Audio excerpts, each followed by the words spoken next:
This medicine cabinet is it's been this toothbrush belong pharmaceuticals line pill bot it's been this toothbrush.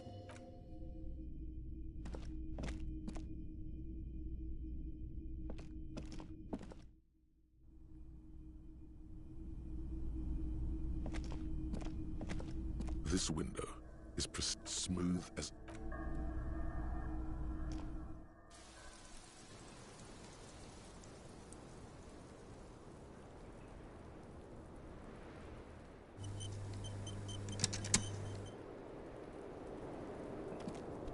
Officer, what brings you up here in the rain?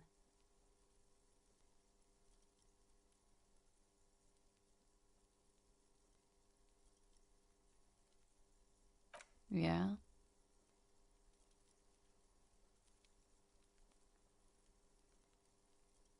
It is. All right.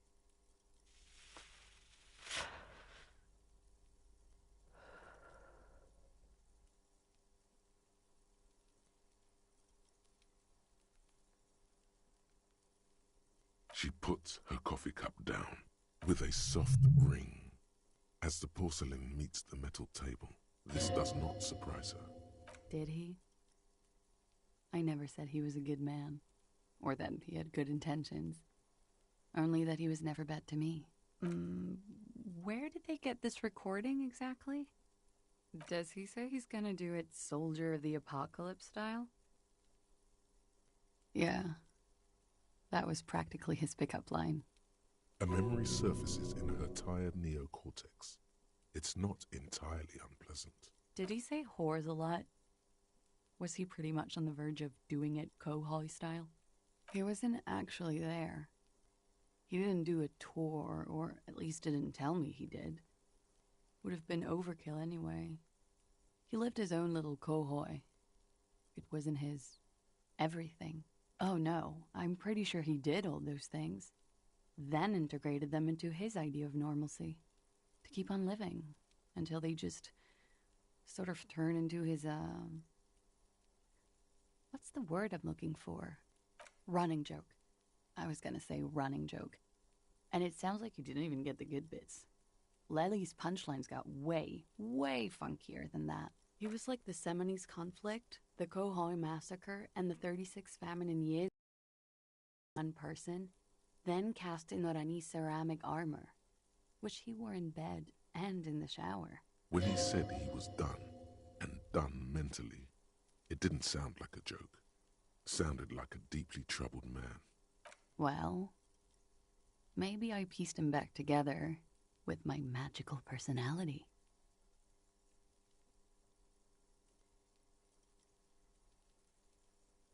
We're all scraping up any happiness we can find, officer. Going around with our little scouring sticks. You, your first love, Mr. Kohoi here. No, we were too busy laying waste to our own nervous systems to direct any of the fury outward. He seemed happy, I guess. At ease. As much as a man like him could be. There is a small measure of pride in her that she could quell the rage in such a being. She takes a very small sip of her coffee and smiles.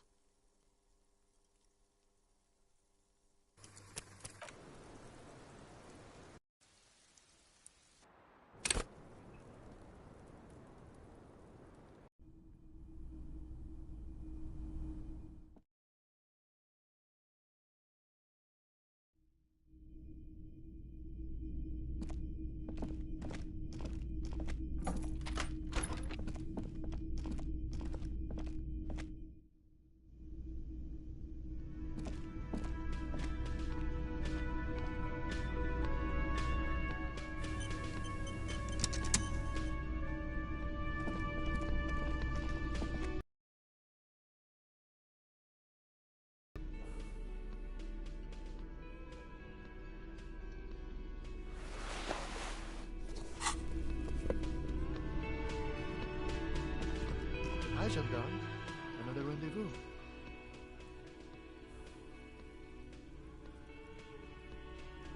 I see you found yourself a little something from my wardrobe. Not bad. Not bad at all. What brings you here? You can keep it. I don't mind. I can appreciate beauty when I see it. Is it now? Well, enjoy it. Admiring the atmosphere.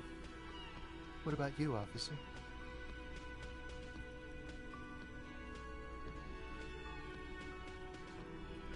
Really? Well, I look forward to that.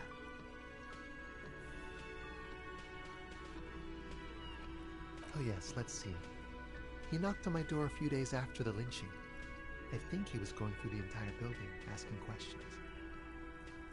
Muscular, handsome, strong, like one of those military types. Oh, let me think. He had an accent. He sounded like one of those mercenaries. He sounded vaguely Oranese. No, not vaguely, scratch that. He sounded definitely Oranese. Nothing. That I didn't see anything.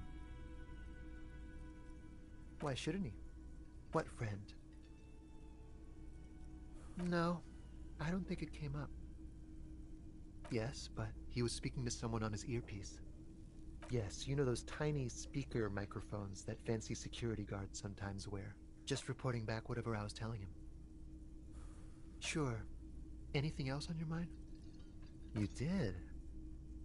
And how did you like him? Ah, shoot. Why not? A visitor from the first world. He's not like you and me, gendarme. He can always return to his opportunities in Occident, sur la clé. Still, his coming and going brings some life to the village. Or is it just money? I don't know. Friends, I told you. Sunday friends. Friends who like to get together from time to time. That he won't be there when times get tough, I guess. It is. On Sundays. He has keys. And he likes the view. To the sea, I mean.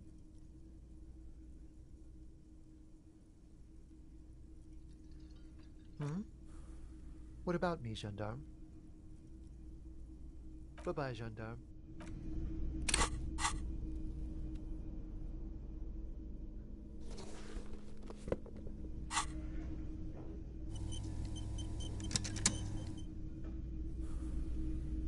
Hi again, gendarme. It's the sports. He's a sports guy, all about that physical prowess and athletic skill. Nothing else here. Bye-bye, gendarme.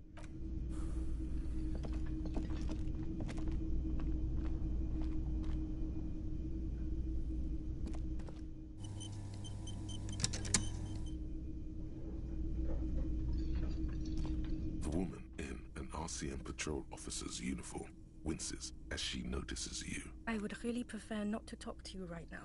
A patrol officer is the lowest rank in the RCM, below lieutenant and sergeant. Yes, I am. I know.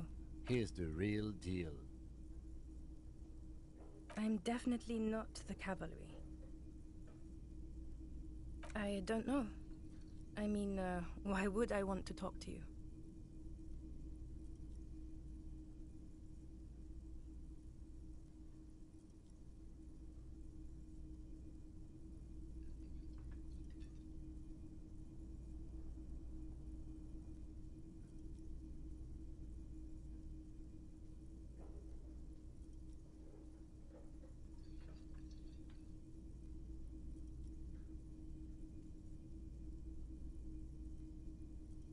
Of course he does. Word of the end to come. Then something changes in her. It's pity. Pity comes over her. Okay, fine. Let's talk. What did you want? What precinct? Am I from? God, he doesn't know. Fucking deranged lunatic. You're getting an intellectually unsatisfying vibe from this conversation. Maybe you're doing something wrong. I don't know what to say. Don't say anything, Judith. Me? No. I'm just a man with sunglasses. I like wearing sunglasses inside. Sunglasses and a fucking wig. Okay. I'm just looking out for... No one. I'm just a man with sunglasses. And you are? I just want to do my job, that's all. Something about the man with sunglasses and you, the energy between you two is making her uncomfortable.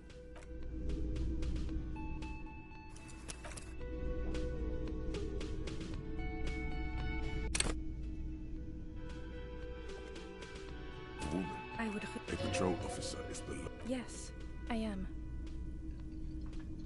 I know. Here's the real... I'm definitely not the cab... I don't know. I mean, why would I want to talk to you? No, you haven't wronged me. It's okay. Something changes in her. It's pity. Pity comes over her. Okay, fine. Let's talk. What did you want? What... Am I from? Fucking deranged. You're getting an... I don't... Don't say anything, Judith. Me? Okay. I'm just looking... No one. I'm just a... Yes. A policewoman who just wants to do her job. That's all. Something about the man with sunglasses and you. You look like shit. And I don't mean that as a metaphor.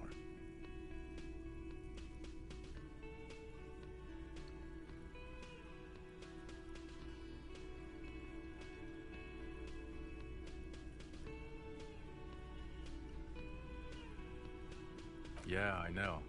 That's what I'm going by here. Oh, come on, Jean. It looks like it's been a rough week on him. It's not just this week. What you want? Okay, so this guy is cool. He stands there like a statue, an angry statue, and he does not like you. Don't even try to win him over. You won't.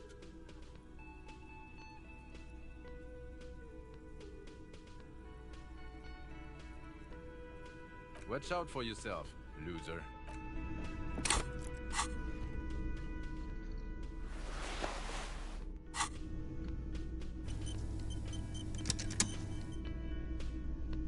Again? I can't believe this shit. I'm not getting involved in this.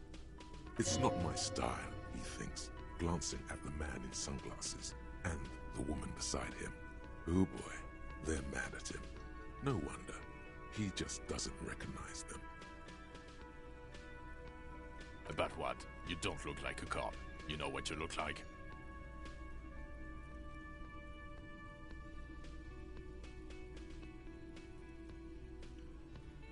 Oh, well, go solve your case then. That would count as trying hard. He didn't answer your question. No. Cause it's not my job. Why don't you go and fucking do yours and solve this damn hanging? Actually, I don't want to hear you say things. Come on, Jean. Okay, say things. I want to hear you say things. Hear that? He wants you to say things. Case-related things start popping up in your head. So, do you know who hanged him? Yeah, I can see that. I don't know. Why are you? Who knows why we do the things we do? Somehow, bouncing those ideas off the man with sunglasses felt calming, like you've done it before. Oh my god, there's more. You want something more? What is it? You know what it is. It's like the two of you know each other. Just ask him. Oh, I definitely know you from somewhere. Another life. Yes, from another life. A different life. Maybe the life of a police officer belonging to the ranks of the... To what station do you think you would belong in this alternate and totally fictional reality? Okay, that's plausible. That's entirely plausible. Now we're really getting somewhere. Somewhere good.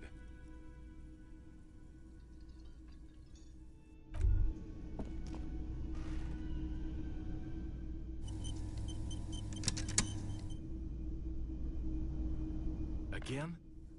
Okay.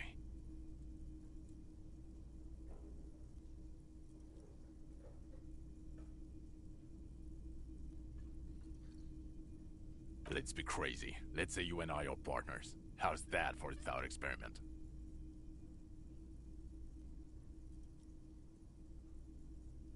Would you now, or would I be cramping your style? Never mind. Partner.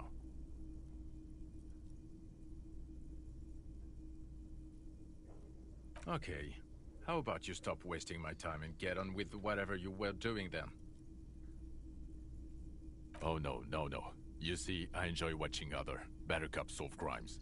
And let me tell you, it's been quite a privilege seeing you work. This isn't helping.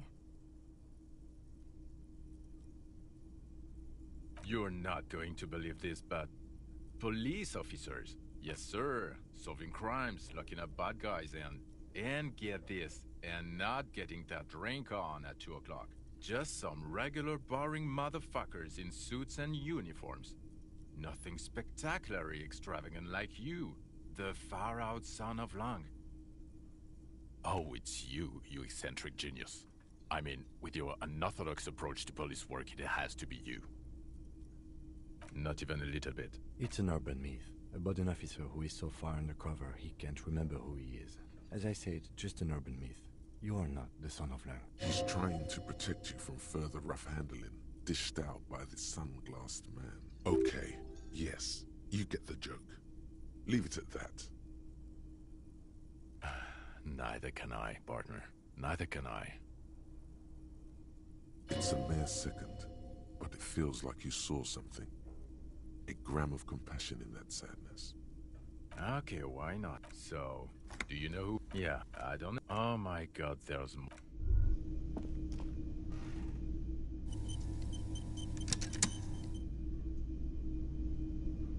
Okay, the man with the sunglasses and his hypothetical Station 41. Weird, right? There's something missing here. Something you can't put our finger on. You know what? Just ask him. I know it sounds crazy, and you'll probably get laughed at. But still. Yes, just cross it off the list. It's probably not true, though.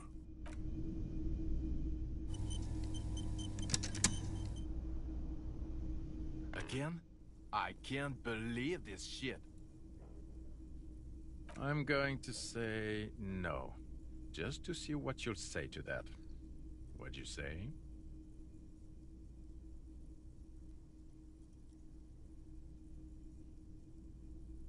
God fucking shit. None of this is great news for him. Okay, I was clearly wrong. He is a firefighter, male nurse, animal control agent. Something of that kind. Not a cop. Go on with your cop work. Don't let me stop you again.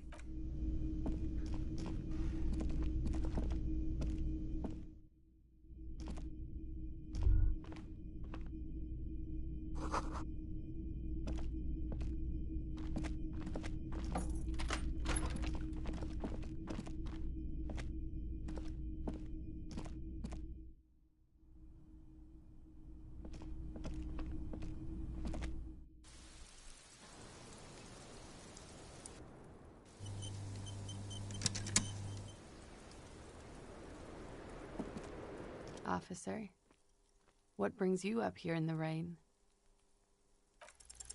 Soft, light brown eyes look back at you, directly into the space behind your eye sockets.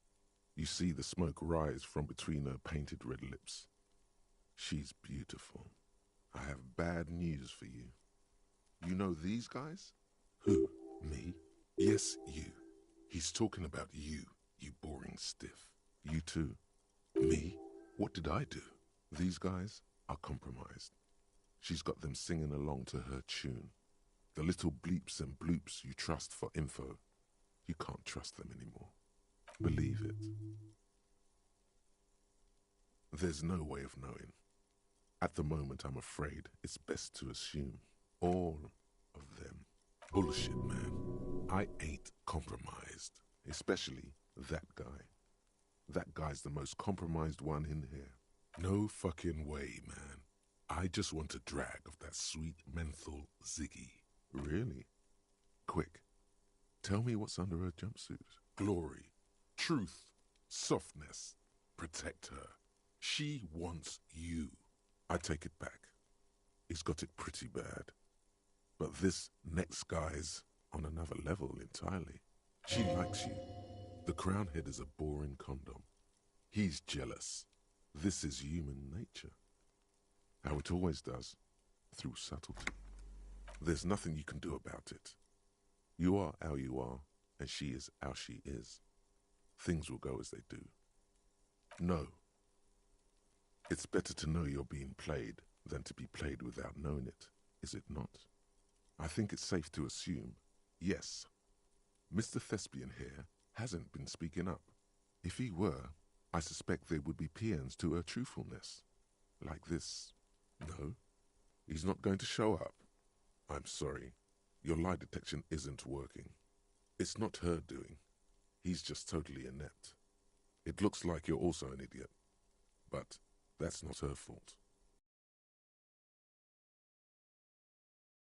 Sensitive type. Thinks with his heart. This woman's pain draws you in. You can't draw a sound conclusion. The one he usually does says, she may want to control the information rollout, not to become a suspect. She may have a past she's escaping, unrelated to this case. You doubt it's something truly insidious. See? It's oddly moderate, probably compromised. Don't worry, it's only been 4 or 5 seconds. You've got this.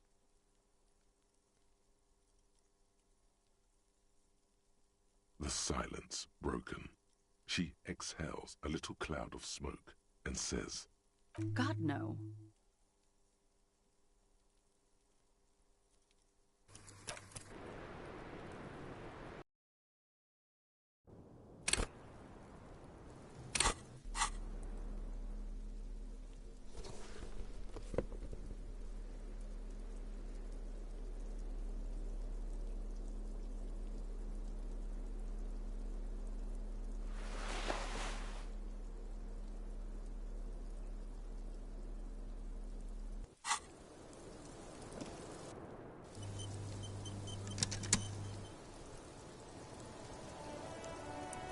Officer, what brings you? soft. I have, you know who, yes, me, these guys are compromised.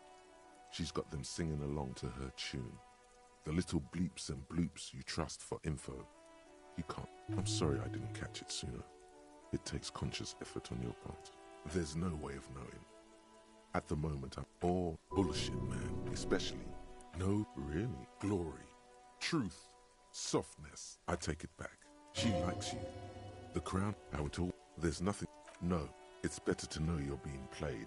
I think it's safe to assume, yes, Mr. Thespian here hasn't been speaking up.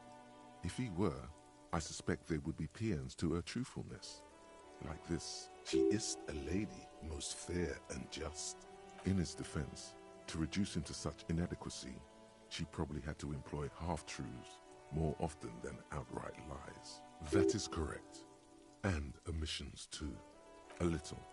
They're all still of limited use, interpreting things to the best of their ability. Maybe they add flair or something.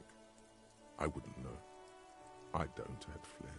But when it comes to assessments of character and factual accuracy, they are not to be trusted. Not with her. Don't be melodramatic. You can trust them. Just not with Miss Orange Disco Dancer here. You can't draw a sound conclusion.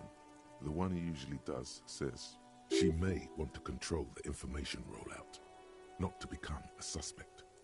She may have a past she's escaping, unrelated to this case. You doubt it's something truly insidious. See? It's oddly moderate, probably compromised. Don't worry, it's only been 4 or 5 seconds. You've got this. The silence broken. She exhales a little cloud of smoke and says,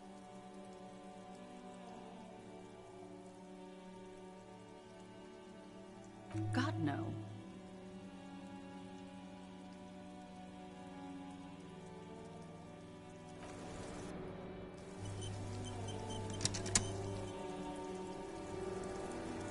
Officer, What brings you up? She puts with a soft ring as the porcelain meets the metal table. This does not surprise her. Did he? I never said he was a good man, or that he had good intentions. Only that he was never bad to me. Where did they get this recording exactly? It's intercepted radio chatter of the deceased, recorded via the encryption station. It's authentic enough. Does he say he's gonna do it Soldier of the Apocalypse style? Yeah. That was practically his pickup line. A memory surfaces in her tired neocortex. It's not entirely unpleasant. Did he say whores a lot? He wasn't actually there. He didn't do a tour, or at least didn't tell me he did. Would have been overkill anyway. He lived his own little cohoy. It wasn't his. Yes, was he bragging? Oh no, I'm pretty sure he did all those things. Then integrated them into his idea of normalcy. To keep on living. Until they just sort of turn into his, what's the word I'm looking for? Running joke. I was gonna say running joke. And it sounds like you didn't even get the good bits. Lely's punchlines got way, way funkier than that. It was like the Seminoles conflict, the Cohoy massacre, and the 36 famine in Yezu all rolled into one person, then cast in Orani's ceramic armor, which he wore in bed and in the shower. When he said he was done, and done mentally, it didn't sound like a joke. It sounded like a deeply troubled man. Well, maybe I pieced him back together with my magical personality. Afraid of what? That tape the Hardy Boys recorded? Your mother probably never told you this, but girls are evil. Had I the physical robustness and social support, I'd be in Cohoy. I would be tearing it up Soldier of the Apocalypse style. Did he tell you he had actually done any of those things? In Martinez, I mean? No. We were too busy laying waste to our own nervous systems to direct any of the fury outward. He seemed happy, I guess. At ease. As much as a man like him could be. There is a small measure of pride in her that she could quell the rage in such a being. What kind of man was he? Before you go, ask for details. She seems okay to talk about it. Thank you for clearing that up, miss. Whenever you're ready. I'm interested to hear what Titus Hardy has to say now. She takes a very small sip of her coffee and smiles.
ledger you found in the trash, a cabbage of papers hanging from the board. With the permeables drawn, they're not exactly white. They're yellowed in patches by sunlight and alcohol, and covered in dense blue handwriting. Ink escapes into watercolor patterns, reaching its tendrils across entire pages. The paper itself is checkered, with faint red lines, forming short paragraphs. Once in a while, there's a red stamp that exclaims, "Case files commit to paper." The case files themselves are plenty. You count more than 100 sodden, crumpled up, earmarked pages falling apart in your hands. They appear to be sufficiently organized and extremely dense, if mostly illegible. Work, strife, poverty, the Jamrock Quarter. These are handwritten logs of investigations dating back to January 51, this year. The exact number is hard to estimate, due to missing pages and an odd naming convention. But there are at least 20, maybe 30 cases, undertaken, not completed, mind you. It's the middle of March. You have attempted 2 cases a week on average. What do you mean? Is that all? The notebook is annual. It says 51 on what remains of its cover. A molten strap of cardboard. Everything prior to this must have belonged to a previous volume. In short, there was more. Huh? 2 complex cases to undertake is a lot, yes. You really have to push yourself. I would not suggest it, lest you start making mistakes. That's a lot. This kind of case load would explain your solved cases tally on the watermark. I didn't mean to say you are making mistakes, by the way. It was presumptuous of me.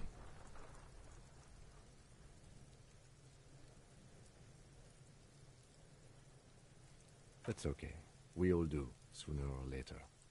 Like a fan of gills, the checkered papers dry in your hand. The handwriting is extremely dense, if mostly illegible. Yes, it appears you employ a, shall we say, robust yet literary system. Each investigation has its case number written on the margins. Yet, still more tellingly, most are accompanied by a name, a title, one might say even. One that draws inspiration from snoop fiction and vespertine cop show staples. Yes, all caps. One is called The Next World Mural. Another, The Square Bullet Hole Murders. Another yet, The Unsolvable Case.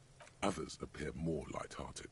The guys on a couch in an unexpected location, and the murder at the hookah parlor. Even the rare article-free collapsing tenement. Murder features prominently throughout. It's going to take an effort to piece these case files together, but it can be done. Once you're done inspecting them up close. You mean the alphanumeric? Officer, precinct, time of arrival at the scene? Oh, you mean the titular? Yes, well, so do I. In our defense, almost everyone in the RCM does. It's a holdover from the early days of the RCM, right after the revolution, when the organization had little idea how to do things. It persists in an unofficial capacity. Officers use these titles to refer to their work among themselves. Again, in your defense, I seem to have named one the man with the hole in his head. That was a real person. His death was real. Still, I named it that, to amuse myself. I pray his loved ones never find out. Rail spiked through the head. He died. It was a workplace accident. There is, for precisely one more. 15 pages near the end remain untouched by the damage. The checkered grid forms a structure of passages, breaking the case into subtasks to accomplish. The tasks you've completed flow out of the kind green ape pen in a brash freehand similar to the rest of the letters. The wording comes easily. It's almost robotically simple, a language developed for mental rigor and simplicity. Inspect the victim's body. Get the body down. Interview the cafeteria manager. It's not exactly poetry, but poetry would be out of place. A satisfying slash sounds across the paper. You're done, it seems to say. And you, and you. You're a swashbuckler with that pen, Harry, and it feels good. Feels like completion. Things to be done and things already done. the composition of reality. This is an extremely useful tool for a detective of the citizens' militia. Now all that remains is to name the case. No, actually. Any ideas? Furies. Yes, well, I don't know. I have to be honest, I'm not experiencing the internal strife that it refers to. And also, could you make it less poetic somehow? Just a normal case name, you know? Think, what would that be? A good normal name. Yes, you know what that normal name is, but it's so plain. Anything else, please. Okay. It's a good name, but it has one problem.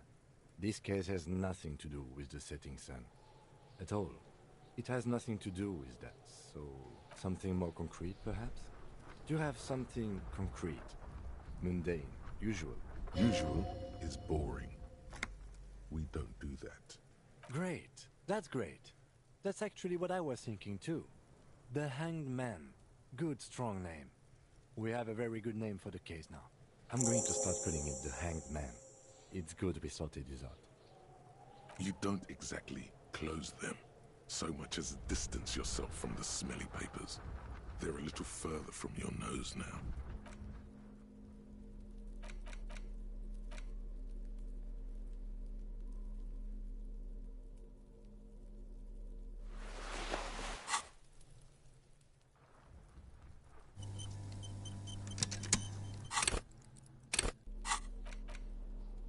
It's the letter you found in the trash. Yes, you can piece them together using the alphanumeric code on the margin. It always begins with HDB41, then date of initialization and time of arrival on the scene, followed by the title. For example, HDB 41120111700, the next world mural. Why, yes, your precinct number is 41. Every last alphanumeric in the files begins with it. And these are your case files. It's safe to say HDB are your initials.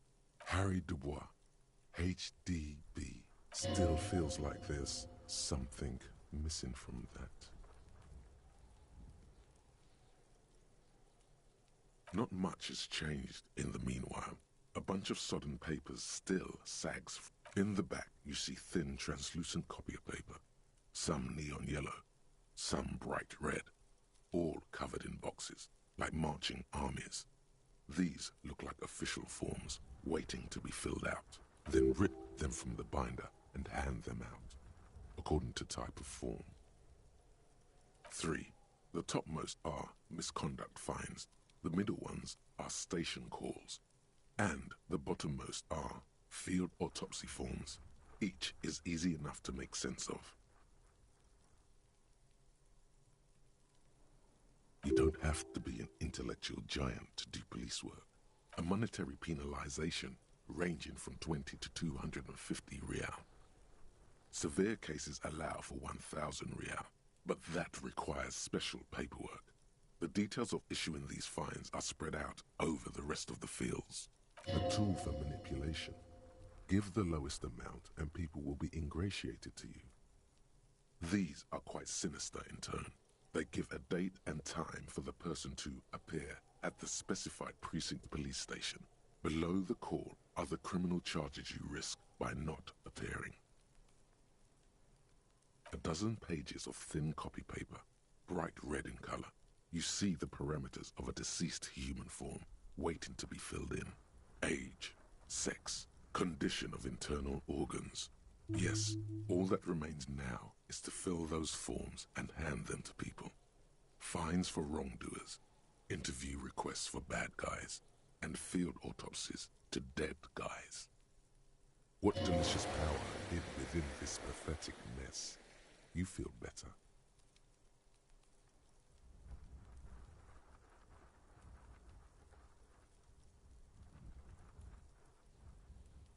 The rest of the stinking cellulose is much worse for wear.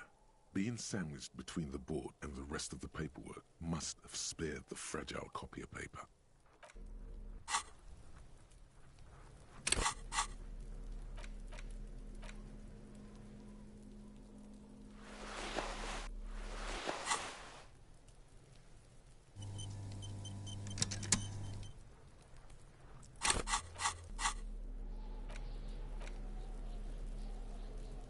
the ledger you found in the trash.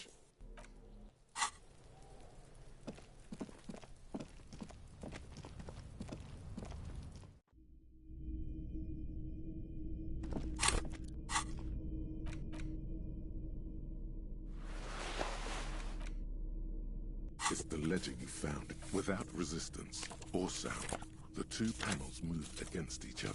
The compartment is now open. 2 ticket stubs and a handmade postcard.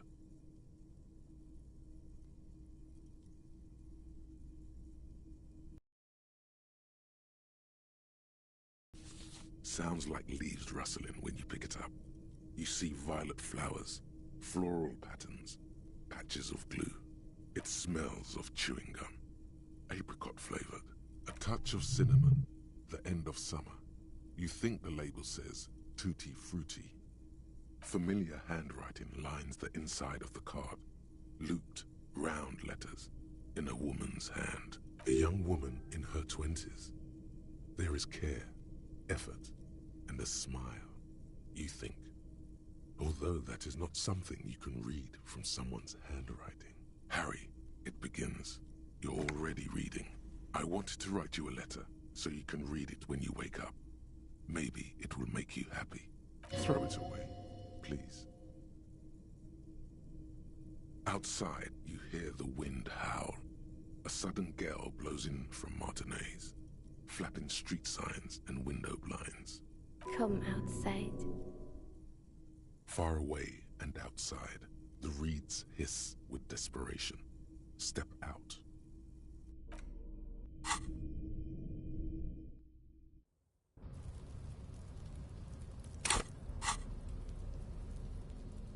It's the ledger you found in the trash. A cabbage of papers hang.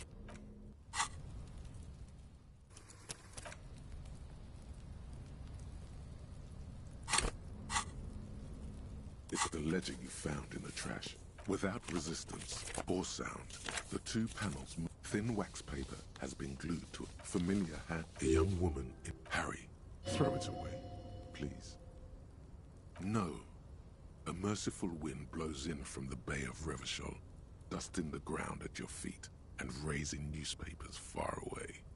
You feel the card slipping into it. Now that you're out, let go.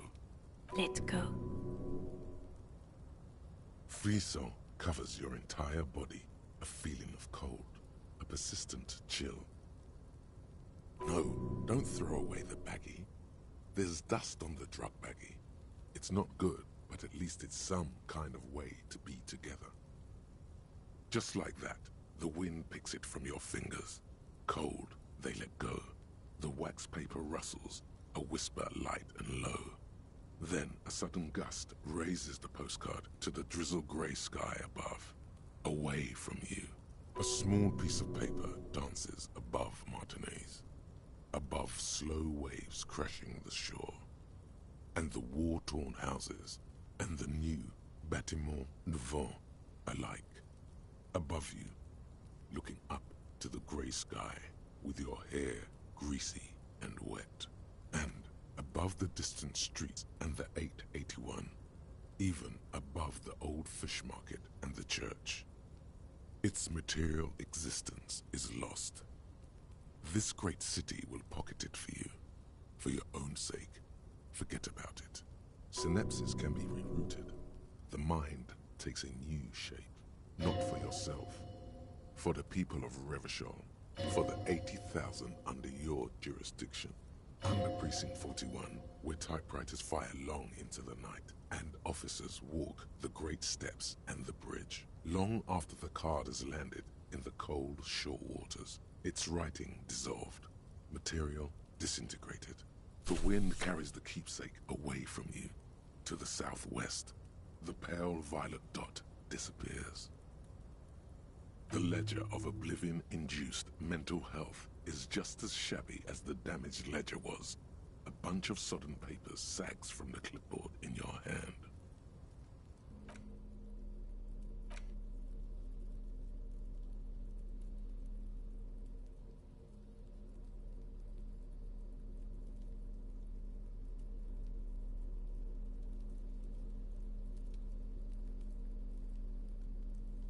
The ledger you found in the trash.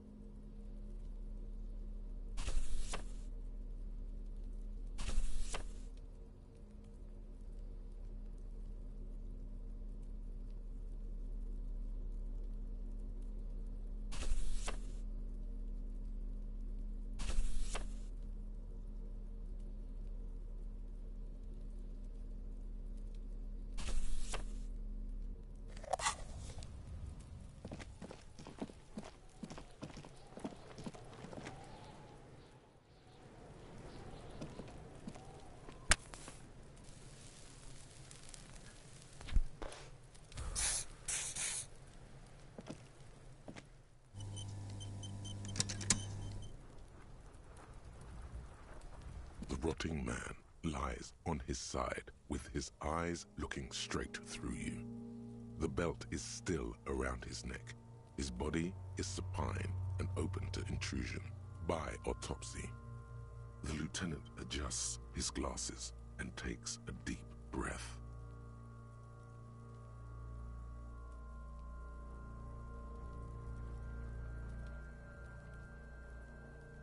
Come on, officer. You know what a field autopsy is. You've done 100 of them. What you do know is, at 18.9 kilometers, the dormant shield volcano, Corpus Mundi, is the world's highest summit, and the failure of the 38 single, Et puis descend, to crack the top 20 was the death knell of disco. But what a field autopsy is, you have no idea. You must have me confused with the Copperpedia. You, sir, you are the Copperpedia. There truly is a time for everything, even for yellow gardening gloves. However, they are lacking hygienically. I suggest you get in there in limited capacity. I'll ask you when I need you to. For the most part, maybe I should handle the contact and you take notes? You're being handled. If you resist now, he will turn on his heavy-duty authority mode. You will get your chance to dig in later. That's right.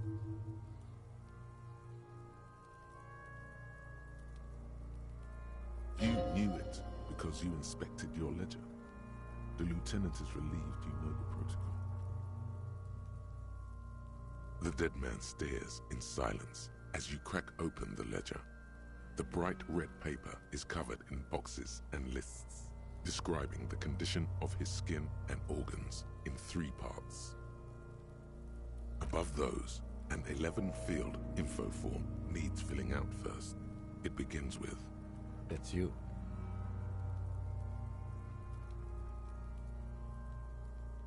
the corpse is indifferent to your scribblings, just lies there. The next box says, KK57-0803.0815. KK equals Kim Kitsuragi. 57 equals Precinct 57, followed by his date, 0803, and time of arrival, 0815, on the scene. He's indexed the case after himself, not you. That's because he doesn't want to bring up the messy question of your initials. And what would that make the alphanumeric? I do. KK57 next. NA. Roughly 50. Try 40. The damage is so extensive, it's better to err on the young side. He nods. Mondial. Fair to olive-skinned, from the Isola of Mundi. This is as vague as it gets. You might as well say whitish. The pudgy mess of curdled meat looks neither mondial nor anything other. Fucky! Male. Pigs can have sex! Naively, the lieutenant does not double-check your notes. El bigo mistake-o, Lieutenant! We're still going with March 4th. 51. What else? 9. Body identified by is non-applicable. 10. Case number is the same as the coroner's case. KK 57 0503. 0815 listens, motionless, with the cargo belt still around his neck. Only one box remains. None. At least not after the initial examination.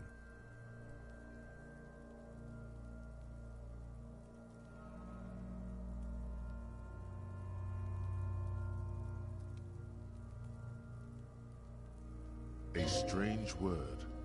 Treatment. Interfering with the body's position or wounds post-mortem. How did you not know that? Aren't you a cop? You're leaving a weak impression here. Say something sure-handed.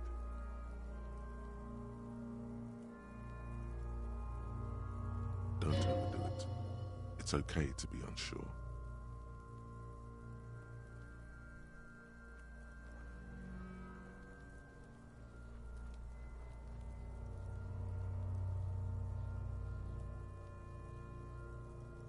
A silent nod.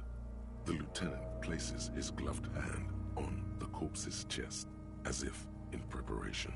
Your central nervous system recognizes this gesture. It's the stations of the breath. Ecclesiastic, religious in nature, a holdout from pre-DeLorean burial rites. It takes him 2 seconds to perform.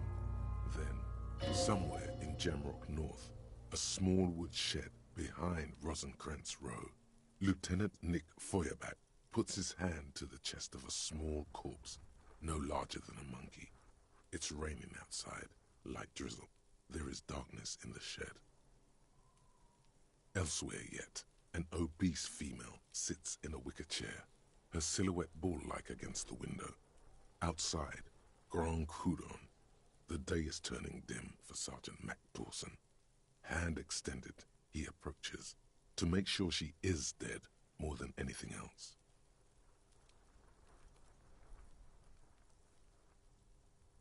The building is tall, 7 stories, wind-wrapped in solitude. Most of the apartments are unoccupied. This was a suicide. The other, an accident. The small one. And so, all across Jamrock, Coal City, GRIH, 42 deceased persons found today. 42 stations of breath.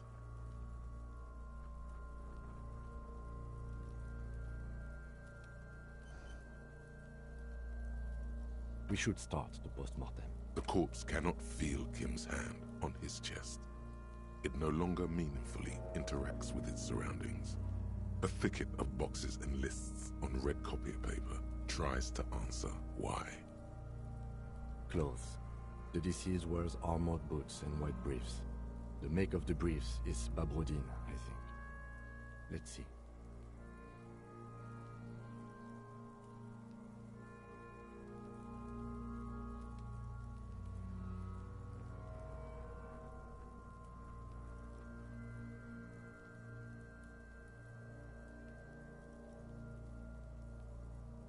See, it's happening. Babrodine, yes. Inexpensive. Size M. Color white. The disappointment is palpable. The red-haired thing was expecting something more lurid.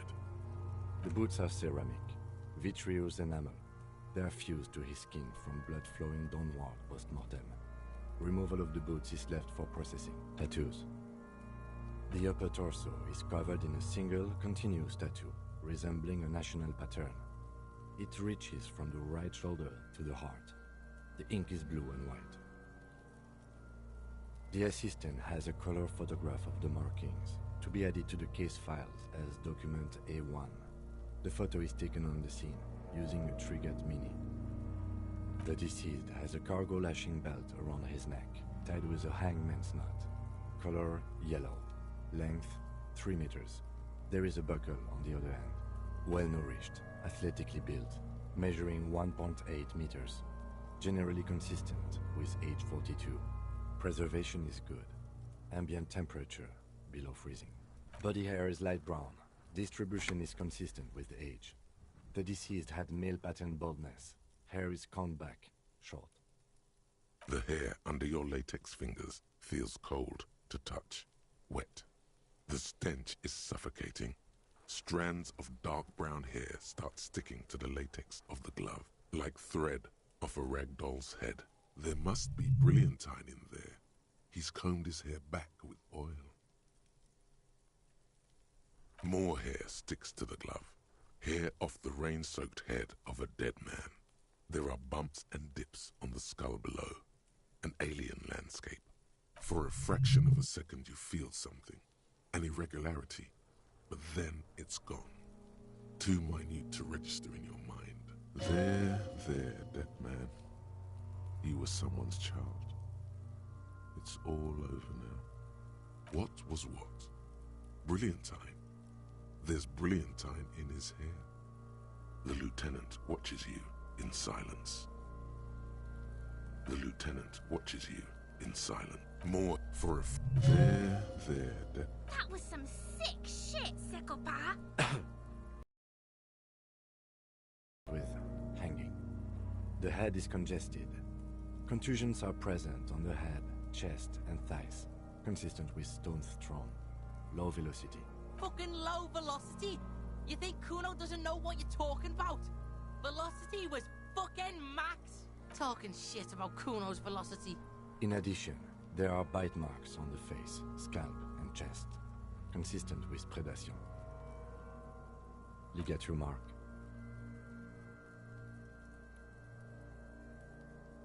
Steel wiring. There's too much of it. We need to remove the belt so we can get to the ligature mark. You got just the right tool for that. The chain cutters.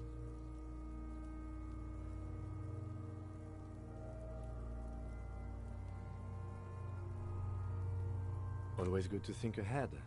Now, we need to cut the belt to see the ligature mark below. Carefully, with as much precision as you can. See? My pig is gonna fuck his head off. No, he ain't.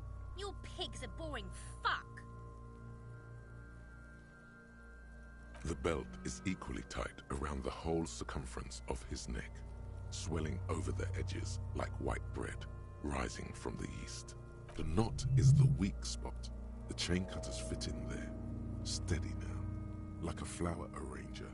2 cuts and it should come loose. After some deliberation, you sink the cutters into the knot tying the belt together. You squeeze the rubber handles together, sweat forming on your brow. Snap! The knot is slashed. Another cut and the belt falls apart like a flower bouquet, revealing the dead man's neck and the dark red ligature mark around it. The rope rises to a point, leaving a gap in the ligature mark. The suspension point is in the back of the neck. Hemorrhaging is observed on the skin, above and below the ligature mark. The mark is well pronounced, consistent with a drop from 1 or 1.5 meters. Chest is intact, normal contour. Abdomen is protuberant, pelvis intact, genitalia... No! Let's get out and see! I fucking knew it! This is clearly what they've been waiting for, ever since the autopsy began. The lieutenant is trying to make it as boring as possible. Genitalia is male and unremarkable. No evidence of injury. Ah yes, your hunch before. We can have a semen analysis requested from processing, if that's what you meant. No, you weren't, officer. That would be preposterous. Just write down that we request a semen, vaginal, and anal fluids analysis. The corpse with his pants down does not have an opinion on the subject. All he has is genitals and a deathly odor. The dead man's penis is average-sized, congested from the downward collection of blood. The testicles are uneven in length, hanging underneath. The genitalia is greenish. Marbling is present around the crotch. The dead man's penis is average-sized. Back is symmetrical and intact. Upper and lower extremities are intact, but asymmetrical. There are combat injuries on the right hand, thigh, and hip. In addition, I see smaller, residual scars, too numerous to count, covering about 30% of his skin. From wounds sustained over 2, maybe more decades, dispersal and accumulation indicates long and active combat duty. We have a real museum here. Of battles, wars, last item, hands. His flesh is cold, icy. Pleased to meet you. Where are you from and what's your name? I'm only fucking with you. I know where you're from. From Cappadocia. And your name is Il Corbo. What can I do you for, Il Corbo de Cappadocia? I did, Kobo. I did. Reminded me of when I was just a small boy, before this happened to my face and my body. You did me a kindness there. We should do this more often. Be close like this, I mean. Hands are clean. No sign of injury from struggling. I was. Maybe I'm just not seeing them. Honestly, this stench is making it hard for me to think at the moment. Working so close to the fumes coming from the corpse must be hard. You realize suddenly that the lieutenant has been barely keeping it together these past 2 items. Ooh. That's all for the external. Well done. What next?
rotting man lies on his... The lieutenant adjusts his glasses. Central nervous system. I have nothing. Do you have anything on this man's central nervous system? Of course, there is a moral to be drawn from it. A moral to this story. What would that be? The dead man looks, too, with barely contained excitement to hear the moral of his story. I think that may well be the moral of every story, officer. Thank you for lightening his mood. It's hard down there. Good. Musculoskeletal. Purge fluid is coming from the mouth. Not injury related. Eyes and tongue protuberant. Hyoid bone. Let's see. With his eyes almost closed, the lieutenant puts his hand on the dead man's throat and begins to massage it, gently. A rotting smell erupts from the mouth. Purge fluid runs down his lips, black and viscous. Yeah, jack that fucker off! The hyoid bone is fractured. The rest of the musculoskeletal system is intact. Unremarkable. Respiratory system. Oral cavity shows no lesions. The victim has received dental implants, possibly after a combat wound. Mouth swollen. Hemorrhaging present in mucosa of the lips and mouth.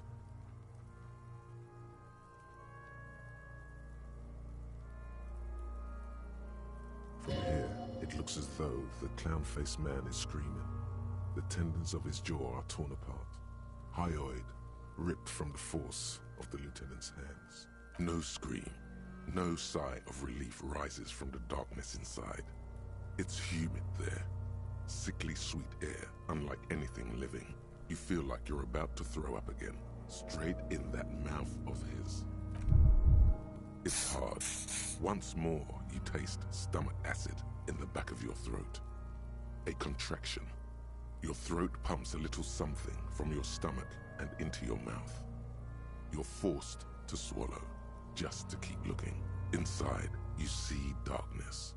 Just a mess of meat and darkness. There are ancient mysteries down there, Kobo. Ask me later. Hemorrhaging present in mucus.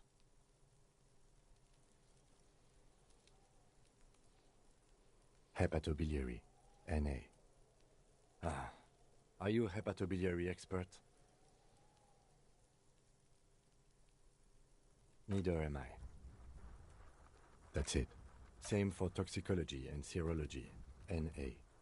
Unless you have untapped reservoirs of knowledge there? We already have one test, as per regulation, and we already requested semen. Pigs requested semen like it's no big deal. I'm not even interested in these boring mulkus anymore. I haven't sucked him off or anything. Leave it NA, then. Cardiovascular.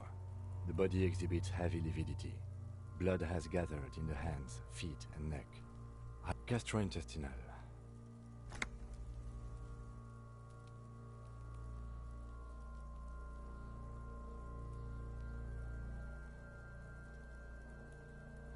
This will do. Digested semi-solid food in stomach. Voila.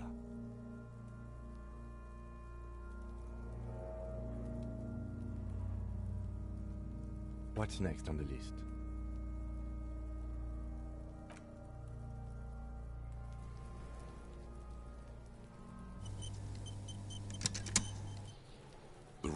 The lieutenant adjusts his glasses and takes a... Shoot, Looney Rooney.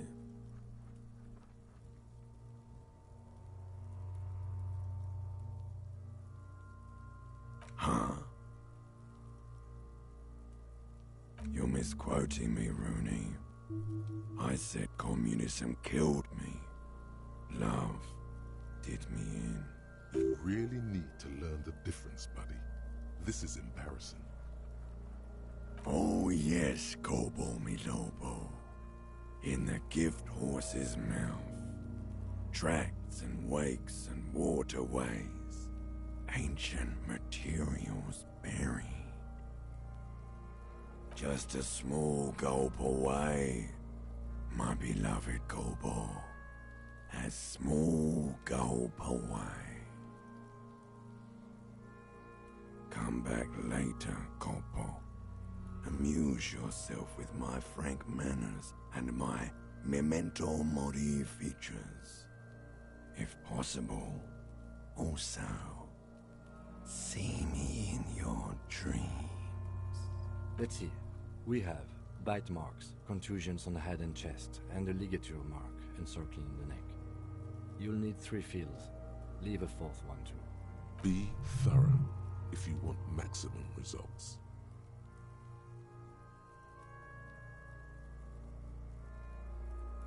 Head, chest, and scalp bite mark injuries. Predation by birds has caused damage to the body. Odontologist does not need to be consulted.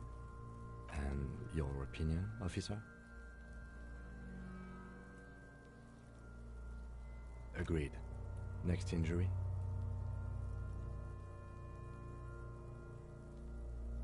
So, the scalp bleeds from a post-mortem head injury, a stone. The injury does not have the rim of an early inflammatory response. The perpetrator on the scene has confessed to causing it post-mortem. At maximum velocity, fucko! Has confessed to causing it at maximum velocity. The lieutenant's admission has caused great gratitude in Kuno. He is silent with it. Coagulated blood sticks to his scalp and chest, where the countless stones have hit the dead man. Beneath, the description of injury. 2 boxes. Right. Next.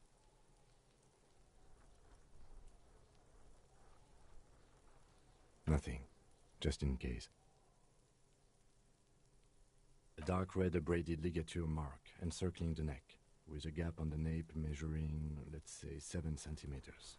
The hyoid bone is fractured, the cervical column intact. I see hemorrhaging on the skin, above and below the ligature mark.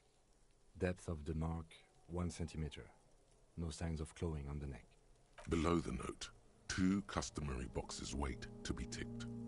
The man's head jerks to the side. The ring around his neck is visible.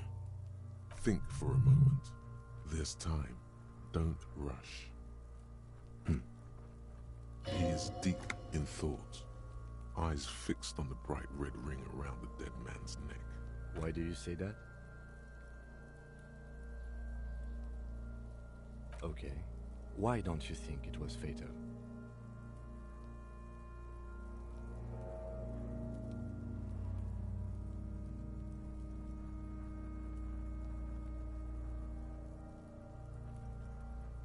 I'm not usually one to go for these hunches, but I think I agree. I thought we had our cause of death here, officer. Now I think we should leave it empty, at least for the time being. Let's wrap this up. I pronounce this field autopsy over. It was an irregular field autopsy.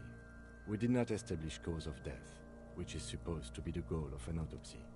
But, personally, I do not see this as a parameter for success. We requested a test to be run on the genitals. That was the règle. The results should arrive in a couple of weeks if we are lucky. I will not hold my breath. We were thorough with the list of injuries too. We described them all in detail. What is there to say? Given the circumstances, it was a professional field autopsy. Oh yeah, well done, Master Detective. Maybe a drink is in order? Now, you see, that worries me. You will die if you drink. You know that, don't you? You are proving a useful detective. The organization would miss you. Please get yourself together. The lieutenant from Precinct 57 thinks. I need a copy of that autopsy form. Then I will drive him to Faubourg for processing. He's thinking, did I miss something?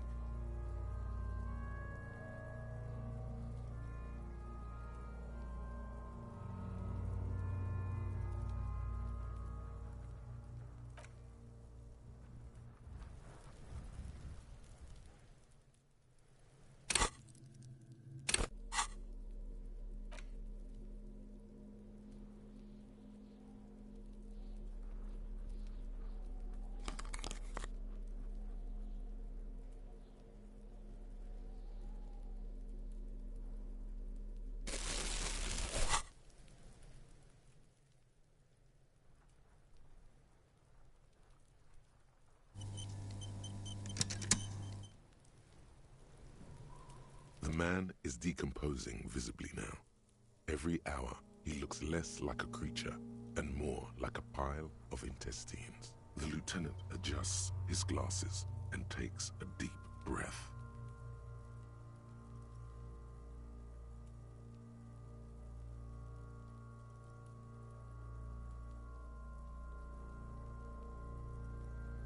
Shoot, Looney Rooney.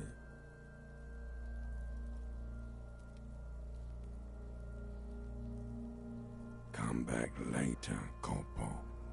Amuse yourself with my friend. Okay, I need a little help. Continue working here.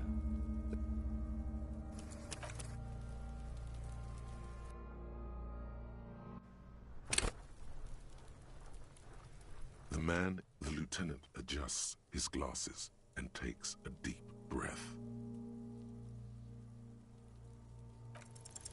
You run your hands over the victim's cold body, his limbs, his torso with its swollen organs. Maybe you should be more thorough.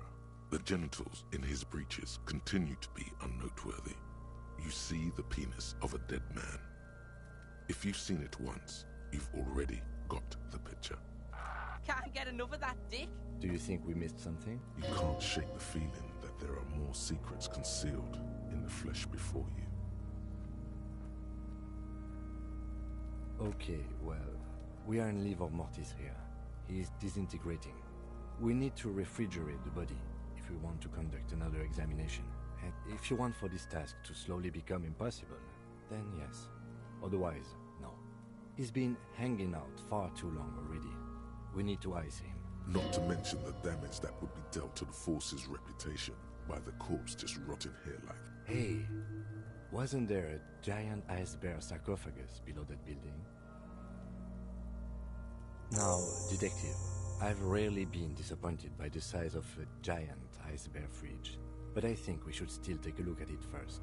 Make sure it's big enough before we carry him over. Let's move. With every hour, whatever we are looking for in the deceased will become harder to find.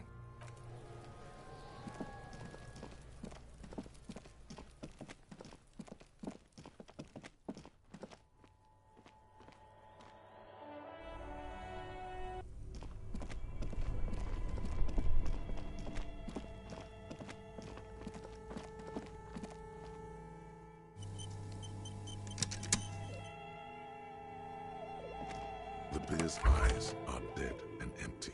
Ice inside the fridge, slowly melting. The power has been cut. It's certainly an eccentric choice, but it's more than big enough and cold enough. Honestly, it's perfect. All we have to do is plug the fridge back in.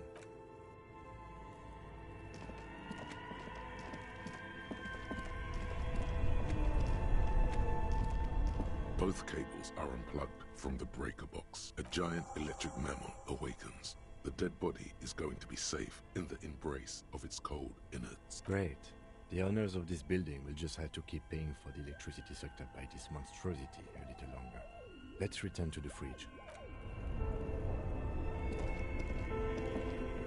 This orange machine is dead still. It has a hand-cranked ice cream churner and an electric freezer. The ice around it slowly melting. Turning the crank feels oddly satisfying, like stirring your childhood dreams. In the distance, you hear water dripping. It's all gone now. You'll never become a poet or an entrepreneur. What better to assuage the creeping sense of failure than some frozen fat and sugar? You slip your fingers under the frozen lid, but the ice is too cold for you to get a good grip. A pry bar would come in handy here. No, this is going to need something else. Some kind of super pry bar. Don't even try to open it with a regular pry bar. You're just wasting your time. If you want to try again, then you need to have the pry bar in your hand, detective.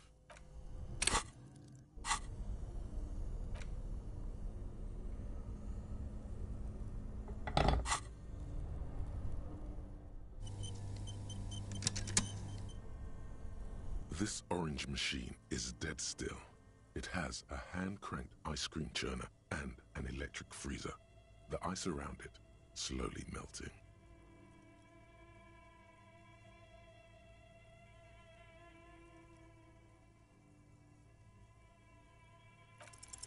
The ice squeaks beneath the pry bar. You think you've got the bar jammed in there pretty well, but the lid simply won't budge. You see the pry bar's metal handle bending right before your very eyes. Yeah, well, that's a good pry bar. I'm not criticizing it, but this ice cream maker is frozen shut. It takes an advanced tool to get it open. I have no idea, officer. This ice cream maker isn't important enough to requisition a special tool. Sooner or later, you will stumble upon a tool mighty enough. Then we will know what's in this mysterious ice cream maker.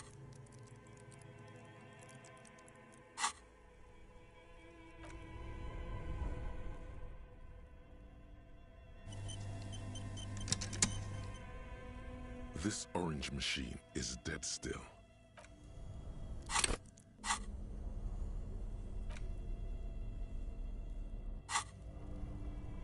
This orange machine.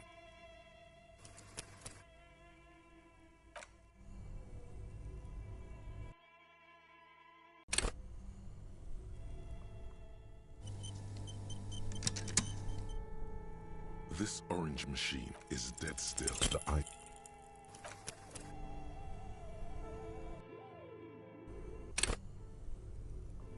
This orange machine is dead still. The ice squeak.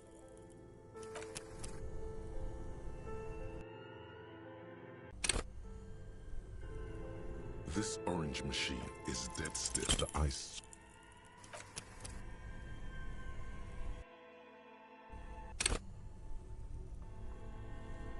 This orange machine is dead still. The ice.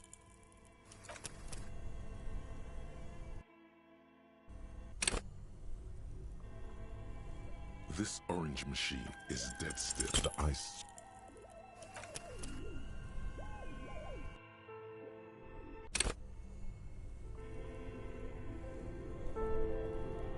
This orange machine is dead. The ice squeaks beneath the pry bar. You think you've got the bar jammed in there pretty well, but the lid simply won't budge.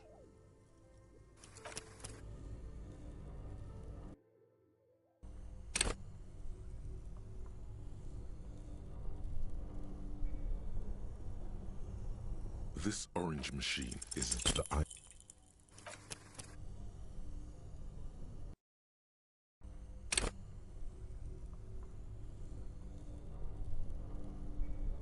This orange machine is the ice squeaks.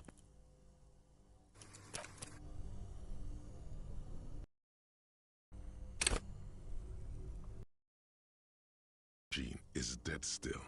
It has the ice squeaks beneath the.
This orange machine is the ice.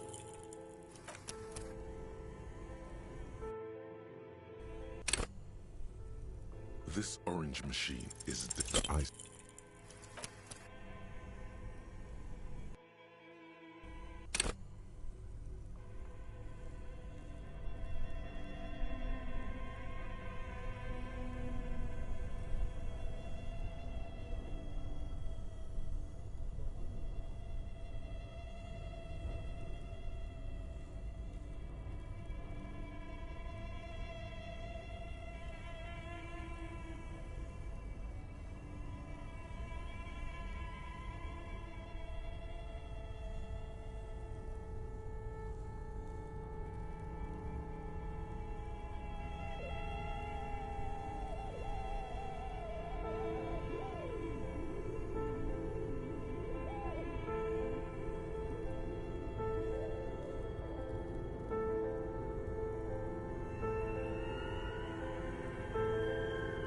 This orange machine is the ice squeak. You see,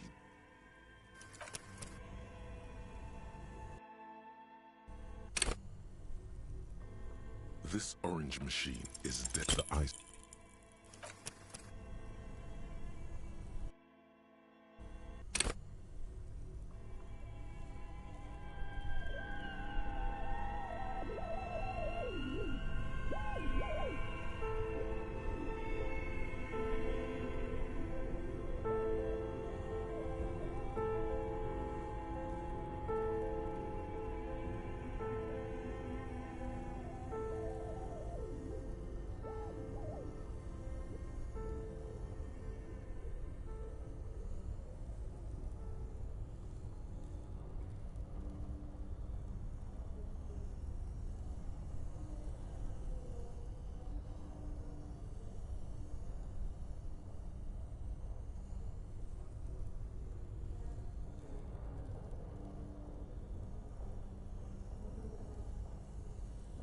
This orange machine is the ice.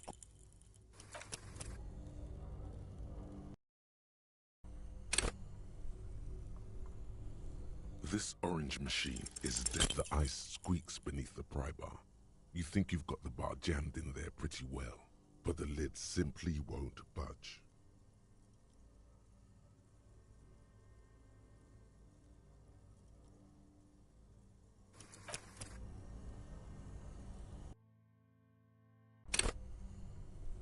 This orange machine is the ice squeaks beneath the pry bar. You think you've...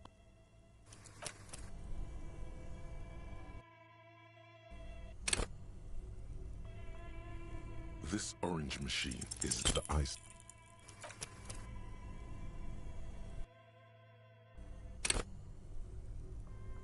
This orange machine is the ice...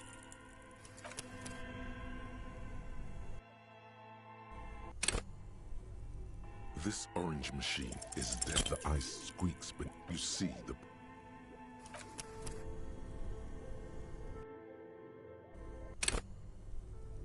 This orange machine is dead still. It's the ice squeaks beneath.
This orange machine is dead. The ice.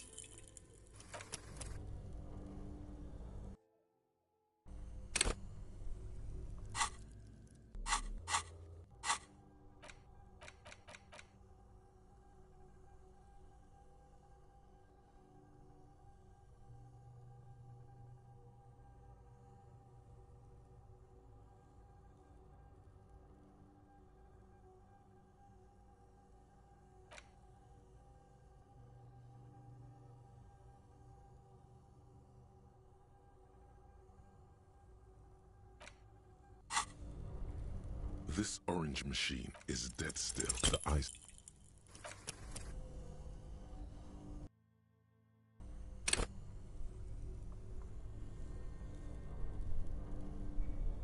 This orange machine is dead still.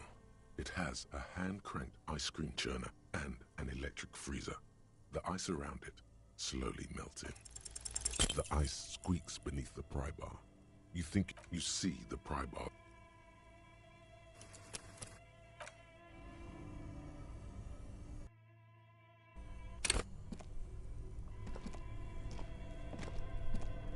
This orange machine is dead still. The ice.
This orange machine is dead still.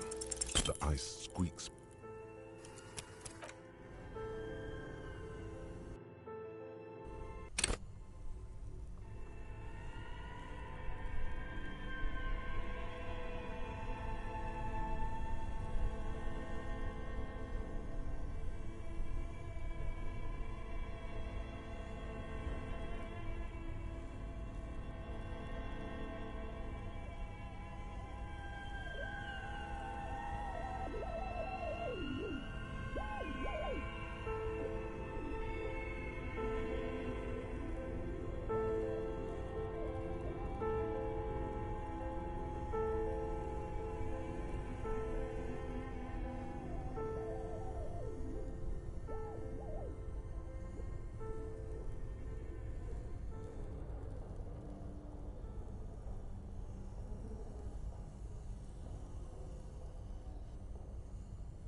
This orange machine is the ice.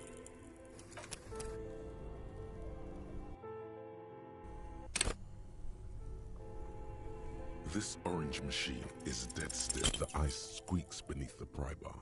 You think you've got... You see. Yeah, well, that's a good pry bar. I have no idea. Sooner or later, you will stumble upon a tool.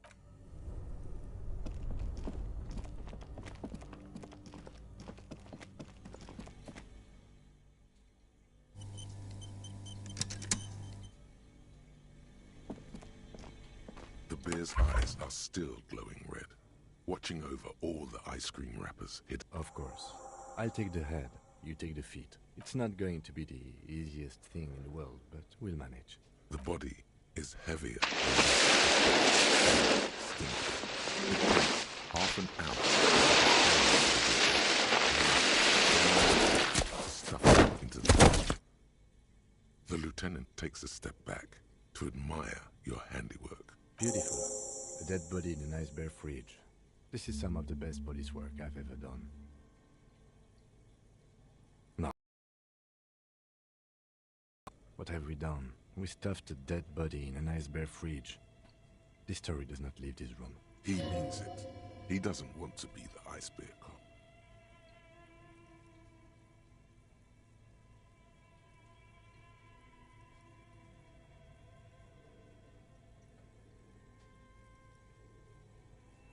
If I were an artist, this would certainly not be my vision. I would be much, much more conservative in my work. He's right. His work will be much more formal. At least we've stopped the body from decomposing further. Now you can conduct another inspection under controlled circumstances. Inside the icy realm of the ice bear fridge, the corpse stands slumped, waiting.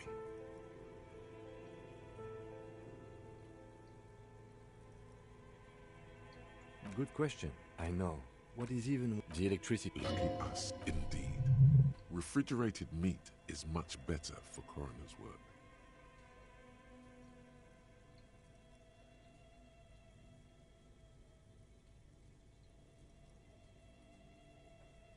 A friend, the paper still smells of vanilla and chocolate. Even under this stench, you can feel it.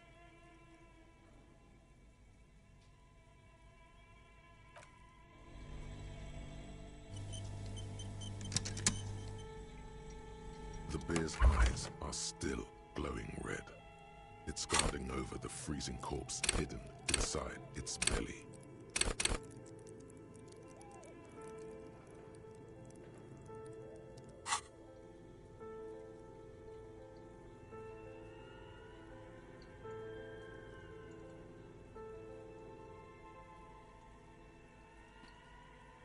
Shoot, Looney Rooney. I like it a lot, brother. This really is your finest hour. You're a genius. A regular Corporal Angelo.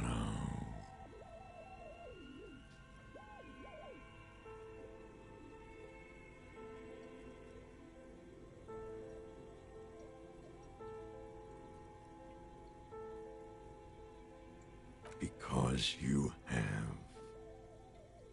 Come back later, Corpo. Amuse yourself with my frank manners and my memento mori features. If possible, also, see me in your dreams.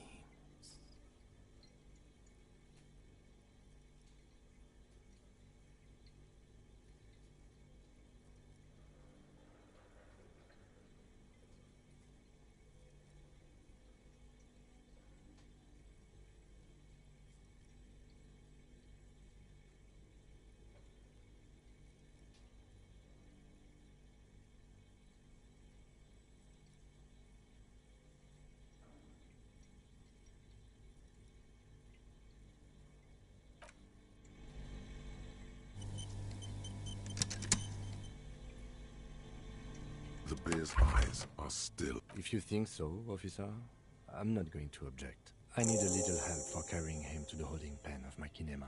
I'll take it from there.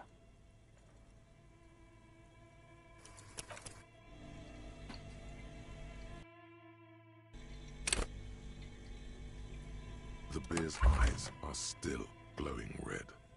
It's guarding over the freezing corpse hidden. You touch the dead man's body. His skin is cold, light blue and silvery in the light of the fridge. You still have no idea where to begin, or what to even do with him. It'll come to you sooner or later. At least he's safe here until then.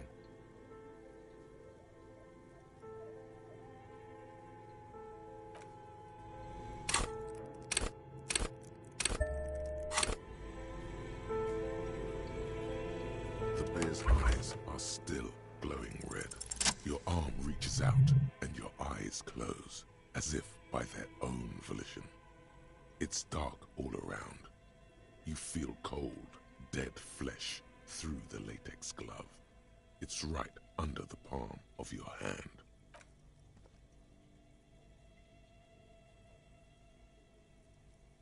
His face, his cheeks, his nose, his fat, swollen lips. Like a rubber spider, your gloved hand crawls on his features. Everything is silent, all around. You pick it between your fingers. The mess is even larger than your nose. Very porous somehow, like it's about to pop. Keep crawling, lest you break it. They are swollen shut. You need to really push to get in. Only the little one fits. The flesh changes shape as you bore in, searching for something in the cartilage. The thing you're looking for, it's not here either. Crawl out, spider. They are swollen. You're not far. It'll come to you. Keep crawling.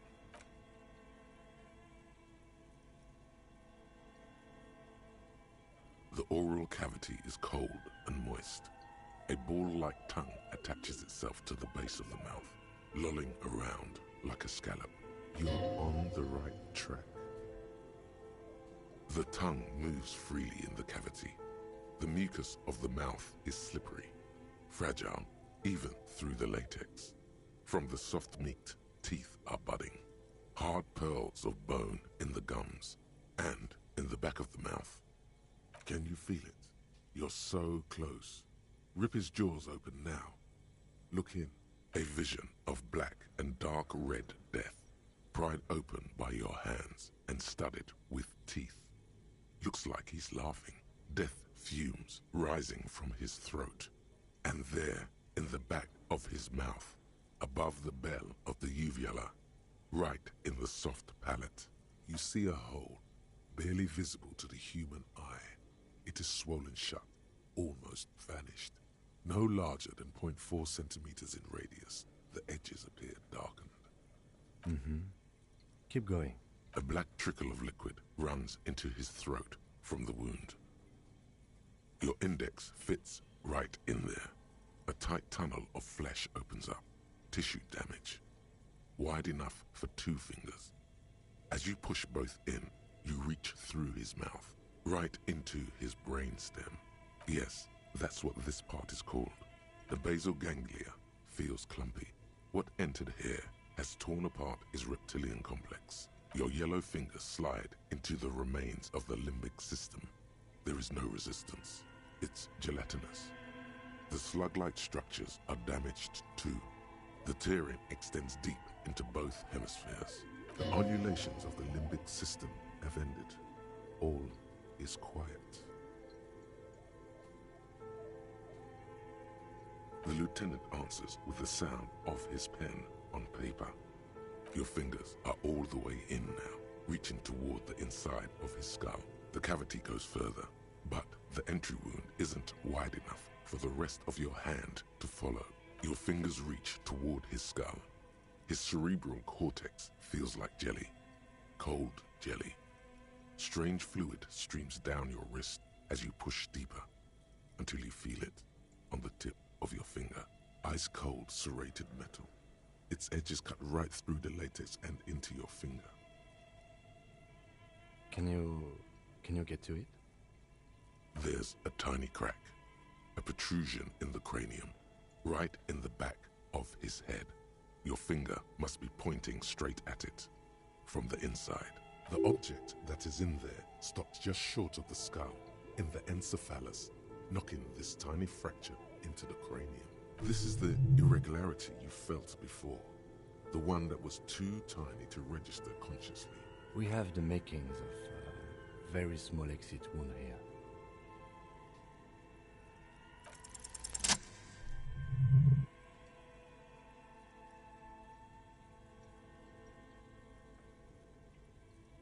You pick the object between your index and middle finger.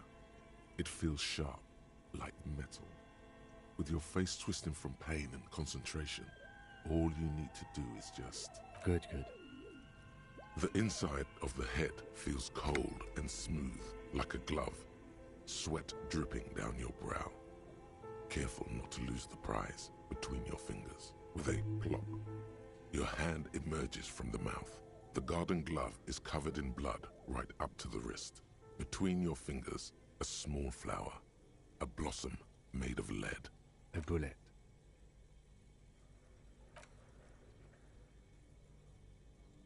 The bullet falls in the bag, leaving a smattering of blood on the plastic. He raises the bag under his eyes and says, A non-calibre. Rifled. Some kind of brittle alloy. Fractured on impact. No, you deserve it. We can log it later. We need to add an item to the injury list. Injury number 4. Oval entry wound with an abrasion color. Soft palate, back of mouth. High velocity. Temporary cavity in brain tissue. Small exit wound on the occiput. How does that sound? Opinion, fatal injury.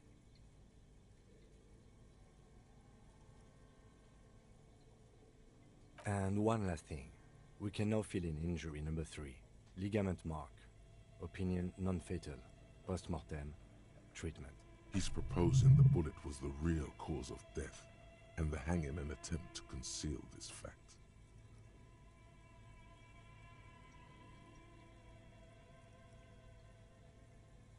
Treatment, officer, is an attempt to manipulate the body after death, to hide the real cause with a false cause. In this case, this injury here. Yes, and the belt around his neck, the hanging, even dragging him to the yard. All of it was done after this man was already dead. Dead.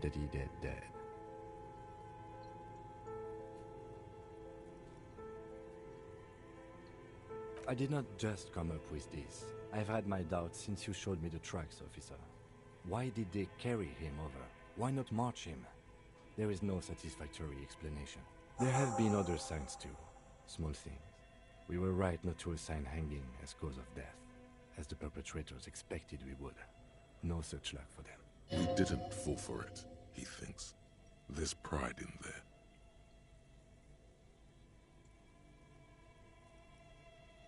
That's for us to find out. But this, it will make finding them just a little easier. To hide something. The real killer, the real motivation, what really happened here.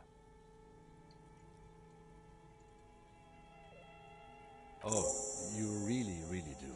I am glad to hear you say that. Your room in the whirling in rags should come with a bag. There's more to tell us. This little thing could reveal much about the weapon that shot it. We bag the corpse and carry him to the holding pen of my kinema. I can transport him to processing myself, but I will be gone for the rest of the day. Work on the case. Tend to personal matters. Try not to do anything too dangerous. An officer needs backup in a neighborhood like this. I'll leave that choice to you. And one more thing. Great work, detective. The word lingers in the air of the basement. Far away, ice cream makers are buzzing, and the sea wind blows outside. Detective.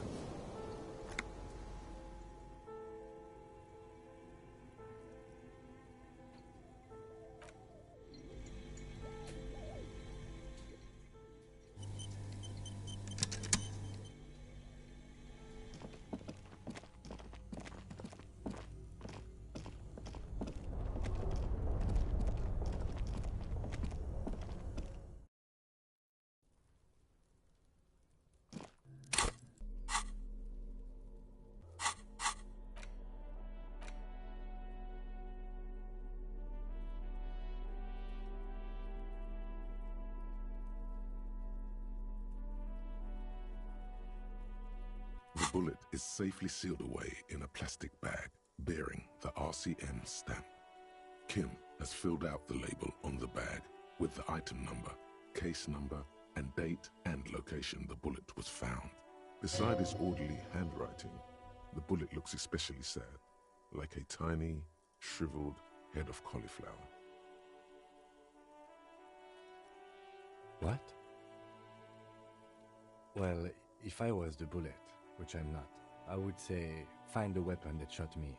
If we find who owns it, we will have likely found who used it, possibly to kill our victim. In conclusion, the more we know about this bullet of yours, the better. The squashed bullet has some sharp edges where the jacket has split open. It feels cold, even through the bag.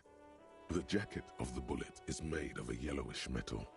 It has blossomed out to reveal a dark grey core. The base of the bullet is close to 5 millimeters in diameter. You can just about make out a few striations near the base of the bullet. Little hairlines, linear. It feels standard. It's quite destroyed. Some of the fragments are still lodged in the wound. What can you say about the bullet so far? Yes, it's as if you've seen bullets before, officer. A jacketed bullet. Okay. It would have been shot from a military-grade breech-loading rifle, not from a muzzleloader like those typically found on the streets of Martinez. Even the RCM uses ordinary unjacketed conical bullets. This is strange. Very strange. I like this, officer. Strange means unique. Unique means incriminating. We need to find the gun that shot it. Something tells you that won't be anytime soon. This'll have to be one of those epic tasks that's open for a while.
The bullet is still safely sealed away in a plastic bag bearing the RCM stamp. You can't remember what happened last week. What makes you think you're going to remember arcane firearm models?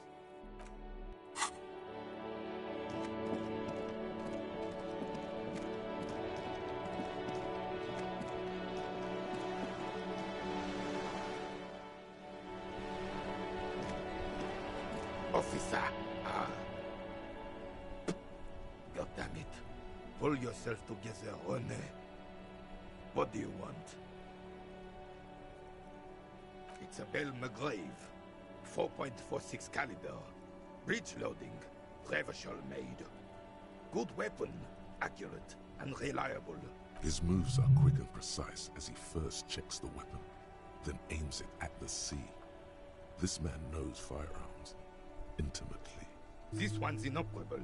The bolt spring is missing and the mechanism is jammed shut. Still a beauty. Where did you find her? I'm not surprised. There are probably lots of forgotten wartime weapons lying around here. Back in the day, everyone had something stashed away. As for the rifle, I don't know what else to tell you. These BM-446s are an antique. No one uses them anymore. The ammunition is impossible to find.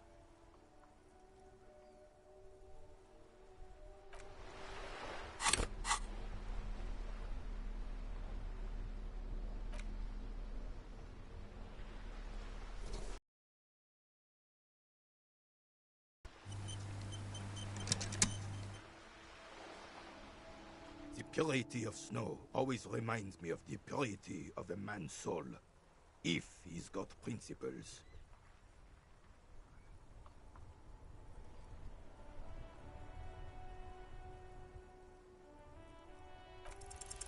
All you observe is a veteran refusing to let go of the past and his old uniform.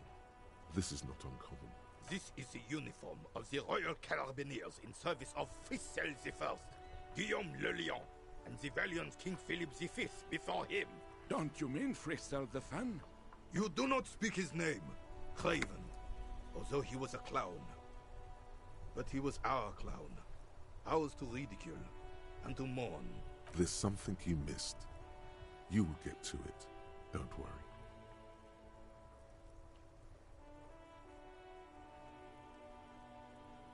I prefer the old name, Insulindian Lily. Girls bought them to young cadets when they entered service. Wearing them on your cap was supposed to bring good luck. It used to be. But the communards were fond of them too. Called them revolutionary flowers. Bells of the revolution. You know what? No. They brought me misery, false hope, and disappointment. The revolutionaries sullied them. You stirred up some bad memories there. But it wasn't the revolutionaries that sullied the idea for you, was it?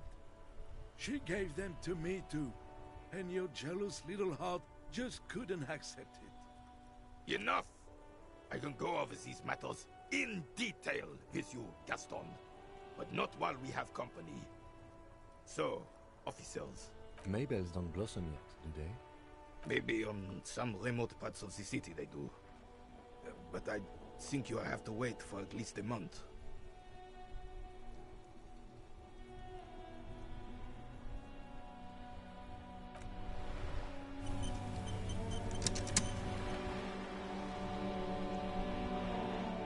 The purity of... Yes.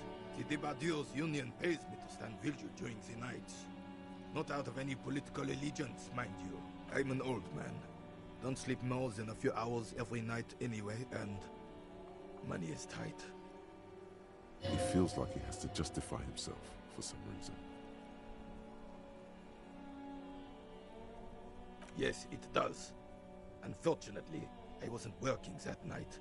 Been on a 2-week leave since last Monday. It's a private matter.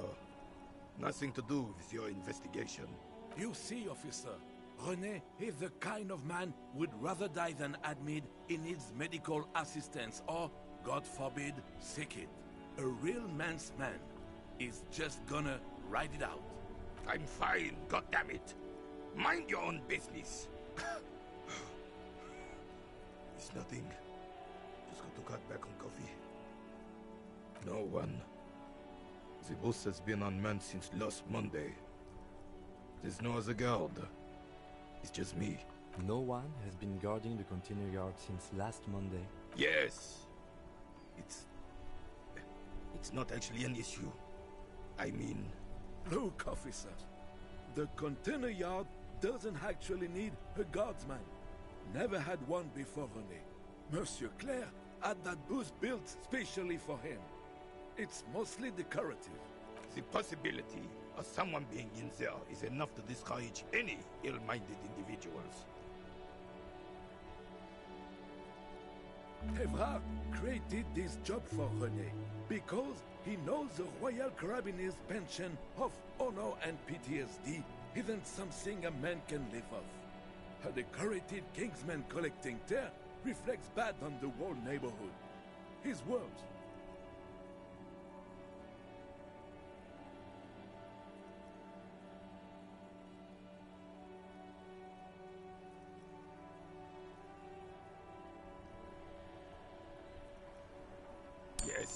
Yes. Can we conclude the topic of my guard boost now? He is not going to become an entrepreneur. She is nobody. This is none of your concern, and I refuse to discuss my private affairs with the RCM. The lady is Jeanne-Marie Beaulieu, and she sure as hell wasn't a nobody. Yes, yes. Like I said, it would be up anyway, so might as well keep an eye out. It keeps my senses sharp.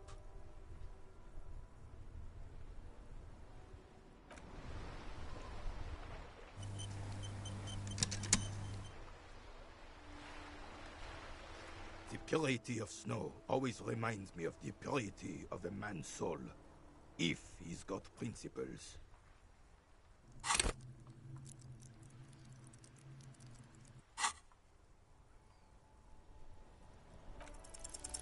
Still, all you see is an old soldier refusing to replace his uniform with a civilian attire. Anything else I can assist you with, officer? We still have a game to finish.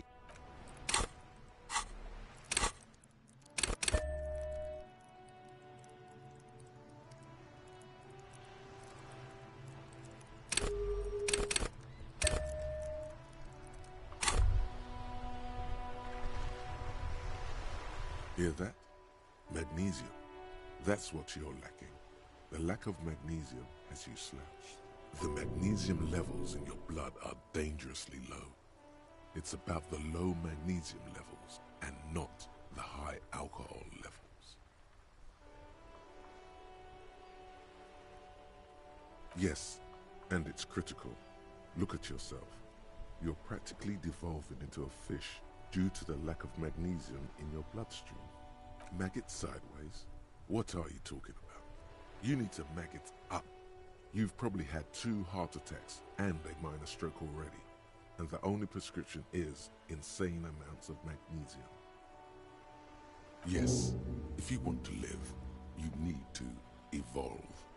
You need to transcend the carbon barrier. Go to the apothecary and buy insane amounts of magnesium. It will reverse the damage to your circulatory system. Just remember, it's not the alcohol. Buy more of that too. Alcohol is not the problem. And it's certainly not the dextroamphetamine, nor smoking for 40 years. It's the lack of magnesium and excess of coffee. You should stop drinking coffee.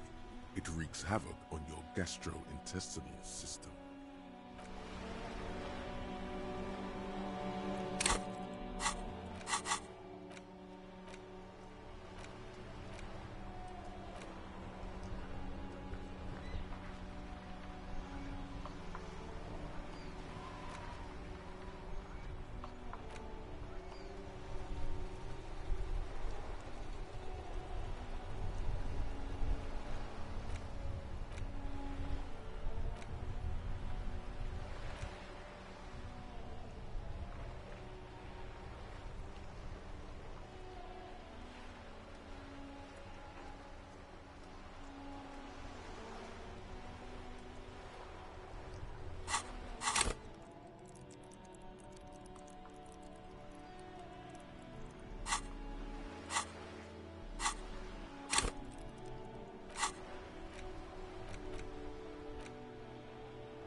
purity of snow always reminds me of the purity of a man's soul, if he's got principles.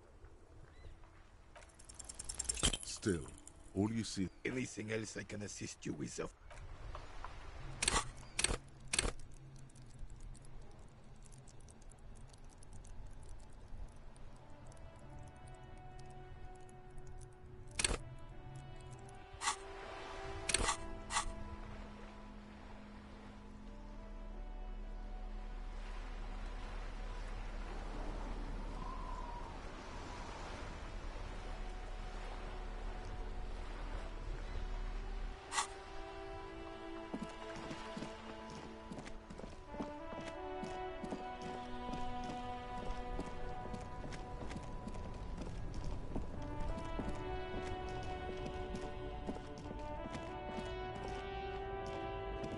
Everything still shine on these. These are all.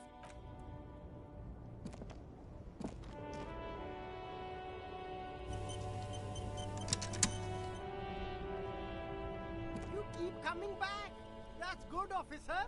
Keep browsing those clothes. Keep saving that economy. Something cold grazes your hand. Synthetic and sleek, a windbreaker. Surf, it says, but also wind, summer, 100% waterproof, and sport. All in different typefaces. Good choice, officer. Mega sporty. And it's only $4.50 for you, sir. Gotta prepare for springtime, right? You won't regret it, officer. You find the box smells like cat. Economical, but also trendy. Look firsthand. Everything still...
Vigilance officer, what can this old carabiner do?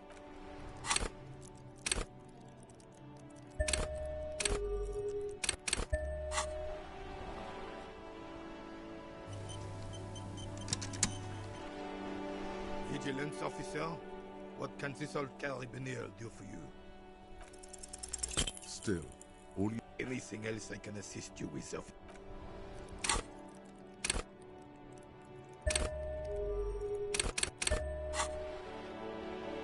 Vigilance officer, what can this... As Rene turns from you to his partner and back, the medals on his chest rattle and glare.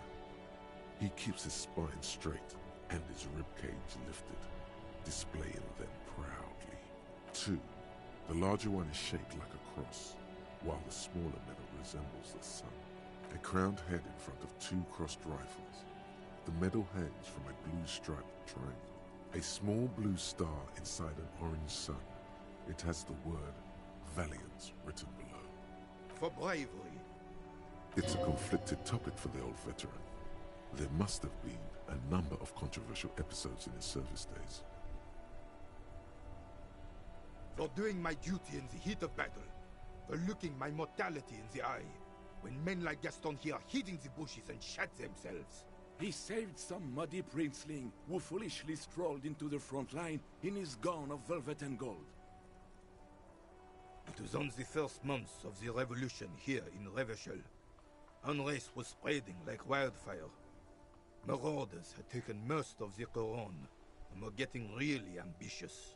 King Frisel thought he could end it all in one decisive strike. Sent his cousin, Drisson, to put an end to the unrest. Alas, the young Drisson was all piss and no vinegar, wearing a tunic of purple velvet and cockatiel feathers to battle. Even his rifle was gold-plated, shone from 5 clicks away. Can you imagine the asininity? Purple velvet tunic. That isn't exactly camo. To keep the long and bloody story short, Drisson marched us against the partisans in Couronne. And when I say marched, I mean made us walk into captured enemy territory, single file, like toy soldiers, while he rode in front on his giant red stallion. The rebels were smart. They let us come real close before opening fire. Suffice to say, it was carnage.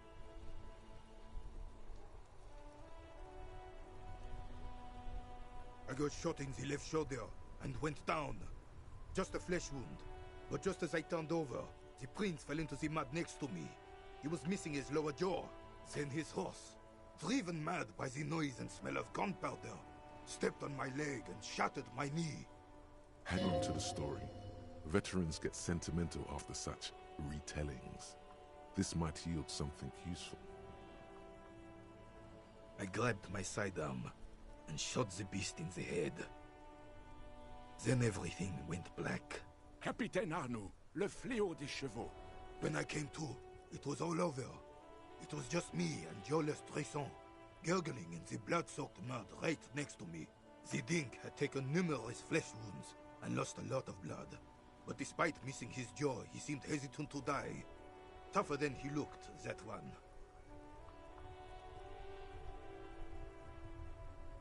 Right. So I grabbed the prick and started crawling. Kept going until the 59th Cavalry picked us up. Through some miracle, we both survived. And the jealous freak convinced Frisel to give me a medal for not leaving him to die in his own blood. Piece and shit. He was the commanding officer and I was on duty. Just doing my job. Shouldn't hand out medals for that. 13 months later, I received the Sun for distinguished service. It's not worth mentioning. You sense he's downplaying it. He did a lot more than his duty. More than anyone's duty. It's in his spine, in his billowing breasts, and untarnished self-worth. The old carabinier stands quietly like a statue, his features motionless.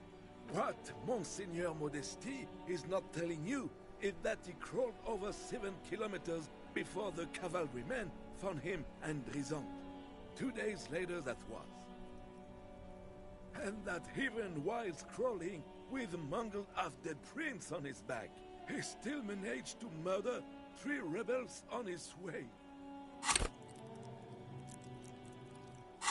Is that pride in his voice?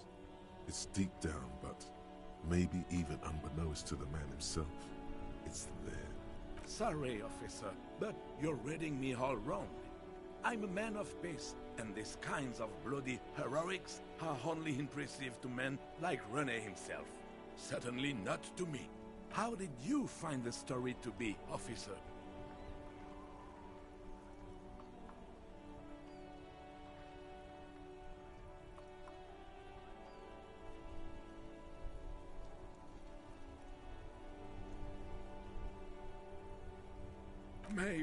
Maybe, but also bear in mind, officer. They don't hand this out for anyone with a service record. Oh no, you have to get shot, repeatedly.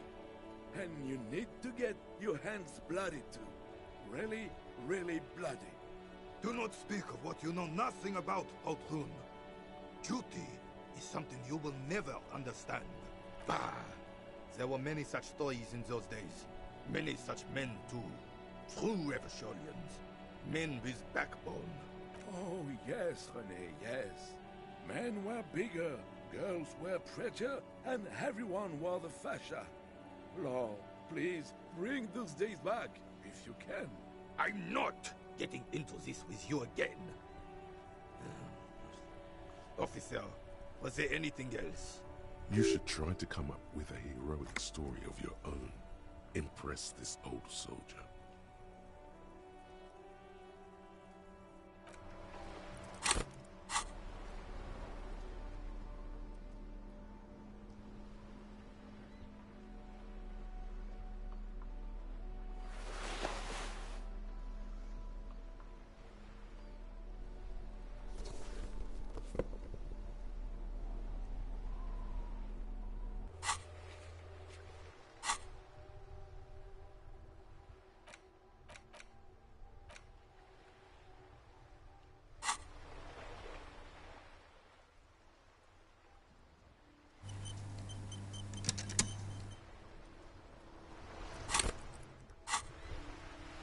Vigilance officer, what can this old carabinier do for you?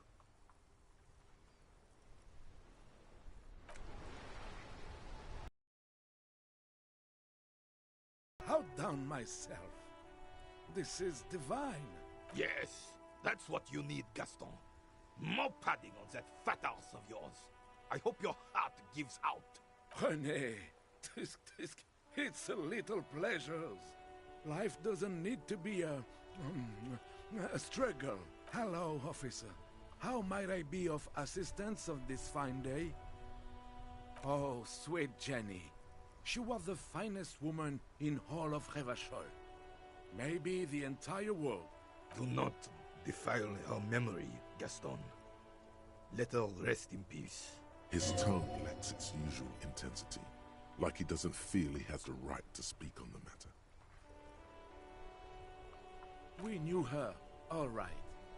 Lived on the same street our entire lives, just 2 houses apart. The 3 of us have been best friends since we were 4. She was René's first girl back when the prick was 16.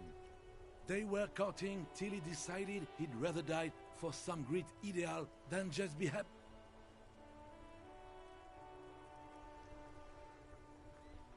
And then you stole her from me. Well, technically, you stole her from me, because we'd been pretty close ever since you two had that falling out over the ink you spilled over her pretty yellow dress. We were just boys then. This was different. No point starting this all over again. For the 1000th and the first time. Especially when we have company. Officer. She died of pneumonia 2 winters ago. It was a quiet passage, peaceful. René and I were both by her bedside when she...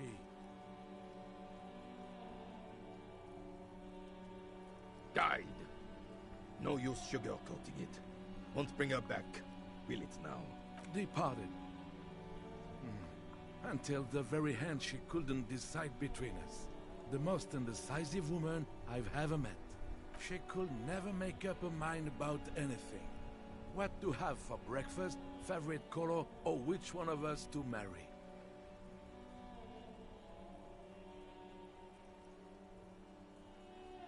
She was always leaving one of us for the other, but never long enough to actually get married.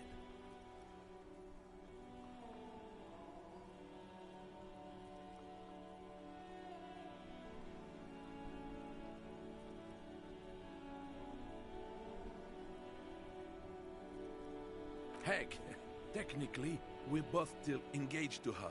You always confused her. Couldn't let us be happy. Seduced her with your fancy words and pastries. He suddenly remembers you are still there, falls silent, and turns away. She was always leaving one of her... Heck, He suddenly remembers you... Of course, officer. Memories are all we have left.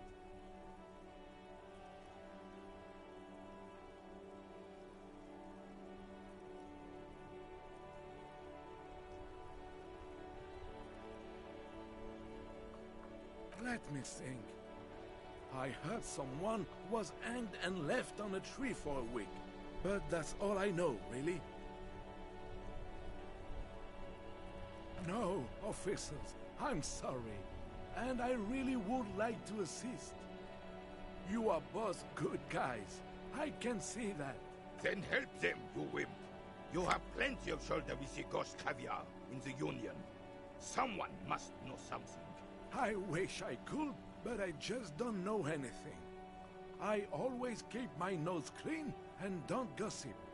Everyone knows and respects that. Respects? I'm not even anyone. Of course he's holding back.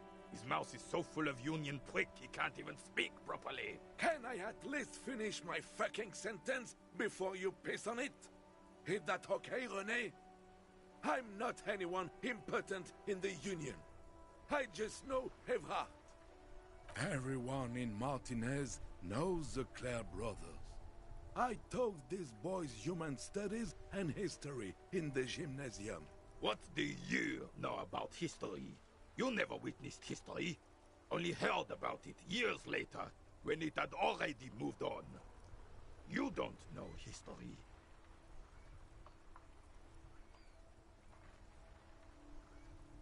The old soldier mumbles something under his breath and turns to face the sea. The blind leading the blind doesn't even begin to describe it, is what he said. Let's try not to get caught in a cross. Lest we leave riddled with bullet holes. This animosity is ancient. Oh, in many ways, yes. Like an honorary member. I attend meetings and parties, help with little things. Evrard, Edgar, and the older debarders all know me. Oh yes, not in the technical sense. I don't have a vote or a membership card, but Evrard keeps me on the payroll, just for the little things. Of course he's not a member. He's not a member of anything. I knew that. He's a Weservein. Turns to where the wind blows and tries to look important. I hate the socialist rabble, but even siding with them is better than living your entire life on the fence. Never committing to anything. Pick a damn side already. Writing work mostly. Occasionally, he needs something written, and I happen to have a way with words, people say. Oh, nothing official, I assure you. Just essays for the newspapers. About Martinez and how things are and how they could be. Evrard and I have these long talks where... Well, he tells his little pen man exactly what to say. It's commie propaganda, plain and simple. You should be ashamed of yourself. No, thank you. For being consummate professionals. You'll have this case wrapped up in no time. Oh, the goal is to throw you bull. As close to the cochonnet as you can. That's the cochonnet. Well, first, you draw a circle about a half a meter in diameter. We made ours out of rope. Then, the order of play is determined by a coin toss. You win it. You get to throw the cochonnet. Then, the players aim to throw their bulls as close to the cochonnet as possible. They must stay in the circle and keep both feet planted. I could, but I'd rather not. I don't want to take up your time with trivial details, officer. You'll put that knowledge to good use in 50 years. I'm sure of that, officer. I don't like where this is going, officer. Don't you think we should do something else now? Hurry up then.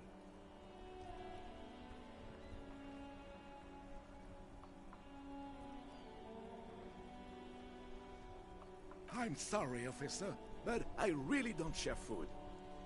Nothing personal, it's just a principle. The only one you have. The sandwich looks like a culinary wonder. Well made and abundant in components. The author sure knew their craft.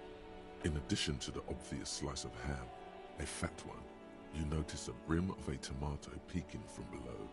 And is that mayonnaise? Believe me, officer, I wish I could help you, but I need this sandwich to keep my blood sugar stable. In my age, you need to pay attention to these things. You can barely hear him. The sweet smell of pickles in harmony with garlic butter and marinated onions emanating from the sandwich is driving your mind in a singular direction. It must be yours. Fuck off! It's mine! Sorry, officer. I'm sorry. I didn't mean it in a bad way. But the sandwich is mine. I'm not gonna share it. When the dissidents come to rape our country, he hides. But try to get a bite of his dear sandwich and he gets claws? We are a special kind of vermin, Gaston.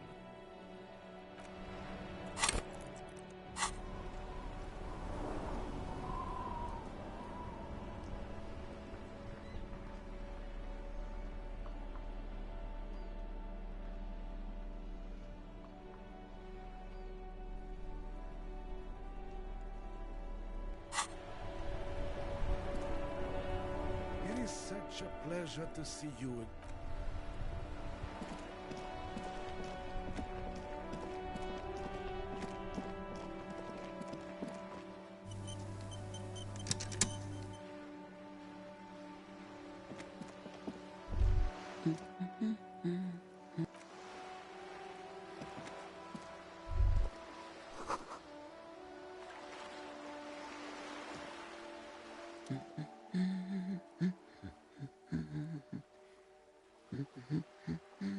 Yes? Hello? Me? No one. I'm just a working class woman. She doesn't really want to be disturbed that much. Looking for something to read. It is. I know you are. Everyone can see that. The rectangles. Mm-hmm. What with? This citizen thinks she can do without your assistance. Don't buy it. They all need help.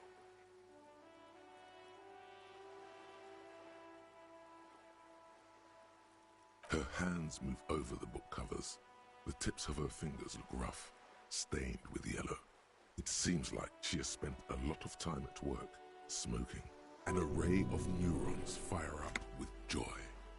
Bum her a cigarette, lest it turn to pain. No, I don't. Why do you think that I smoke?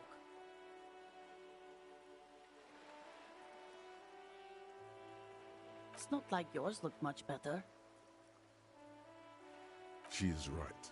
Your hands look even worse than hers, with tiny cuts and gushes covering your skin like a spider web. Your fingertips have become an ugly shade of brown. I already told you I don't have any. Go bother someone else. From the kiosk? There's one near the harbor. It's Frita. You can look it up. She sighs. My husband? No, he's not. I don't know. At home now? Out drinking with his friends? Working? Where is this going, officer? Yes, but I don't really need to know where my husband is. Not all the time. No.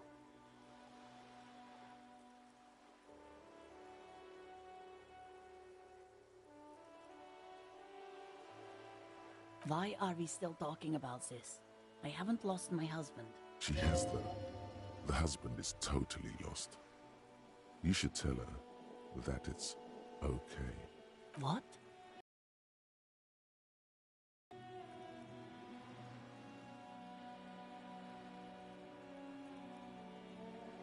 Who said anything about shame? Stop talking down to me. My husband is not missing. But he is. You can feel it. Or maybe it's something else then. No, absolutely not. Are you a policeman or a nanny? They are not missing, sir. You know where they are. They're at home, smoking, giving the ladder of vices a chance. What if something horrible has happened? What if they're dead? That's the bad vibe you got before. What? It's just, my daughters are perfectly fine. They're with their friends down in Jamrock. There's nothing to worry about. She's getting upset. Her voice has risen as she tries to convince herself that her daughters are safe. They're almost grown up now anyway. They're past the age they need me protecting them from everything now.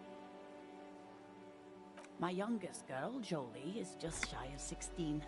Jenny, she is turning 18 next month. But we shouldn't even be talking about them. Why do you need to know this? Haven't I repeatedly told you that they're not missing? That they're in Jamrock, safe and well, at some stupid party? Did someone say party? You could use a party. Hunt it down. There is no investigation here. I can tell you that. I don't mean to disrespect, sir, but you are being a bit of a cockatoo here. For what it's worth, I agree. But cockatoos can't be stopped when they get ladies. It's better to indulge him at this point. I don't even have a cockatoo. And guess what? Even if I had, it wouldn't be missing. Great. Nothing. Go read up on them if you're so interested. There's a great book in the bookstore. Maybe you should. What if the cockatoo is your astral captain? Or your heraldic bird? Wonderful. The store is open. The woman before...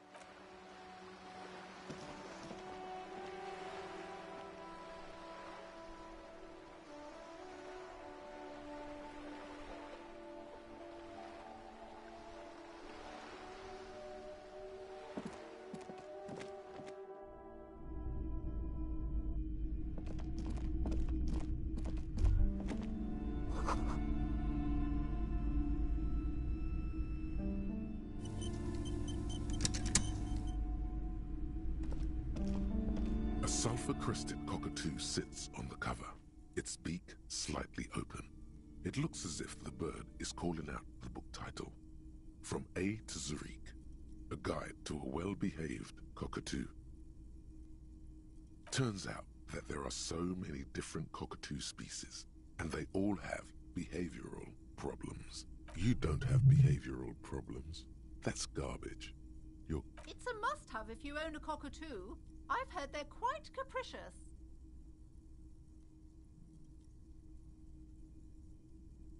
Oh, a nature enthusiast. Good choice. I knew it was a good idea to keep that around.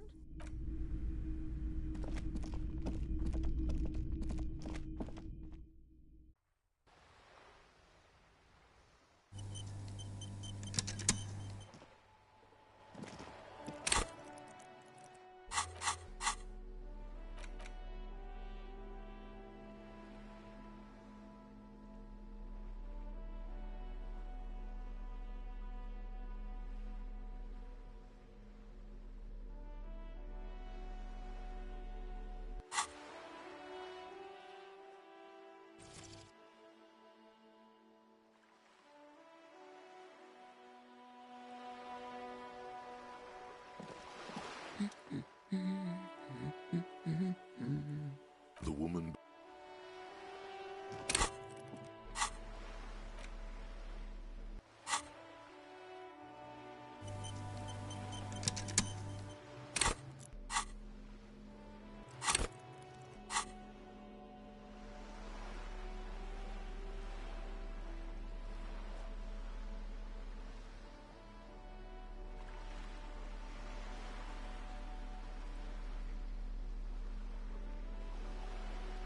A cockatoo is a parrot with an erectile crest, found on the Seminine Islands and in southern Fas a la Mer. Known for their intelligence and general precociousness, cockatoos are popular birds in aviculture. However, they often exhibit various behavioral issues. This book talks about the delicate nature of twos, as well as introducing some of the most popular species among the bird enthusiasts. The funeral cockatoo, the major majestic cockatoo, and the most common, Bang Bang cockatoo. It's colorfully illustrated. Where to even begin? All cockatoos are known for their needy natures, requiring attention for at least 2 full hours a day. They love to talk and have been described as lovable clowns who just don't know how to wrap up.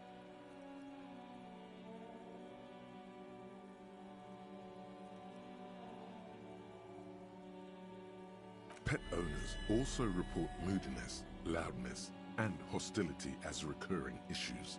If left unsatisfied, cockatoos may scream non-stop, pluck their feathers, or become aggressive. It is not recommended to get a cockatoo if you're not able to cook them food every day and give them the full care that they need.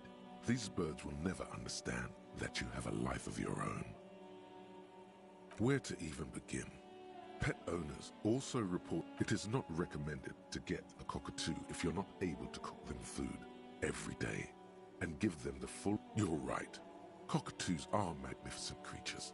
They love to perform, cuddle and show off, and will even scream for fun, often as loud as up to 135 decibels. Ouch. That must hurt. This is a yellow-tailed black cockatoo. Its specific name, Psittacus venereus, relates to its dark and somber plumage. This bird looks as if dressed for a funeral, 24/7. There is something indisputably ominous about it.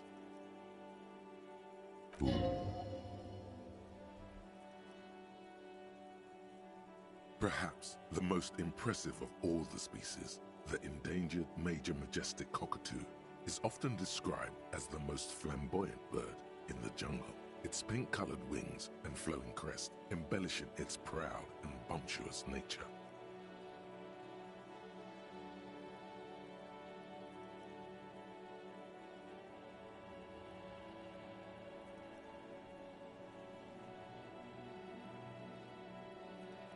In the words of poet-explorer Sir James Fournier, few birds more enliven the monotonous hues of the verdant forest than this big, bold, and beautiful species.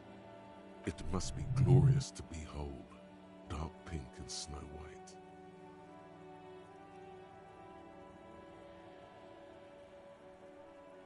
Despite its banging name, the Bang Bang cockatoo is actually the shyest of the species, common in almost all Seminoles forests, as well as zoos and homes all over the world. Its plumage is mainly grey and white. The Seminoles name, Bang Bang, is thought to be of onomatopoeic origins. Magnesium-based life form. We tell them, hell no. You're about to become a magnesium-based life form. The age of the primitive carbon man is done. No longer must mankind rely on slow-working background radiation to take us further into our genetic destiny. This is the era of guided evolution, and magnesium is the key. You are the first of your species, the next step in human evolution. An advanced magnesium proto-man who mags it up, drinks it down, and sniffs it sideways.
The woman.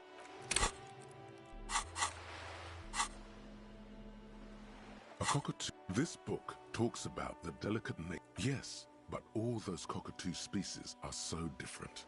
Which one are you?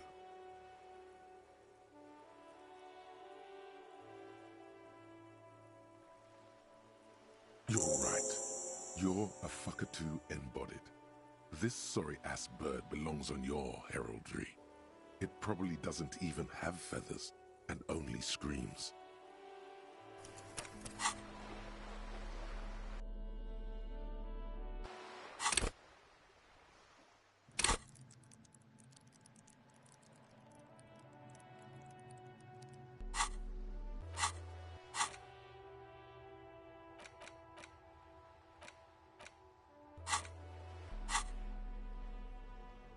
A cockatoo. This book talks about, yes, but all those cockatoo species are so different. You're right. You're Psittacus venereus embodied. This ominous bird belongs on your heraldry.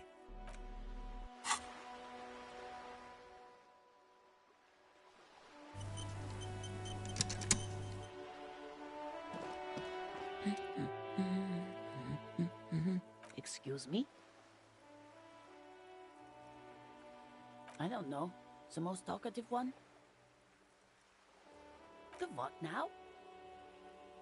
You truly are one strange cop, aren't you? The woman before.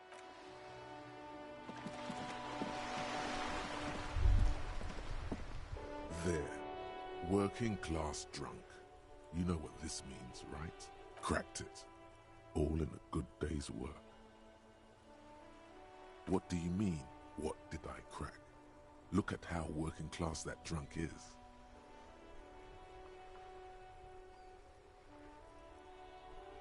No. Stop goofing around, recruit. Yes, and you found him. Now go and tell the working class woman. Protect and serve, recruit. Do marriages make any sense? Does honor? You're not a filthy philosopher. You're an officer of law. It's time to ace this case and not brood over your reputation. We can deal with the perception management later. There's no need for champagne when there's honor, recruit. Go and tell the working class woman what you found right now.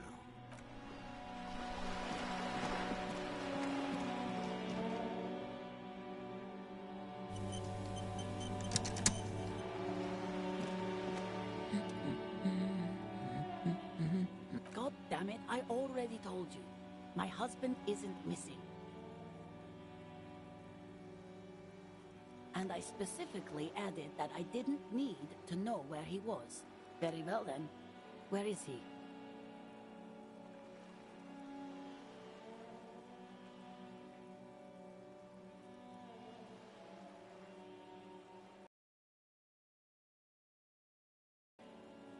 I don't follow.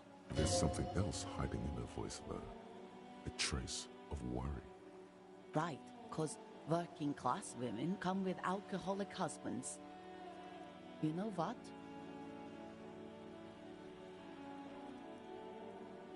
You were right. I do have an alcoholic husband. Although not that one. Ah, lamb. Knew it. I did, and he is. He's also an alcoholic. No, he's not. Or maybe he is, I don't know. He's probably in the park or in Shamrock somewhere, drinking with his friends. I haven't seen him for... Well, to hell with him. There. She's worried now.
I wouldn't be so sure.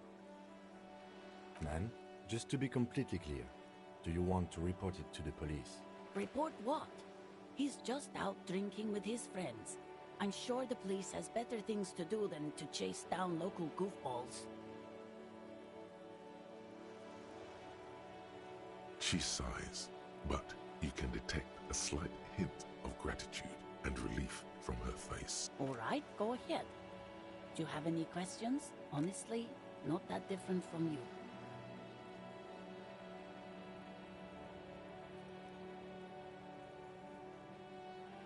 That's one way to put it, yes. No offense. I'd also add he's a little bit chubby. What else? He was wearing a dark brown leather jacket with a bright blue inner lining. The lining is hand-sewn. I made it myself. It's his cool jacket. God knows it's too cold to run around in this, but he refuses to change.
Who cares about the cold when you have your cool jacket to wear?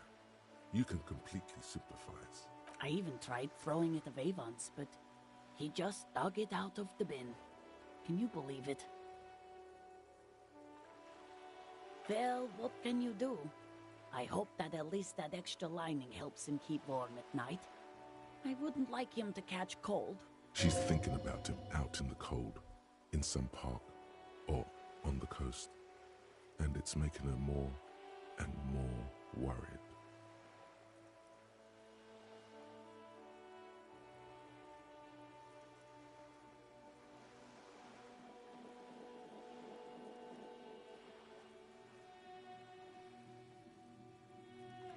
Yesterday morning, he went to the library.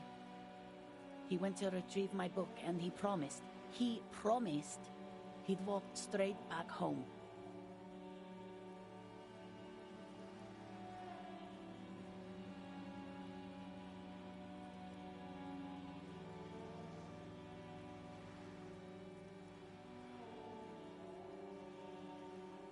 Because we talked about this. We talked about not wandering off again. I don't know what to do. I honestly don't know what to do with his addiction. Just makes me feel weak. She turns away from you in an attempt to recover. So you are going to look for him? She genuinely wants you to know. Don't make her ask. Thank you. Please do. Even though I'm sure he will return home by himself. I'm still sure of that. She tries to maintain a brave front, even though her eyes reveal the opposite. I'm sure he will too. When he does, would you let Precinct 57, Kim Kitsuragi, know?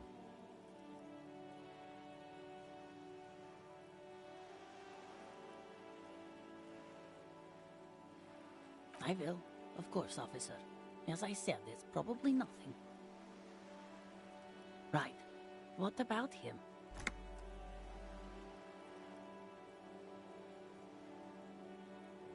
She gives you a short nod before...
Your bottles, do you know what you should do?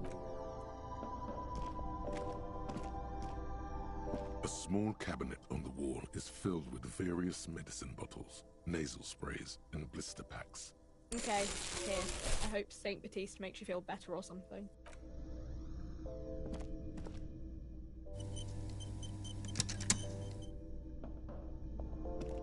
A colourful... Again, I'm obliged to inform you that both alcohol and cigarettes damage your health.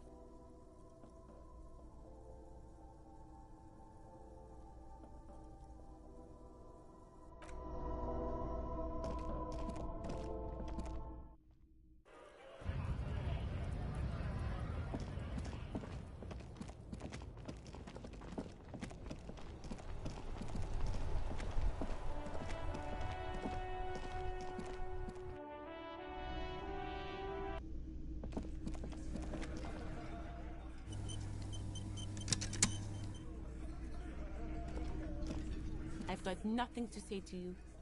Why are you wasting your time?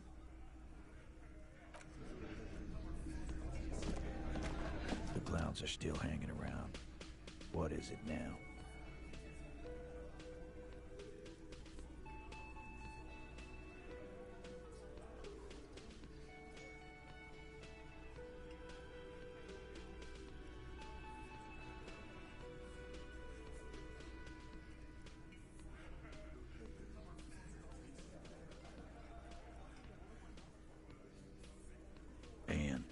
He tenses immediately. Chest tightens, jaw sets, ready for another blow. That fucking fucker. You're the worst cops in Revachol. I gave you gold on that tape.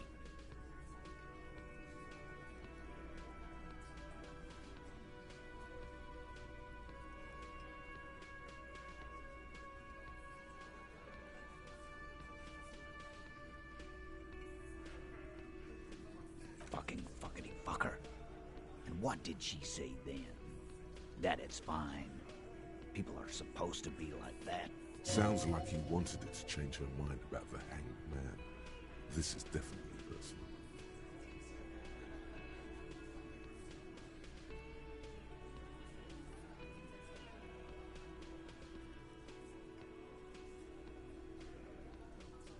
Yes. In fact, I think she thought it was a little funny. Funny? No good goddamn psycho whore. Right. Oh, fucking right. I guess it's good then. Fucking. Please try to control yourself in the presence of visitors, Titus. This is just perfect. Just fucking perfect. Any thoughts on this, lawman?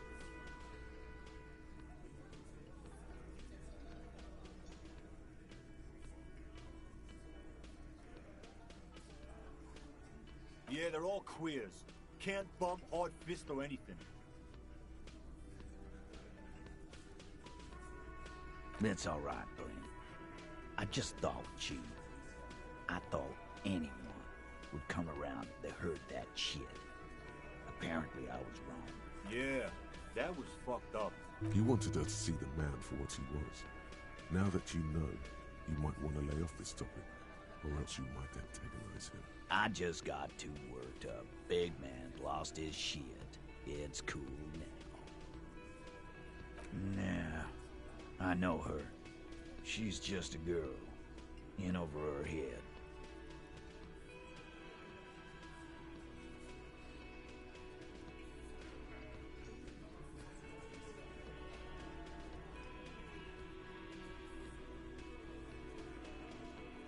What kind of pro? Out saying she's a hooker? No, he's not saying that. Forget about it. Nah. Yeah. You're right about that. She takes way too many drugs. Well, it's as they say. You can't do anything with an underdose. With an overdose, you can at least try to come off it. Take a bath, do breathing exercises, get medical attention as necessary. With an underdose, you're just you. Yeah, but I mean, she has an actual drug problem. Not like you. Not like us. I don't think I've ever seen her sober.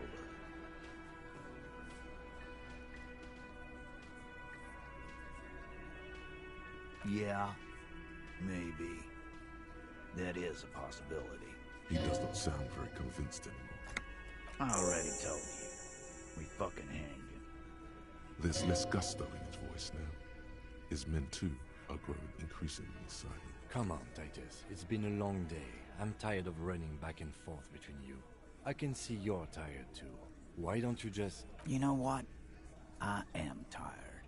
I'm tired of you and the whore upstairs. Next time you see her, tell her Titus said, "Fuck on!" That lying, scamming. We're done. This is over. Understand? Your little investigation is over. Yeah. On the floor, beer drips out of the can into a small puddle. No one does anything about it. What is this quiet funeral shit? What we need is some beers in us. Bartender, 20 beers for the Dock Workers Union. Why do we make it 40, huh? Why do we make it 100 beers? You're not loud enough. 100 beers? Now we're talking. Hoppity hop over here, cafeteria manager. The window might be closing. The more beers they get in them, the less cooperative they will be.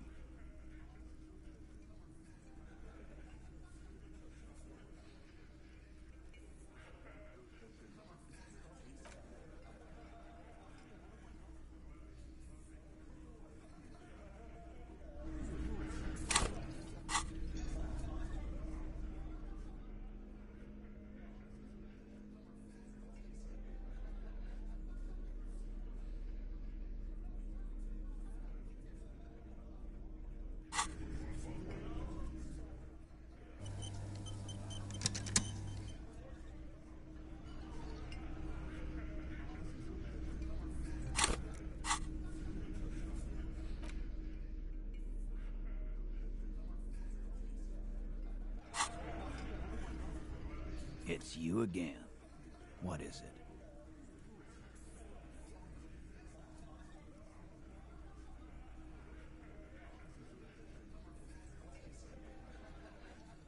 Again. Good one, Titus.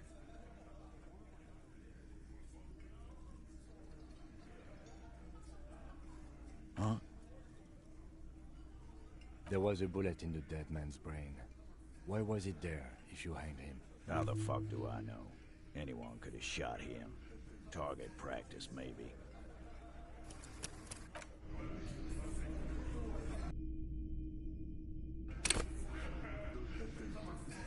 It's you again. What is it?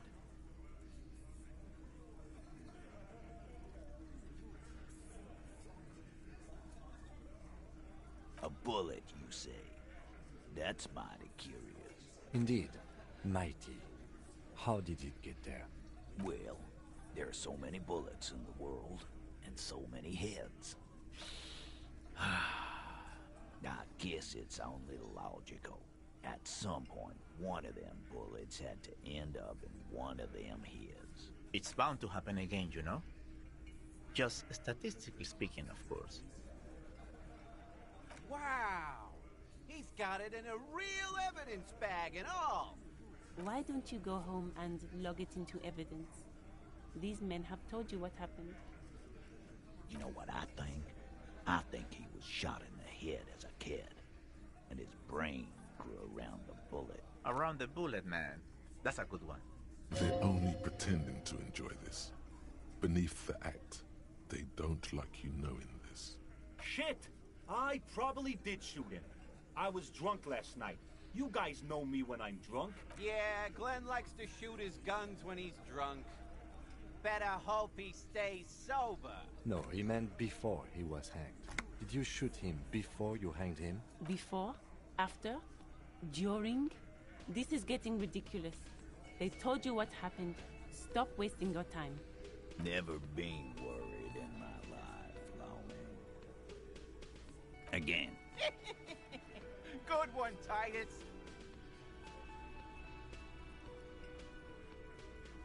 Didn't they? You're pretty sure. The autopsy showed there were no ligature marks. His hands were not tied.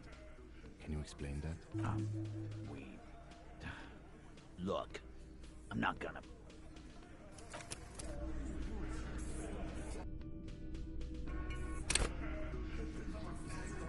It's you again. What is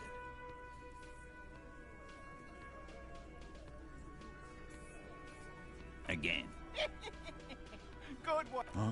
There was a... How the fuck do I... This line of questioning is over.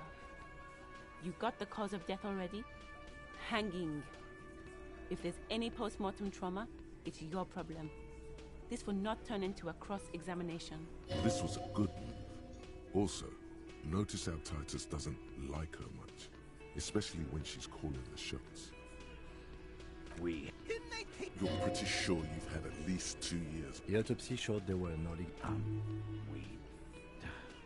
Look, I'm not gonna play 20 questions with you, capo. I'll say it again. We killed him. Yeah, I knocked him out. Came up behind him and clapped him in the back of the head. He went down like a sack of sand. That's right, lawman.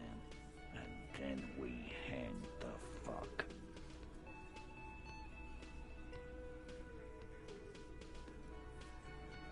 My fucking elbow, Copper. Samaran boxing style. Right fucking here.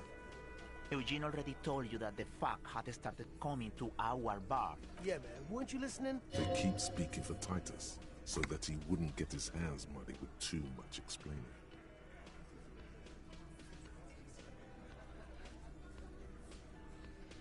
With numbers, asshole.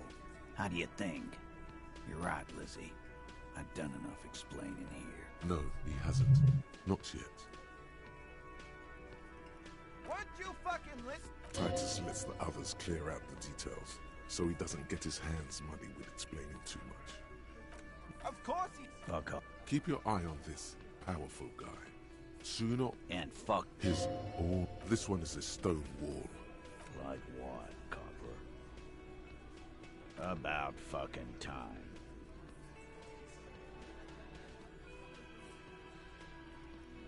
You still on about that bullet? A bullet in a hangman's head. You're right, Copper. That is mighty curious. Indeed, mighty. How did it get there? Well, there are so many bullets. It's bound to happen again, you know? Why don't you go You know what? Around the... They're only pretending. Shit! Yeah. No, before? After? Never been worried in my life,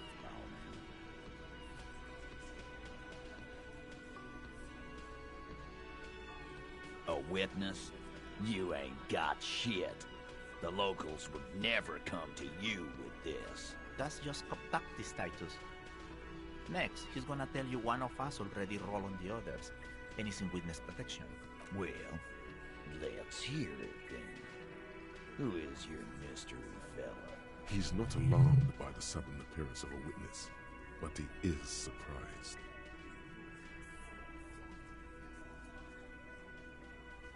You can almost see the blood curdle in the lieutenant's veins. Miraculously, he remains silent. Not only his name, but his address. You are a goddamn menace. So, some moral intern crony. What'd he tell you? I bet he had a dead hooker situation. If he came to Martinez.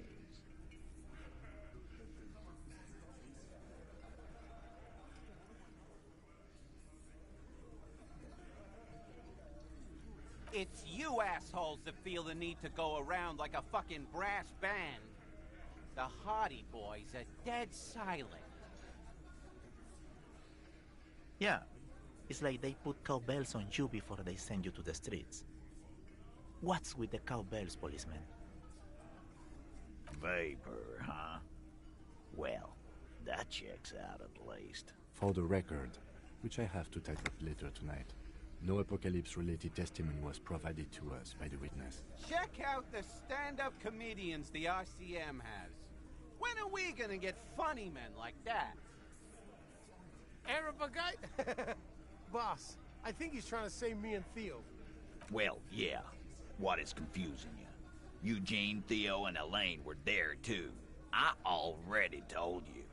We were all there. That means absolutely nothing to me. Sounds like some made-up horse shit. It means the whole scene was long and drawn out, like it was from a film. What is this fella's problem? Sorry we didn't make it more action-packed. It wasn't the first thing on our minds, you see? Shanky. It's Shanky, right? I thought there's something wrong about the lynching story. Now I know there was. You don't know shit. I know you are lying, Shanky. You didn't break this wagon fort, but you did manage to rattle the people inside a bit. Yes, enough of Charleville Drouin from Rue de Saint-Gelaine, 33B. An almost inaudible whisper from the lieutenant. Damn.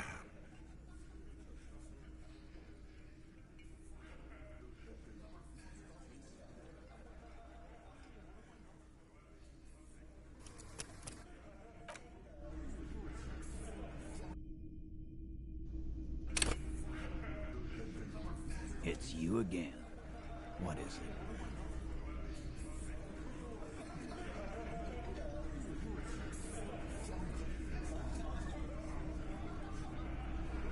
Again. Good one, Tigers. We. The autopsy should... Yeah. That's right. Can we hang the fuck?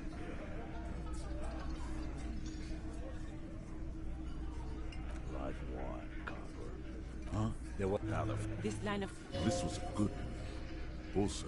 About fucking time. Indeed. Well, it's bound to happen again, you know? Why don't you go home? Around the... They only pretend. Shit, yeah. No, he meant... Before? After? Never been worried in my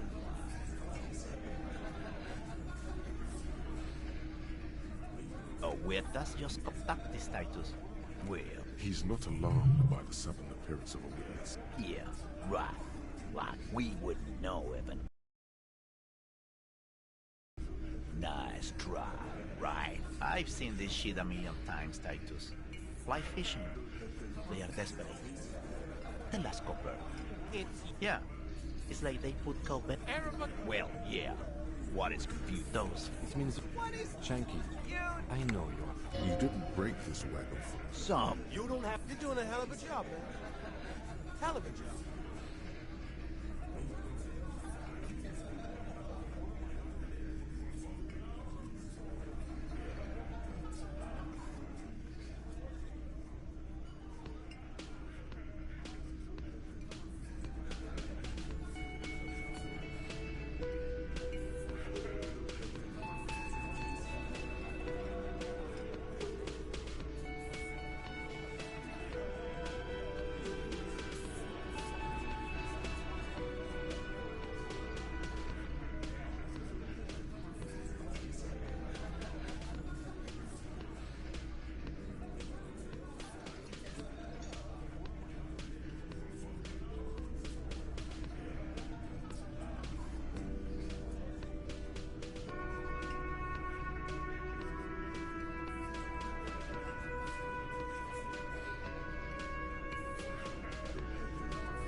It's you again. What is it?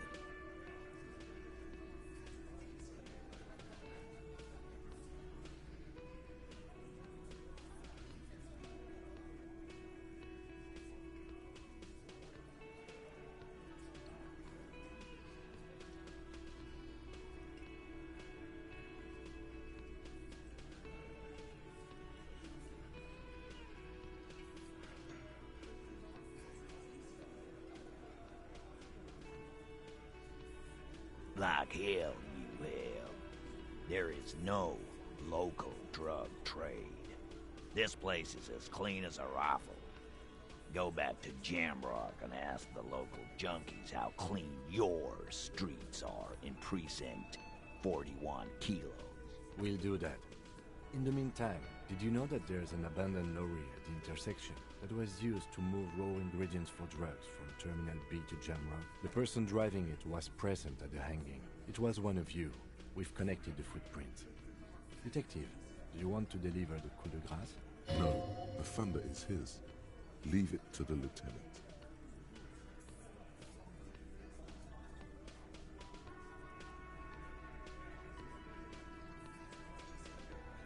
Thank you. You're right, Titus. There is no local drug trade, because it's all controlled by you. You're the drug trade. That's a mighty interesting theory. I guess that's what you would need to do, theoretically. A big, strong, state-run monopoly would outcompete the runts on the street. Yeah, man. Theoretically, that's what you would do. To get rid of the gangs, the dealers, even some of the junkies. You would need good, trustworthy people to take their place, of course. Hardy men to run such a monopoly. For the good of the community, of course.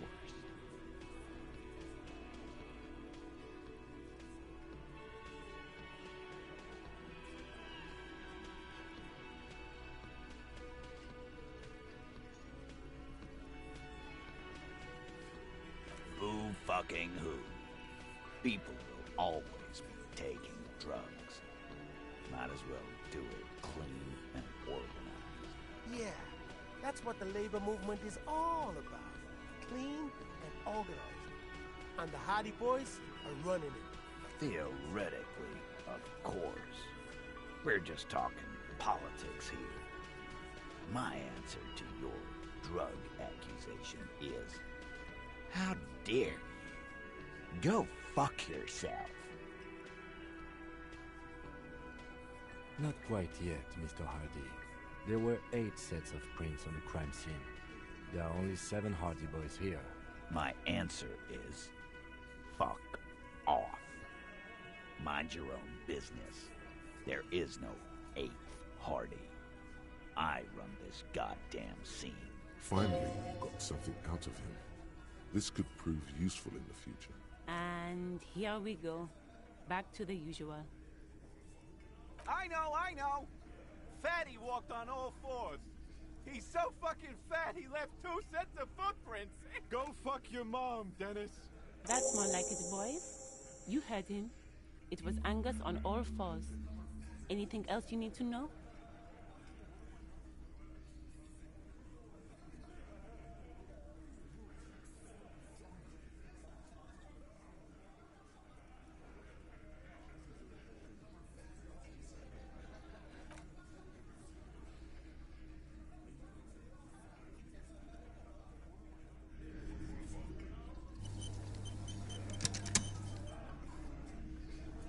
It's you again.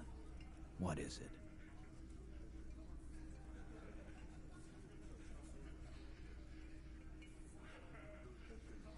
Yeah. By friends, you mean his squad mates from Crenell.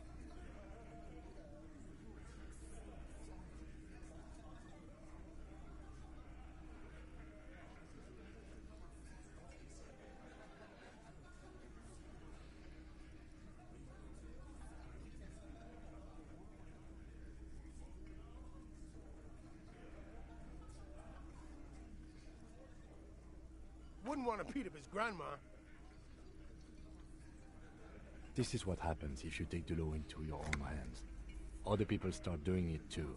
Let them come. The Hardy Boys are right fucking here. You heard the man. Right here. We're armed. We got the whole district behind us, and Glenn. Glenn is fucking crazy. Yeah. A well-oiled murder machine.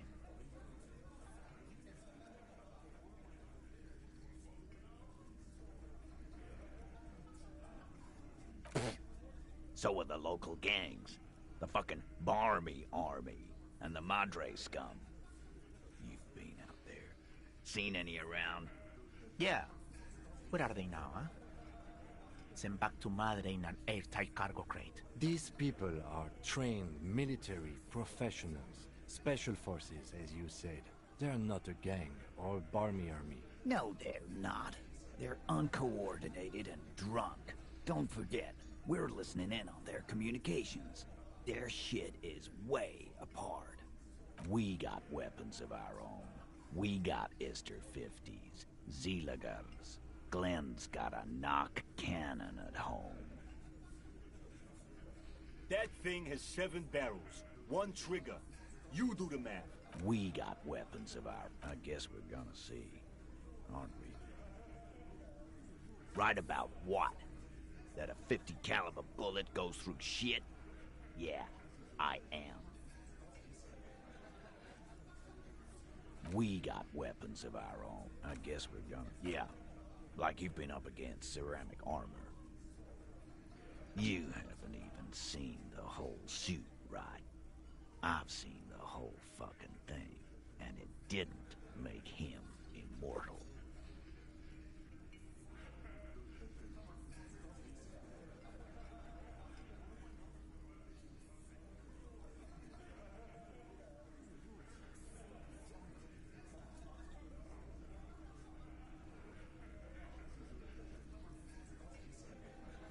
Big fucking surprise. They hire psycho scum, arm them to the teeth, and let them loose in the city. What do you think is gonna happen? What do you mean, okay?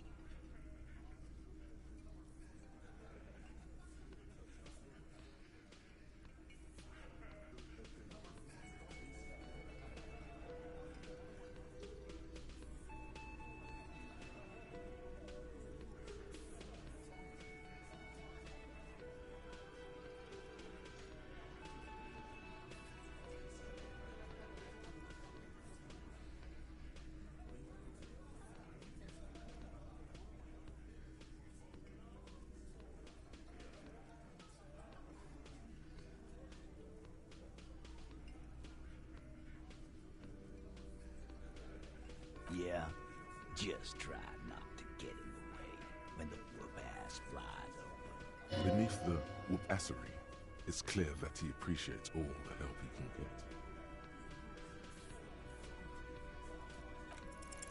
get. Klazia is playing them like a fiddle. Tell them how bad they got played, and they'll tell you the truth. There are many ways to go about it. All of them really good.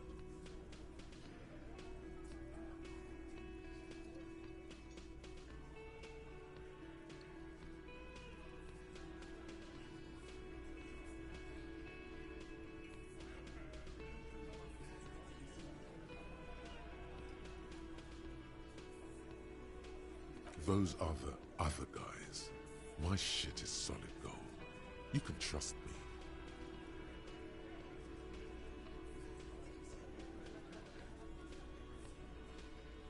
Oh, you don't like these arguments? Let's see you come up with your own then. Come on, everyone's waiting. Where are they? Why is Goldmouth mean to him? Something is wrong. It doesn't look like he's succeeding.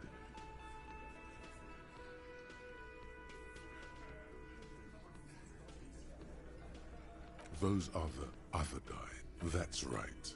Titus is ready to break. You've come too far not to trust me now, pussy boy. Pussy boy? What the hell is going on here? That doesn't sound trustworthy at all. What fucking story? A story that fits the occasion, of course. I invented a wonderful allegory for all this. No, there is no story.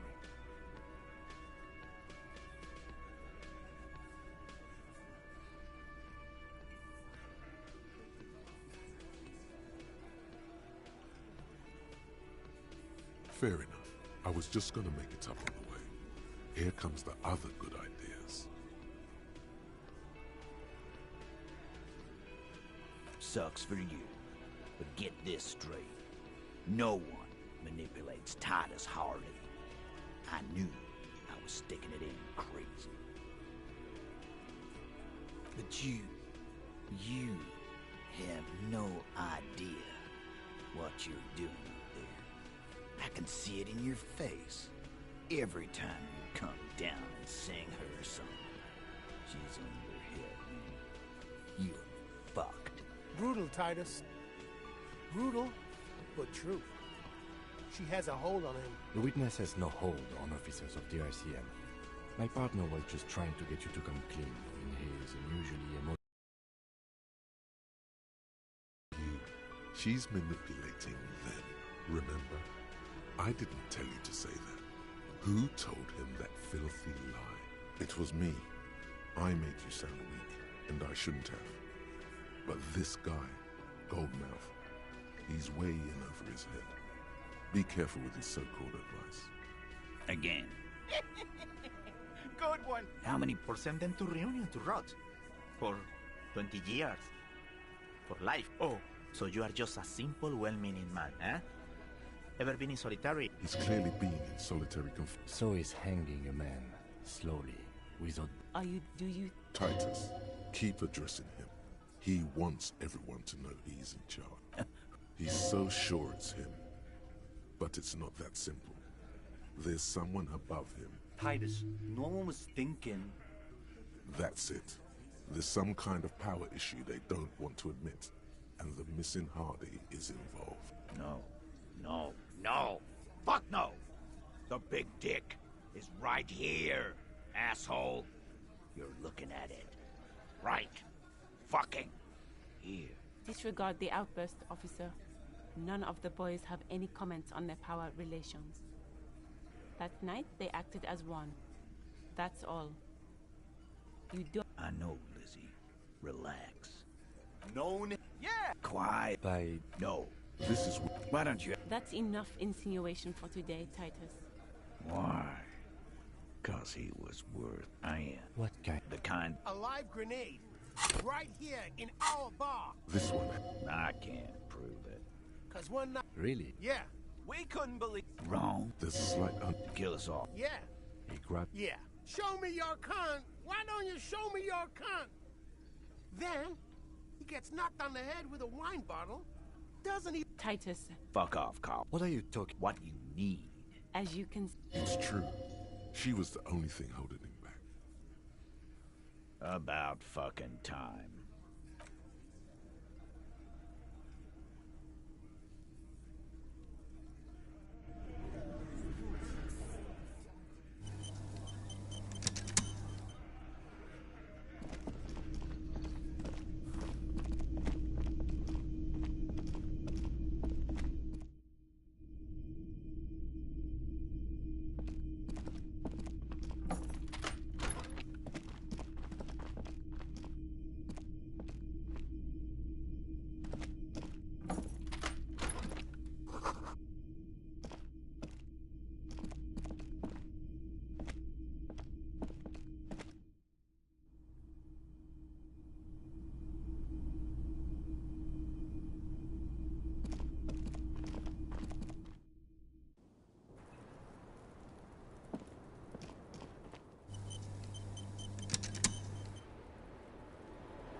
I was just thinking, what a nice day for questions pertaining to a murder investigation.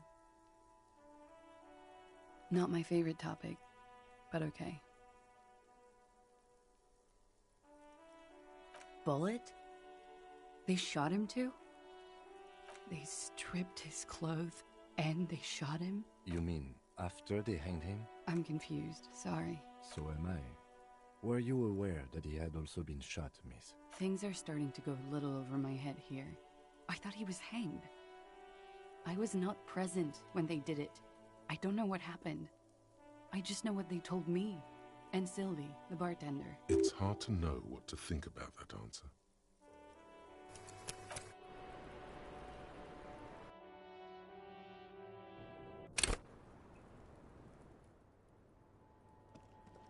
I was just thinking, what a...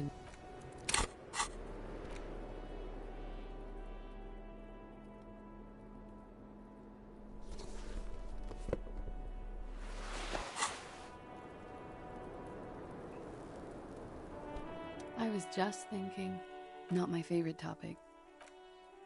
You mean? I'm So am I. Things are... It's hard to know what to think about that answer.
I was just thinking, not my favorite topic, but okay.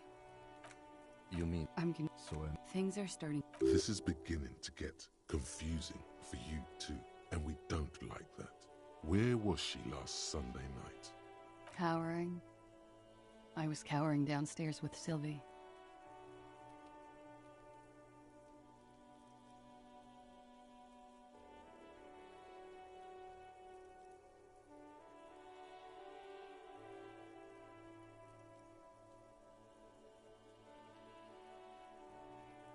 How about we, change the subject to something more lighthearted now?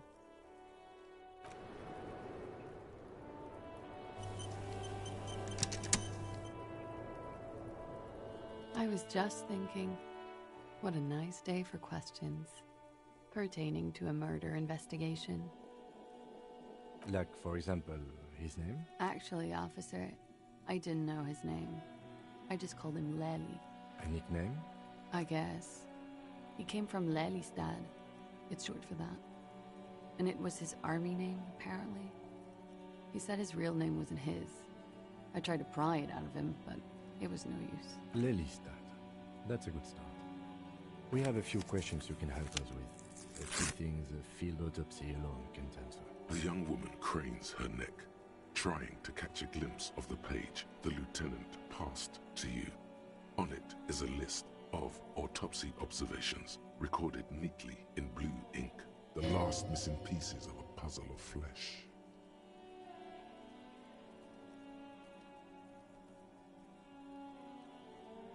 In Oranje, officer. It's, I think municipality is the term. A nowhere town there. You were almost right, officer. That means his race was occidental, not mondial. I'll update the form. Yes. We were compatriots. Did that bring you together? No. He was too old for that. And from another part of Oranjenrijk. I didn't even understand his accent. What brought us together wasn't Oranje. It was bad habits. Sex, speed, probably also sildenafil. He was 42. 42? Are you sure? I would have had him above 50. He had many scars that made him appear older. But no, we even celebrated his birthday like some weeks ago. It was a funny 2 days. He had little reason to lie to me. Looks like you were right, officer.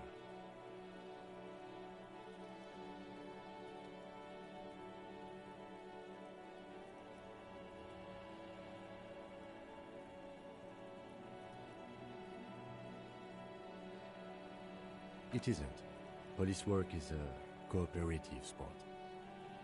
Blue. Like blue. They were like little blue galaxies, you know? Eyes in his fucked up face. Pardon the swearing. I do him an injustice. He wasn't ugly. And he had a beautiful, soft voice. Very surprising, what with all the scarring. It was quite something, watching him speak. He had a combat wound on his chin and mouth? Yes. Severe. It made him look like half his face was cracking away in some strange smile. That and those eyes. Ah, yes. His hair, if you can remember? It was light brown, almost blonde. He darkened it with brilliantine, made oily. Not nice to stroke. I couldn't convince him to leave it alone. Oily, isn't it? We have that in common now. She understands what autopsies entail. It doesn't get her off balance. No. I can see you've put quite a few things here. They don't all give you a point. There it is, in your rushed writing. Right where the lieutenant is pointing. Fucky, fucky. You should really get this questioning back on track now.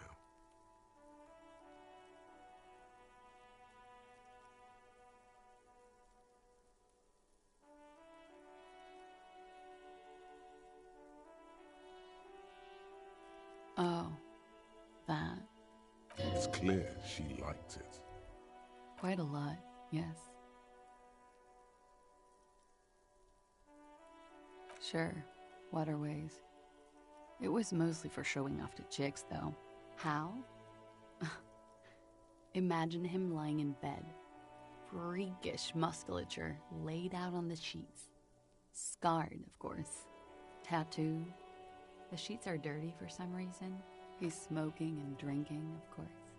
And his chest and shoulders and arms are studded with stars. Tens, hundreds of them. Maybe even thousands. And the woman goes like, "What was this, baby?" And he says, "That was too hardcore. Don't ask me about that." So she goes, "Okay, but what's this, baby?" And he's like, "Saw some bat shit there. Killed some loincloths." And so it goes. Star after star. Port after port. Third world country after third world country.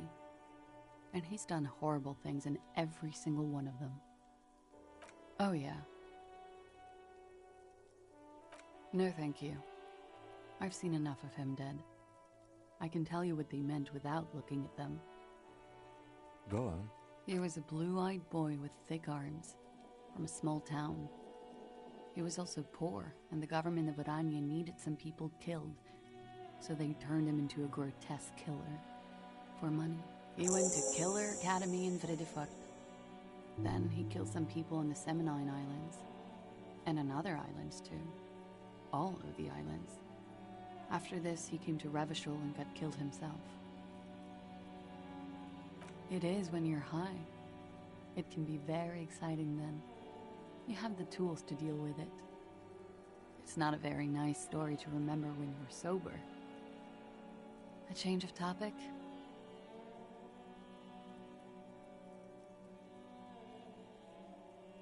Why do you ask?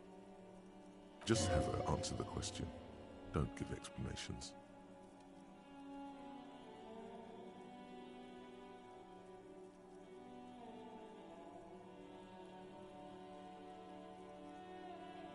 Wow, a mystic. How intriguing. I have no doubt this is all adequate and true. I do not doubt the signs, but maybe you're interpreting them wrong? He enjoyed life, you see. A little too much, if anything. Up to the point where other people had to pay for it. Everything checks out here. It's all A-OK.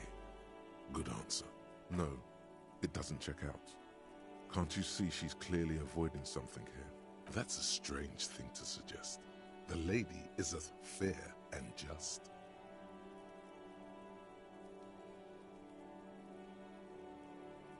Just have her on. I don't think he enjoyed dying, officer. He had too much left to do. Too many third world conflicts. Couldn't tap out just yet.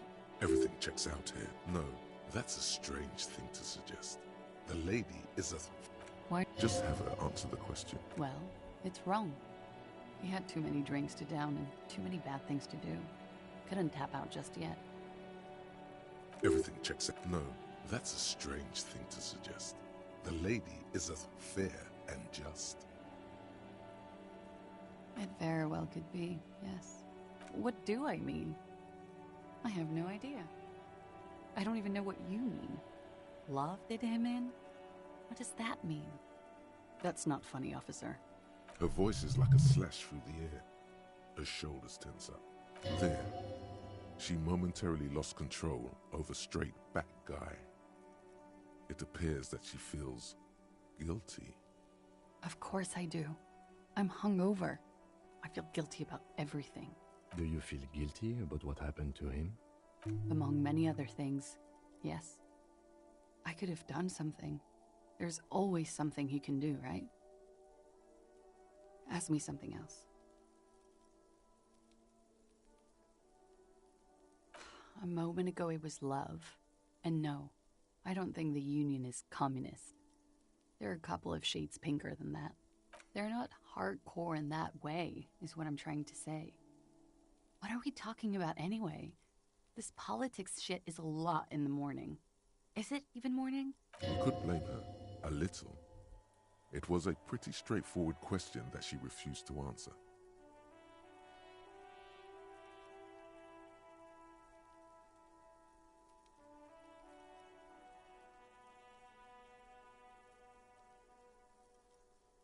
The lieutenant blinks. His expression does not change. All right, let's see where this is going. Cool.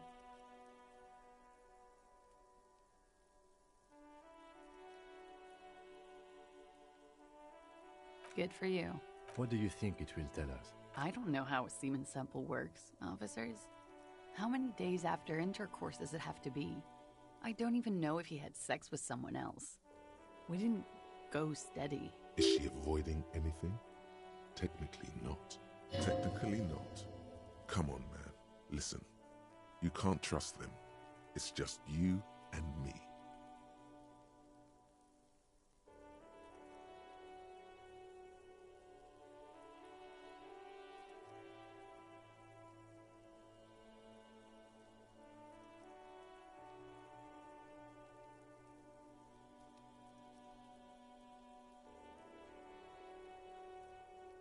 All right.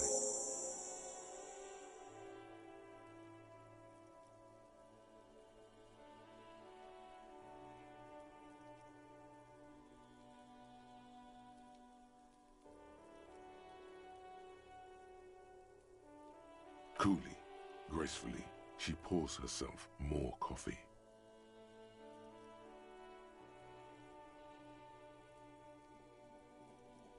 Yes, miss. I hope you don't mind.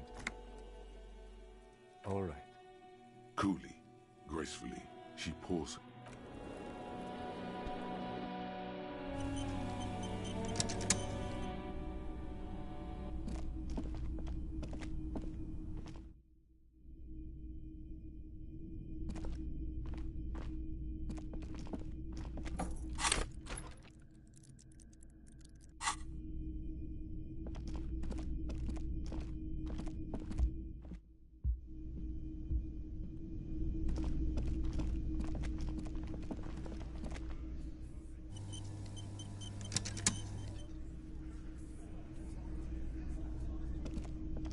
Hi again, gendarme. Bye-bye, gendarme.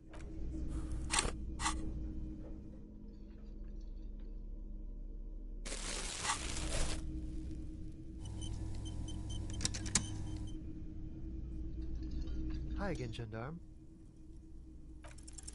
Could he be a member of the homosexual underground? This sexual thing seems interesting. Ask around. Become involved.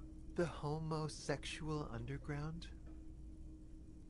Why, yes I am, officer. Why? Do you want to investigate? Oh, it's a pleasure group. A sub rosa pleasure group congregating in cellars under the cover of night. Saturday night. Sometimes even Friday night. Or Thursday night. Sometimes the congregating doesn't even end. It carries on into our daily life. Oh, we're ambitious. We want to destroy the last vestiges of meaning, the last things people in Rebishol have to hold on to, the true symbols of security. The meaning of man and woman, mother and father, their marriage. Everything will be constantly shifting and moving under our rule. The future will belong to a circus of identities just spinning around, surreal and unreal. You won't even know who you are anymore.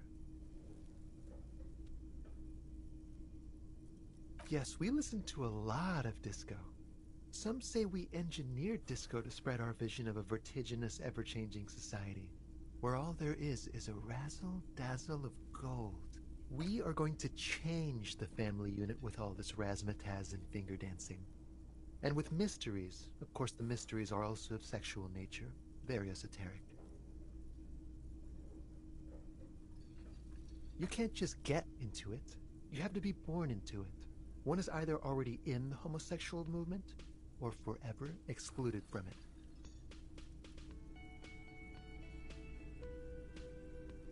Beautiful. Beautiful. That's exactly what we're looking for. Who knows, maybe you were homosexual in the past. Maybe all of that has been repressed. I have to say that you do look like someone who might be part of the underground. You have that very distinctive, I can't understand what's going on here look.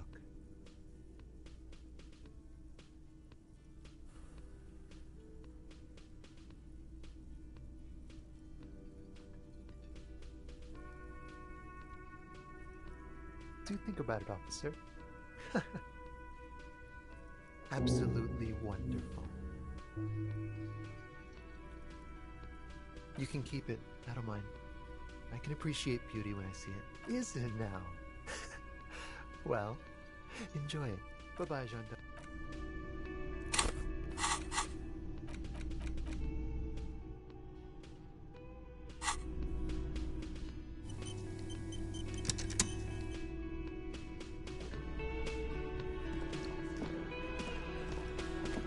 It's you again.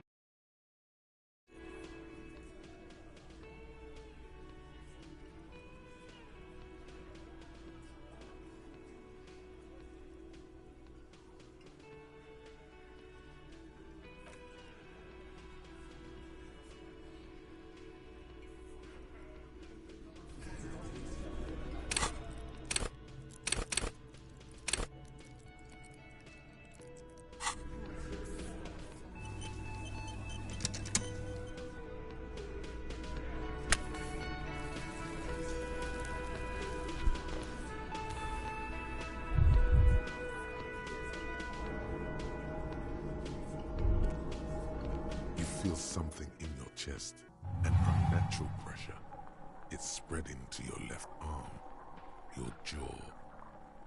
Don't think this is a sign of anything other than your heart failing. There's no shame in surrendering now. We all do. It gets so dark. You don't even see her face, like you always thought you would. You only see pain and fear. Cop suffers violent heart attack. Detective Lieutenant of the Army.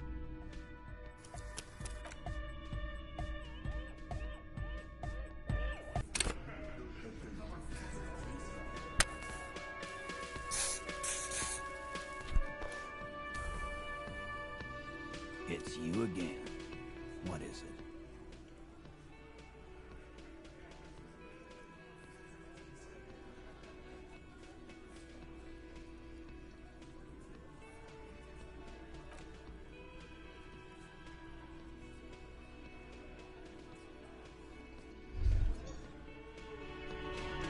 Why does art inspire you so much?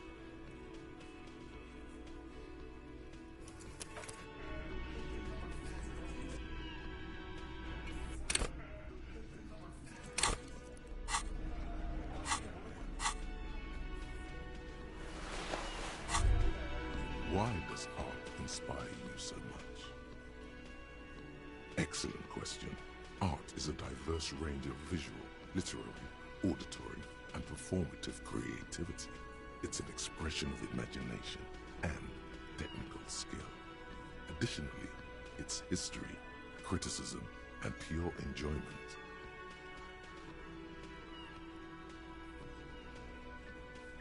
In short, art is the highest form of human communication, representation, narrative, emotion, and agency intertwined. Have you looked in the mirror lately? You have the exact features of a savage art critic, with that beard and those clothes, disheveled and prophetic. Perhaps you should try to critique architecture too? Of course not. It's autism, box drawing, masturbation with a ruler and a sextant or whatever they use.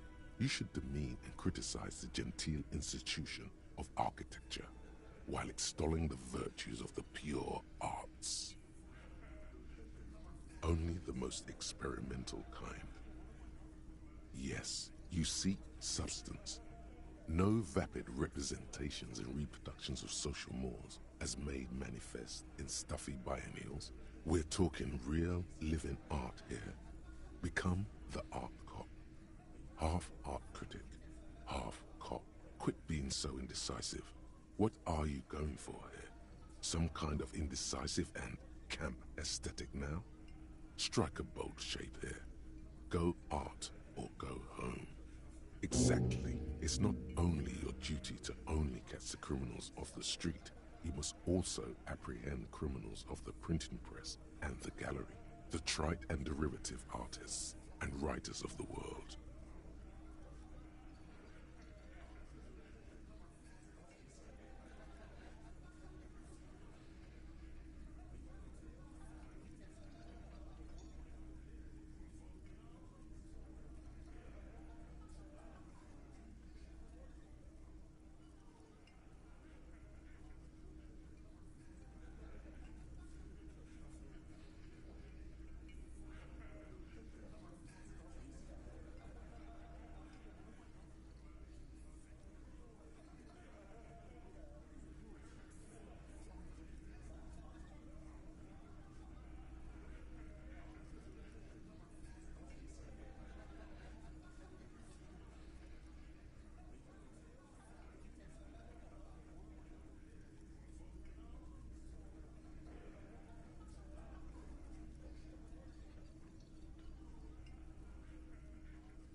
Go ahead and provide savage criticisms, Arcot.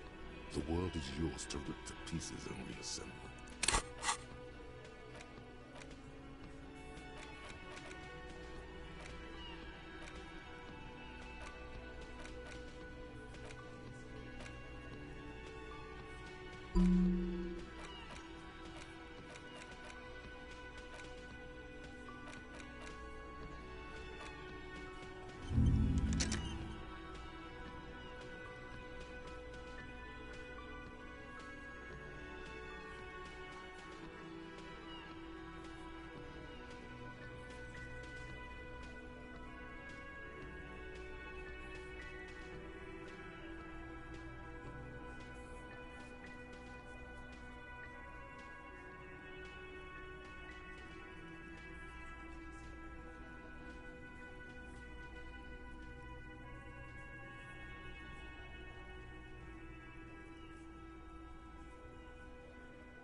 It's you again.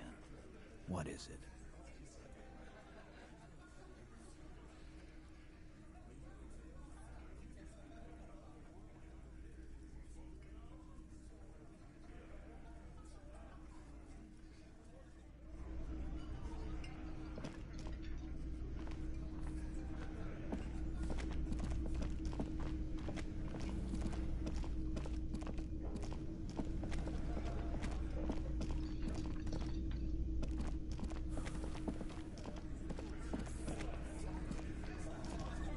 It's you again. What is it?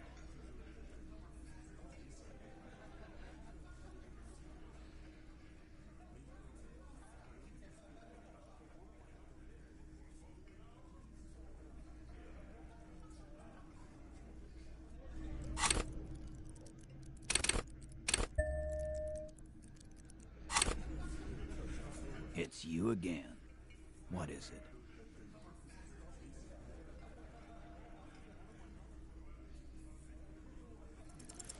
I don't know what went wrong the last time. You have so many good ideas here. Make them all see they're puppets on a string.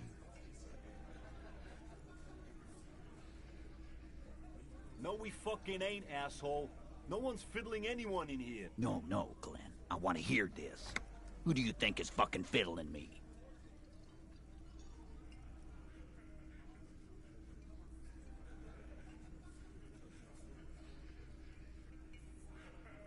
Oh, you want more good options? Here we go. So good.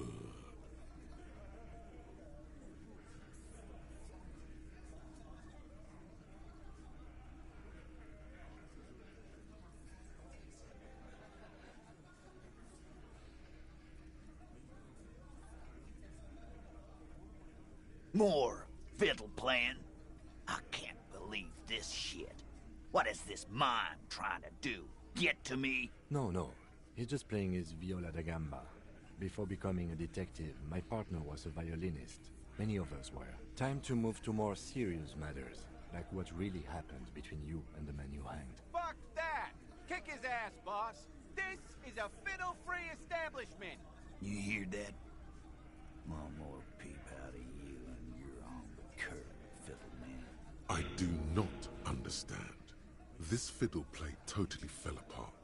The concept was solid, but the delivery, tragically off. You sounded like a madman, not a cop.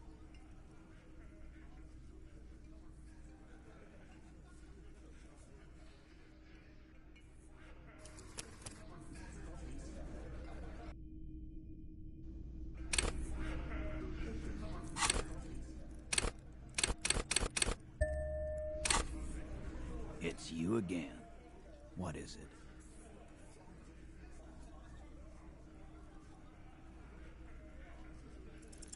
Convinced Titus is being manipulated? Bad idea. Bringing her up will do no good.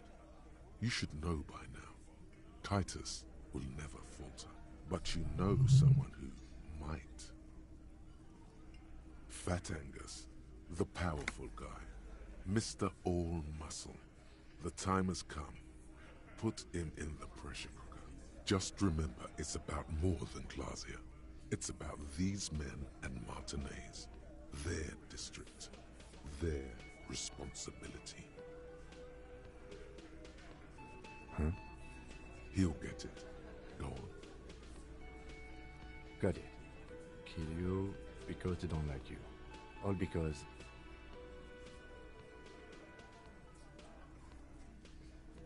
Goddamn right. This is Union Town. You work for the company, we will kill you. Fuck, Dennis. We don't kill you if you work for the company. Half the harbor works for the company.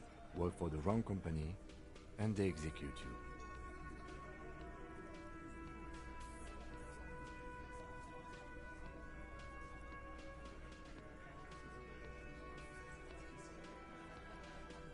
We didn't light him on fire. That's it. That's the weak one. You flushed him out. Now go in for the... Officer, you will be next if you don't shut up. He's onto you. He knows what you're trying to do. Steel yourself. Push on. Just ignore Theo.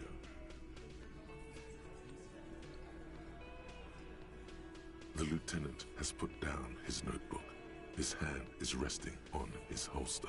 He gives you an imperceptible nod. What? What does that mean? Go for it. The lieutenant has his eyes set on the fat guy. Push Angus. We're almost there. We didn't kill him. We didn't even hang him. He was dead when... Shut up, Angus! Fatty! Say one more thing to the cops and I'll... Dennis, stand down, or I'll beat your head in. Theo, take your hand off the belt. This isn't 31. I've got this under control. Does he? His closed fist is shaking. It's you who's in control. Let them have their moment. Angie, where's your goddamn inhaler? You sound like you're dying. I left it home. I can't get it. I'm too fucked. I'm sorry. Why are you so fucking fat, Angus? Now it's all pointless. Because of you. You wasted my time. I told you, Titus. I told you just give her up. Lizzie, your help is no longer needed here. Go tell Everard. Fine. I'll tell him. After a long walk along the coast. What just happened between these two? You're in. He's all yours. Questions. The lieutenant gives a smile only you can see. Me too. He nods. You hanged the corpse to cover up the real cause of death. The bullet in his head. Another nod. Cause the girls asked us to. They were in some shit. Girls plural? There's another girl. 2 of them. Take note of this. They'll probably say more about her later. Did she kill him? Cop, I have no idea. The girl says she didn't. He doesn't think she did. Or at least he hopes she didn't. Glacia came down. She seemed really out of it. Drugged up, even more than usual. Bug-eyed and gurning, you know? Not in a fun way.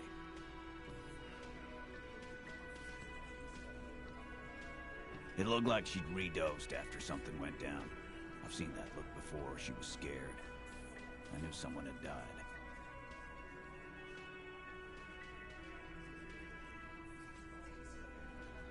I've done this job for 10 years. I've seen it before. It's the politician in the motel room with the dead hooker scenario. Only in reverse. Good analogy, boss. You don't get to talk yet, Shanky. You're still on the bench. You keep taking it easy too, Angus.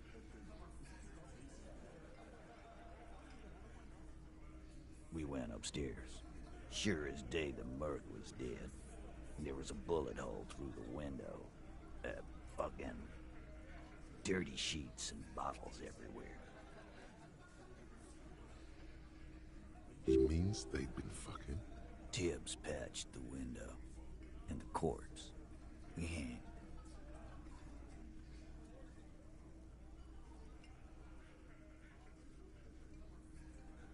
Nah, he's my brother.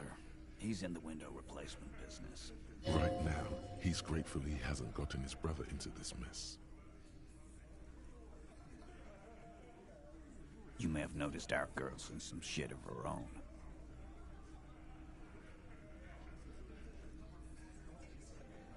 Oh, you meant that kind of training, like a spy. Maybe. The kind of people who are after her. I guess she'd have to be. They're powerful, connected to the moral intern. She's clearly afraid for her life. Says if she showed up in your systems, she'd be ghosted away. And why would you help someone like that? By taking on a murder? Why would I? I guess we abide all sorts of runaways and losers here. It's a Martinez thing. Not yet. Just some ideas. She says the shot came from outside, behind the window somewhere. So that's a clue. I'm thinking someone's past caught up with them. Either hers or his. Hers, you mean? I mean the people after Klausya. Maybe the shot missed. Maybe it was meant for her. I like that. Been thinking the same thing myself. My dude. One of those mercenary buddies of his could have done it. They got guns, training, years of bad blood, probably. Or it could have been someone else from Crenell. Tell you what I'd do. Check out the coast for vantage points. Maybe consult with a ballistics buddy of mine. That's what I'd do. If I wasn't too busy doing this clown dance with you. He's calm now. Threw all that turmoil away and became himself again. In a manner of speaking. Remember the two girls? He may be talking about the other one. That's right. It was her idea to hang him. I liked it for political reasons. It sent a good message. Fella, you think too much. He's off all right. You're gonna hurt your head. A little too far there, but you're definitely right. That woman is just affiliated with the Hardy Boys. You don't know her, anyway.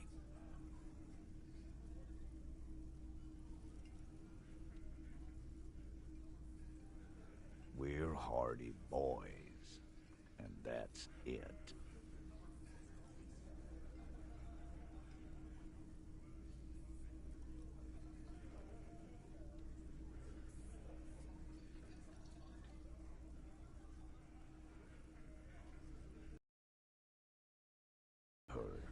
It's Klausya you want to talk to.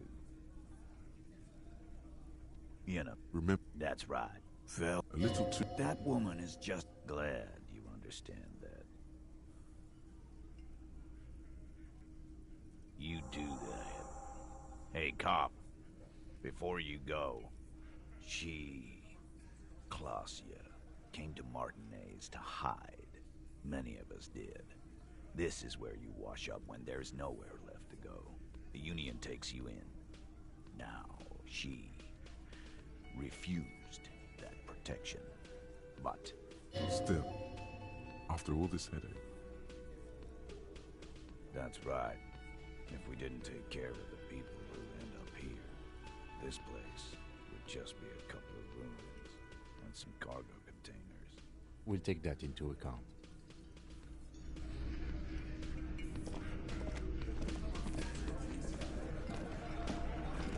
Again, you find yourself looking at that big old window.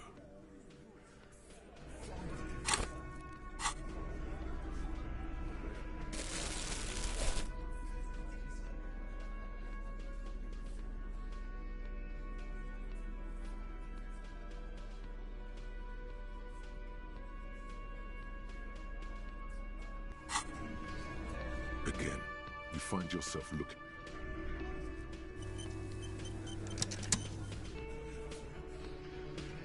Again, you find yourself looking at that big old window. There's a little slide panel up there to let some air in. No need to open it in spring. It's still too cold outside. You're not so sure about that.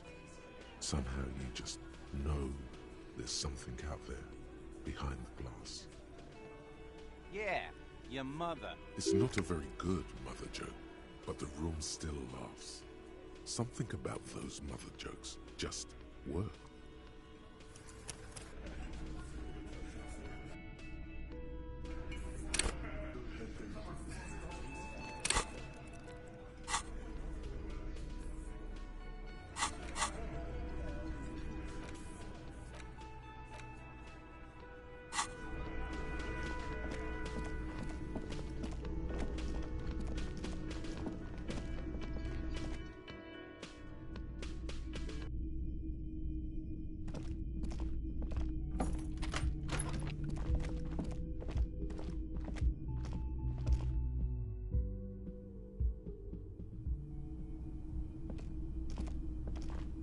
This window is pristine on the... Looks like it, yes. You know which window has not been recently replaced?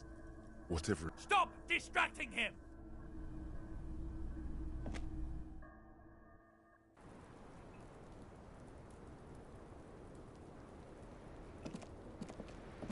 The same small, heavy door.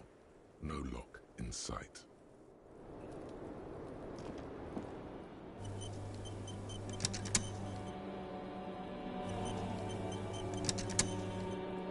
It's always good to see you. Something in her demeanor has changed. She's tired, consigned to her fate, to being here with you and what's to come. I understand. Just like that. No resistance. Her shoulders are slouched, her feet long and straight. I'm sorry for wasting your time. I should have known that you'd find out. This is good. Clear the air first, between you two. Then move on to questions. No, it's not good. It's the opposite of that. This will let her dictate the terms of your shush. I can't hear what she's saying. Why did you waste our time then? Because of the Hardys. I couldn't just dispense with them. They were only trying to help me.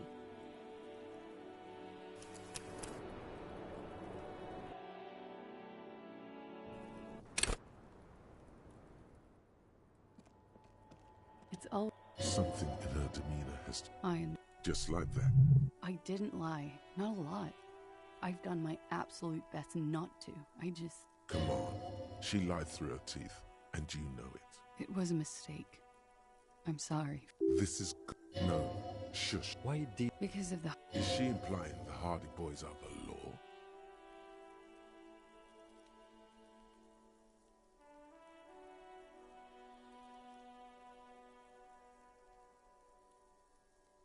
I know that. But the people around here, they don't see it that way. And if I am to stay here, I need to get along with them.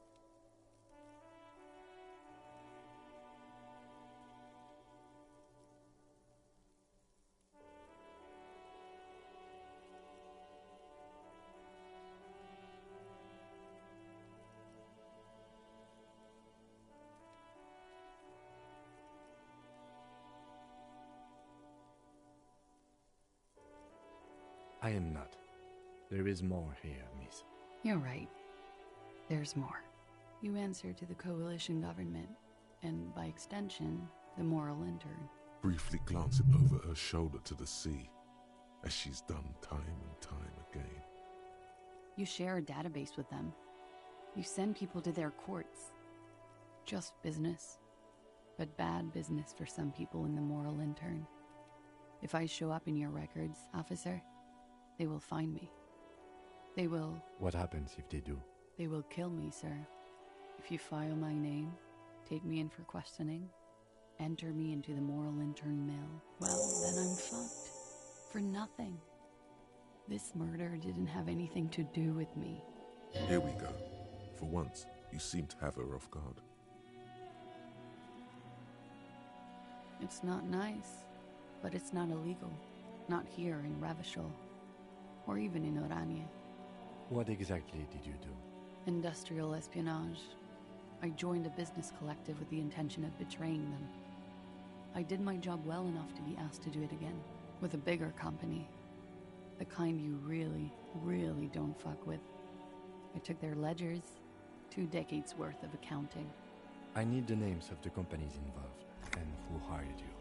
The job was Lou's County Savings Bank. They sound small, but they're part of the Lou Scott conglomerate. That was the second job. The first was some printer company. You wouldn't know them. But she really destroyed them. She still feels it. As to who hired me for the job, I don't know. But they're after me too, along with Lou Scott and their friends in the MI. Once you're done in the competitive intelligence circuit, you don't have allies. You're radioactive.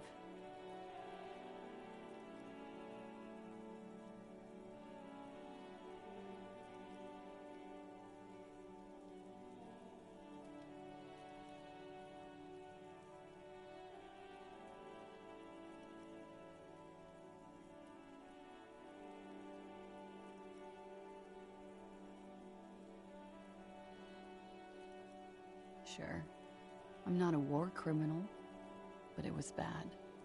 People lost their jobs. Good people too, not just C-suite. A lot of people got hurt. But that's just more of my shit you shouldn't have to deal with. You're solving a murder. That can wait. Look into her eyes. There's more. One of them killed themselves because of me.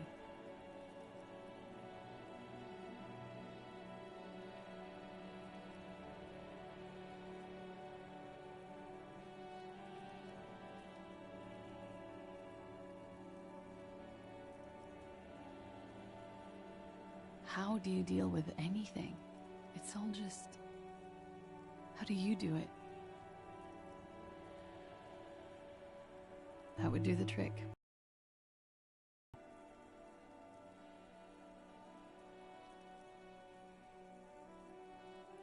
We were there. Together. In bed, I mean. Okay. He was in a kneeling position. He had just entered me. I was on my back, looking at him. I heard the window behind me shatter, and I turned to look. There was a hole in the glass. I turned back to him. His eyes were looking through me, and his mouth was open. Dumb. I could see. I could... Her chest rises and falls with each word. She keeps herself together and says it. I knew he was dead. Before he fell down on top of me. You were right. He did enjoy the moment of his death. Yes, but how did you know that? You know how. He just had a hunch. Detectives have those sometimes. He was heavy. I pushed him off and he fell to the floor. There. He only had his boots on. I bit the pillow, not to scream, then ran downstairs. I waited for the second shot to come. For me. I thought there would be one. It never came. She's forgotten about her cigarette. The butt has burned right down to her fingernails. Oh.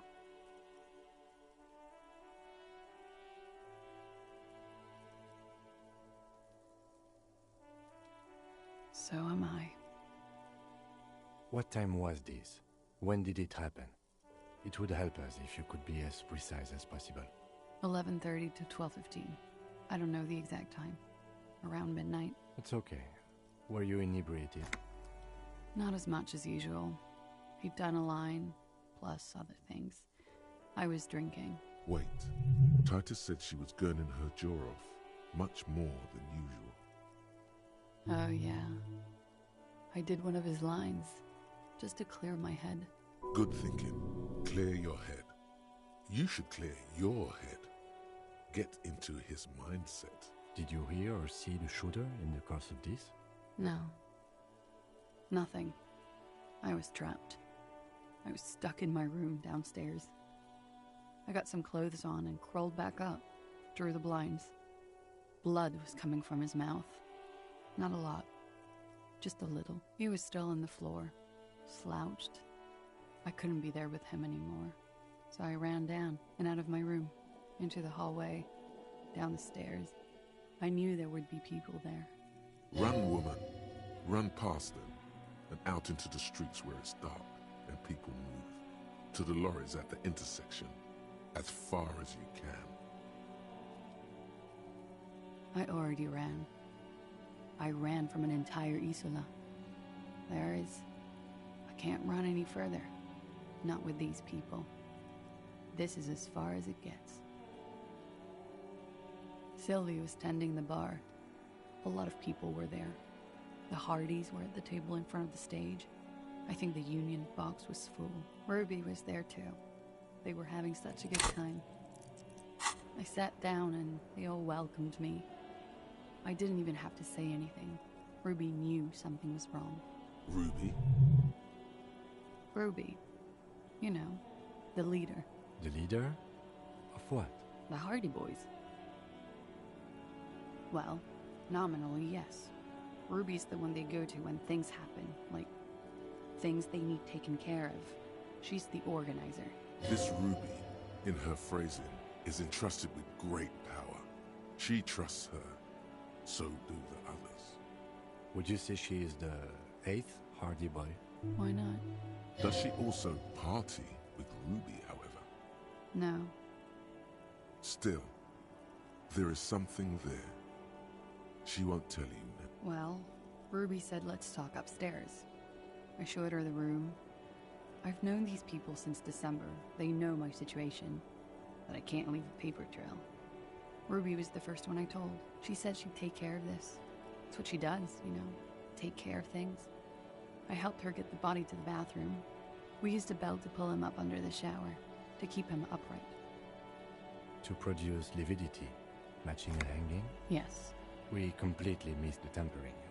Looks like you got there in time. What was this, 20 minutes after death? Oops.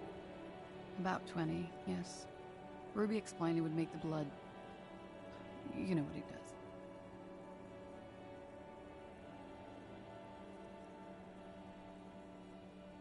Ruby went outside to talk to Titus and the boys. I was just looking at Lely in the bathroom. I had to put his clothes back on.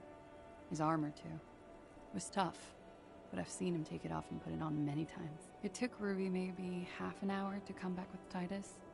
I'd gotten him ready by then. They carried him out. I knew what they were going to do. Make it look like a hanging. Ruby said they would. Ruby said to wait here. She also said I wouldn't see her for a while. That we should lay low or something. So I did. I don't know. I haven't seen her since. We will need to take this question to the Hardy Boys. When he was shot? I may have. I don't know. I couldn't hear anything over the glass exploding. What? Why would I put myself through this? Insanity. Get myself cornered like this. He wouldn't have died if it weren't for me. I know that. But I would never hurt him. All kinds of crazy things happen when drugs are involved. Sweet, sweet drugs. It could have been a desire murder. Maybe an act of jealousy. Now, you guys suddenly have theories pouring out, when they're obviously just stabs in the dark.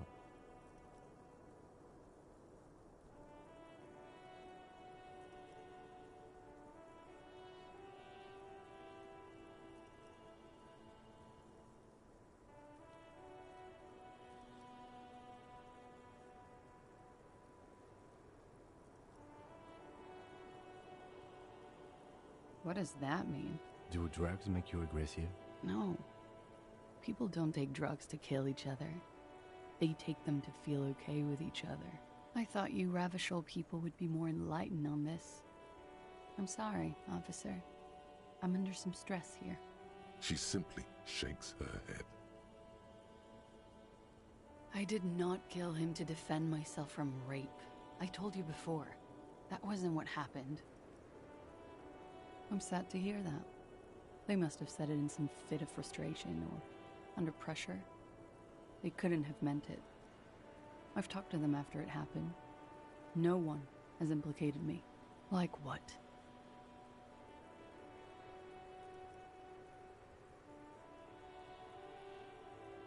That's the first thing that went through my head when I heard the glass break. I thought they'd found me. They've killed him to punish me. All last week, I've tried not to talk to anyone or be seen with anyone so they wouldn't be hurt. I've come to understand, however, this is paranoia. What happened didn't have anything to do with me.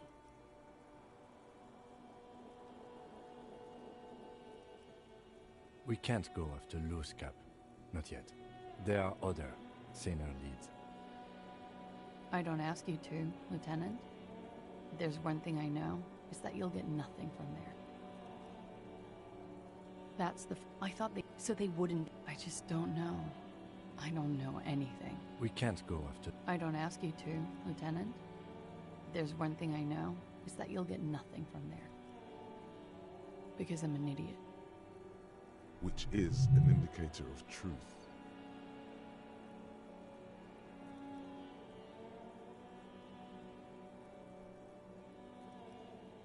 You have to understand, the people around here, no one was making the call, and he kept rotting. And then they picked his clothes off, and that little fucker threw stones at him. Her jaw is clenched. Her throat moves. It takes all her strength not to cave in and sob. Once. Just one time. He kept throwing stones at him for 3 days. I could hear the thud. Thud. So I called you. I hope with all my heart it's not the last thing I do in Ravishol. Oh God. That was a lie too. Who made the call then? Don't be paranoid, man. It's unbecoming of a police officer. And it makes you sweat. Last week, Angus and Titus's brother, I think he's called Tibbs, took care of it. You should have another look at that window after this. Reconstruct the scene. It's right there. Yes, you see the glass sparkling out of the corner of your eye. She nods, silently. She doesn't even smoke. Just picks up the cold coffee and holds it in her hands. He's thinking, are we done here? Or should we arrest her? She's a flight risk and she lied to you. She should be taken into custody.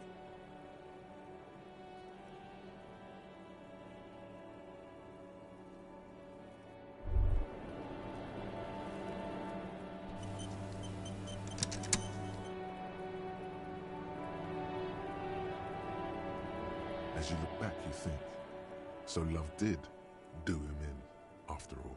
If it weren't for her, he would not have been there. The shot would not have connected with his soft palate.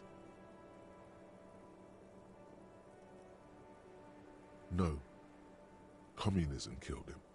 Remember? Love made it possible. You know this much. You do not know. A wind of needles. Airships flutter in the stratosphere. Who knows? It's getting cold out. You should go. She's silent, holding on to her coffee mug. No vapor rises from it. It's cold. Remember this silence. The lady is dangerous. People suffer around her. It appears this one has not been entirely corrupted. This may help. This may help the others see. Yeah. I'd like to think he didn't love me. Or that it was chemically induced and not real. Easier that way. I don't know. There's a nod. The smallest of nods. Real as anything.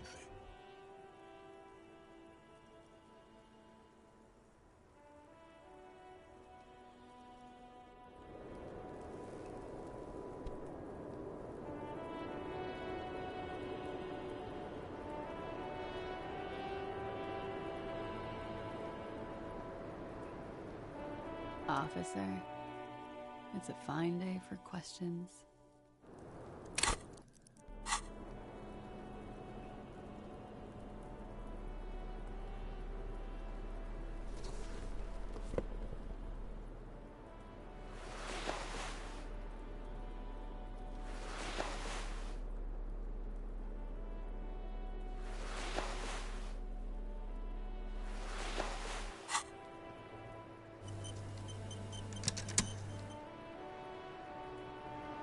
Officer, it's a fine day for questions.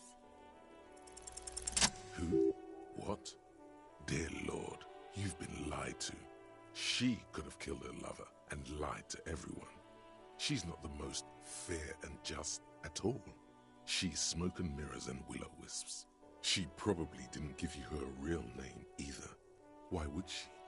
Arrest her immediately before she further entangles you in her web of lies. Take it easy. Don't overcompensate with this course correction. Ask questions first. Yes, start at the top. Choose at the bottom. It's how we've always done it. No rush. See?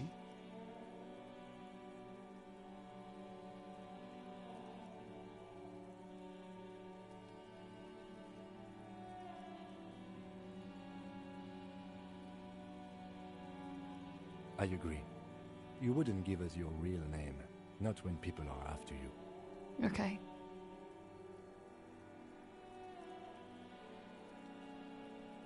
Okay, it's not. You log your work every week. It's all transmitted to Commencer. I couldn't just beg you not to enter my name. So I lied. Like I lied before. Like I did at LCSB. I have to lie all the time. I'm so tired of it. No. It's submerged in a plastic buoy on the coast, in the reeds. It just doesn't say Clausia Amandu. It says Anouk Mea Smith. Falsified documents? Passport and visa. Given to me by my employer. I can't even use them. My employer probably leaked the name, Mea Smith, to hurt me. Why would they do that? I didn't show up to a rendezvous. They don't take that lightly. I didn't show up because I was afraid they'd do— She fears an arrest right here and now. This has been an awful turn of events for her. West of the boardwalk, in the reeds, on the coast there. I put it there when I first arrived. Haven't been there since. I'm not sure I could even find it now. It's useless.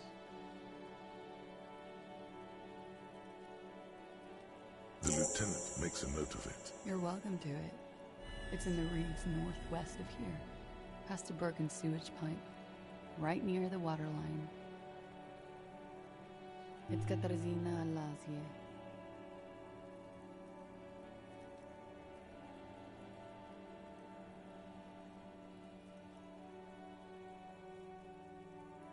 You can call me whatever you want. I am. They can never take my sash and my scepter from me. Yes, they can, for lying. It's Katarzyna La. You can call me whatever you want. It's Katarzyna Lazie. I haven't said it aloud in such a long time. That name. She's filling dead air. Can't stand the silence. She nods, her back straight, ready for whatever is next. I did. What is this? I called your desk or whatever it is. The numbers are all over town. Call 8-100-2 for emergencies. There was an older woman on the other end. It sounded like she was smoking. She took my complaint. She coughed. That is the emergencies desk number. Anyone could know that, sire, by looking around and calling the desk.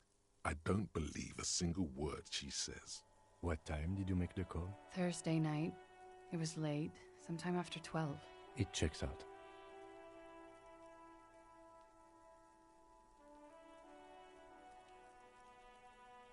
But I know the time of the call, too. I know I have not been 100% truthful with you, officers. But I am now. You sense a little hesitation there. Or maybe even fear. The Welcome to the wake-up club, brother.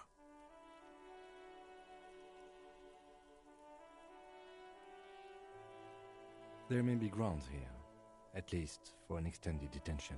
This bastion of willpower here, his watchmen have been sleeping too. You can be absolutely certain now, but he's coming around. A little whimper. The young woman hears you. She's looking around.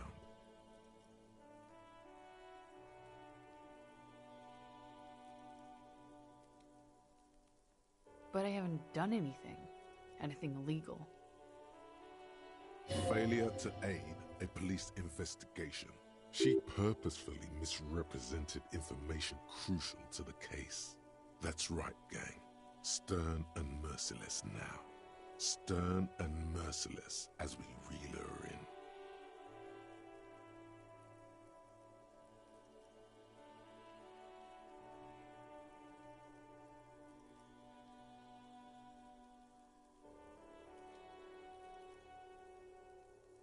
The lieutenant produces a pair of handcuffs. Please, no. I think I know who did it. Who shot Lely. I can tell you. I can help you.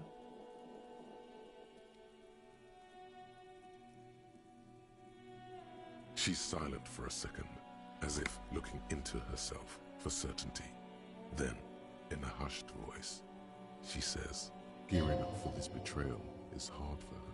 Ruby. She has this thing for me ever since I met her and the boys downstairs. She's been pretty frank about what she wants. What she's saying is sex. And more. I made the mistake of confiding in her. I told her I was on the run. She started protecting me. It became an unhealthy relationship. When I started spending time with Lely, she told me to end it. Said there would be shit if I didn't. It was not a good meeting. We stopped talking after that, but... I don't understand. What exactly in your relationship made you think she is romantically interested in you? She said she's in love with me. She even asked me to run away with her when I told her I'm a fugitive. She started developing notions about our relationship. And you led her on? A little. I was flattered, you know? But then I had to let her off, and it was not easy. I came to regret being friendly with her. We maybe kissed, nothing more. Yes, but what was their relationship outside this unequal power dynamic?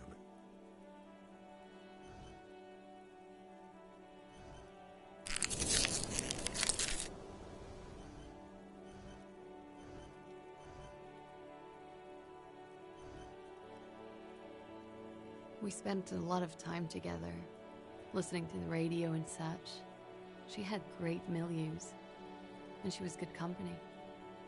I was sorry it had to end. What was that question about? She's feeding her friend to the wolves here. It also has startlingly little to do with arresting her, you suddenly realize. This is just an assumption. I know what it sounds like. That's why I didn't want to tell you before.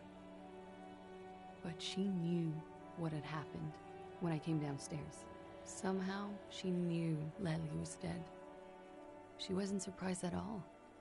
When we came up here, she was calm as a stone, too. She cleaned it all up like she had a plan. That is a little strange. People don't usually keep things together under stress like that.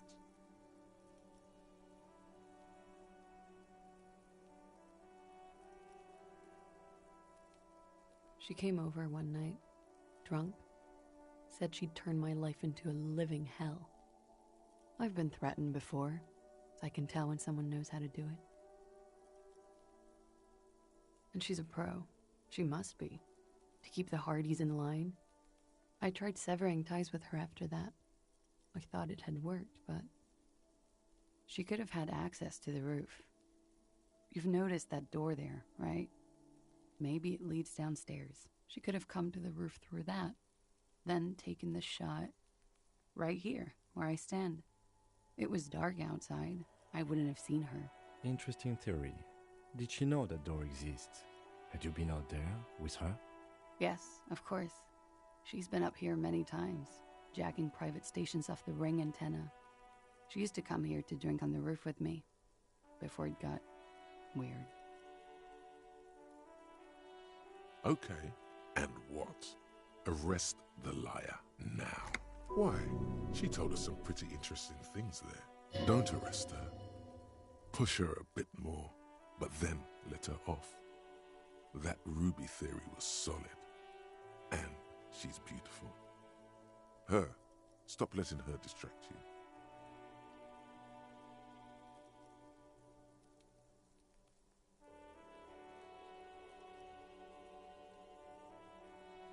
Still? After all this, sir, please. It's a shitty world, and I know I'm shitty too. I know. But I don't deserve to be sent to the moral intern and ground into paste just because I disturbed the sanctity of accounting. That's some multinational. She's gearing up for a last stand. This is it. I don't know. To spend my days with smoke, and drink and dance, wallowing in shit. Just like everyone else.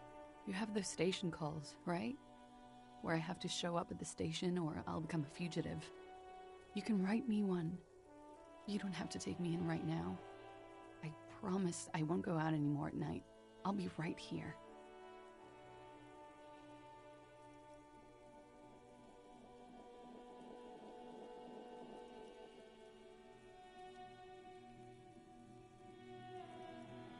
I know you can do that. Just let me come in on my own. In 2 months, or maybe even 1 month. That's all I need.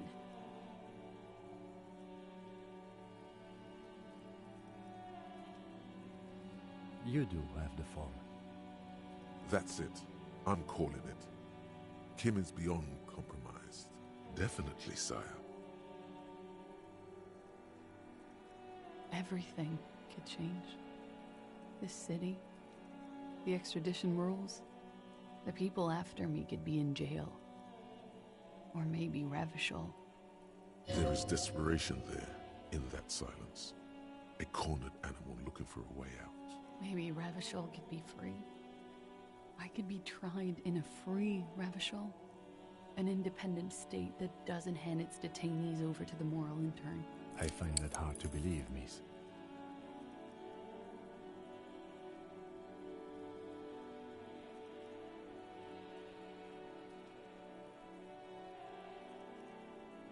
The world can change. It's changed before. Her political overture has succeeded, we see. This was her last card. There is nothing more she can say. The final decision is yours.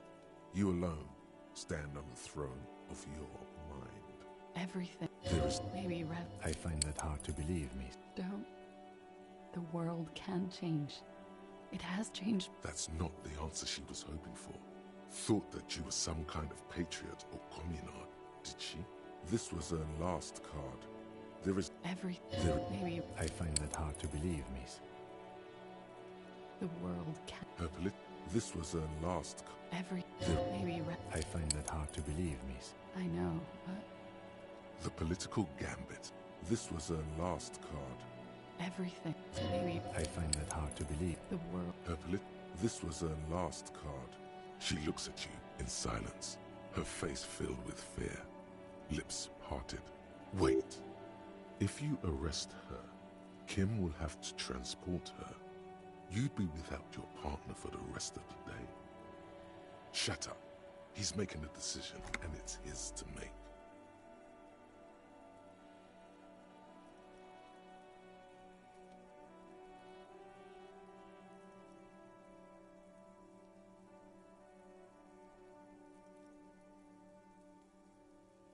I won't.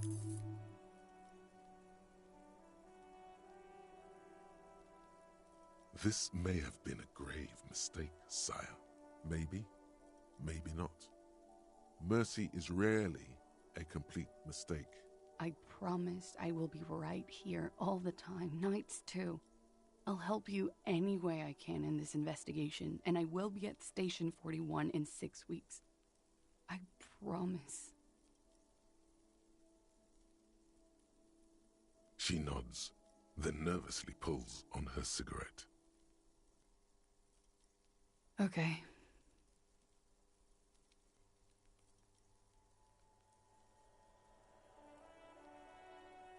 She slowly lights another cigarette and steadies her breath, as if in the presence of some tiger. Lies. Yes, we demand she be punished for deceiving us. We demand her anxiety. We demand. She slowly lights another. Actual art degree. Trite, contrived, mediocre, milquetoast, amateurish, infantile, cliché and gonorrhea-ridden peon to conformism. I fucked me. Affront to humanity. War crime. Should literally be tried for war crimes. Resolutely shit. Lacking in imagination. Uninformed reimagining of lip-wristed, premature, ill-informed attempt at talentless fuckfest, recidivistic shit peddler, pedantic, listless, savagely boring, just one repulsive laugh after another.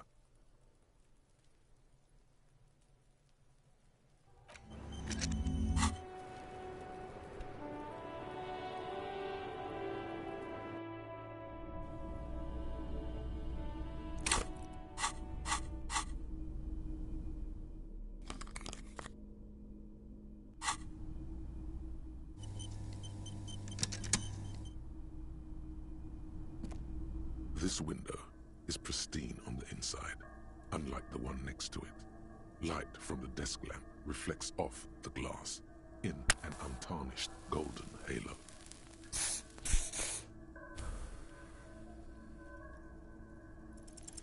Golden light melts away into the blue, glassy darkness of your mind.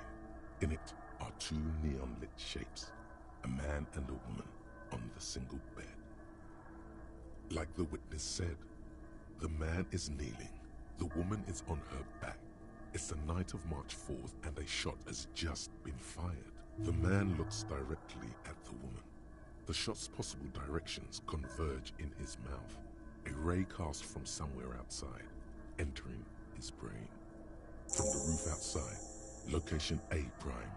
The glass fractures around the bullet hole, shards face inwards like a corona behind the woman's back. The man does not know the bullet has entered his brain. He never will. Death comes faster than the realization. The ray cast from the man's mouth unravels into a fan of possible directions, all on the roof at first. The shot could have come from any of them. This is composite location A prime, most likely of the origin points. There could have been. Then the rain and slush and wind washed it away. This was more than a week ago, 72%, with a weapon that fires jacketed ammunition, likely a rifle. This is a good short distance, but not too short. The perpetrator aimed with their back against the railing, or possibly kneeling for precision. This would explain why it only took them one shot. The lights were on in here. Outside it was dark. It was like shooting fish in an aquarium. A well-lit aquarium. The victim opened his mouth to let the bullet in. Neither of them would have seen anything outside in the darkness, too busy with their own bodies. Point X would contradict the woman's testimony, rendering the entire proposition void. These figures would be wiped out, detective.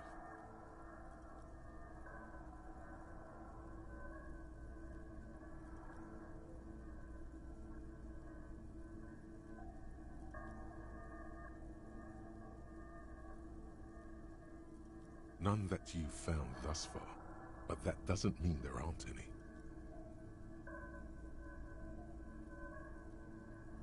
That's a 28% model. The shot could have come from a greater distance. Nothing excludes the possibility. Should we extrapolate to include every possible point of origin in Martinez?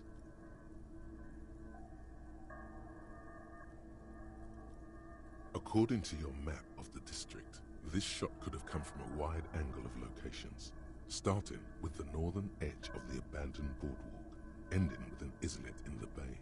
Let's call them B prime. B prime for Boardwalk, B double prime for Land's End, and B triple prime for the Islet Detective. There may be smaller points in between, but those are too fine to zoom in on.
700 meters away. The likeliest of these B positions, 20% chance. A skilled sniper could have made the shot, provided he had a safe sniper's nest. Even with the light on inside, we're talking military training. At that distance, the perpetrator would have had to take wind direction into account. 1.2 kilometers away, the least likely of these positions, let's say 3%. A truly skilled sniper could have done it, possibly from a tent. No, too far-fetched. 1 kilometer away, an unlikely point of origin. Beyond the docks somewhere, on an islet in the Bay of Martinaise perhaps. There are islets there, badly charted as they may be. The shot would have been a small miracle, 5% likelihood. There is an extremely narrow field of view from the bay to the window, between Rue de Saint-Ghislain 10 and 33A. The angle would have been extreme, and access to the islets is questionable. From where, precisely? I see you have given this a lot of thought. Are those the locations you've singled out in addition to the roof? And what is the likelihood, in your opinion, that it came from a further distance?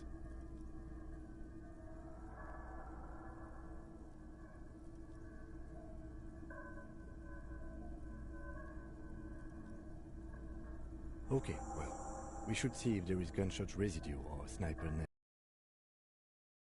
These spots out one by one. It would be the diligent thing to do. Until then, personally, I'm going with the roof version. A simple hypothesis can be wrong, but it's something to build on.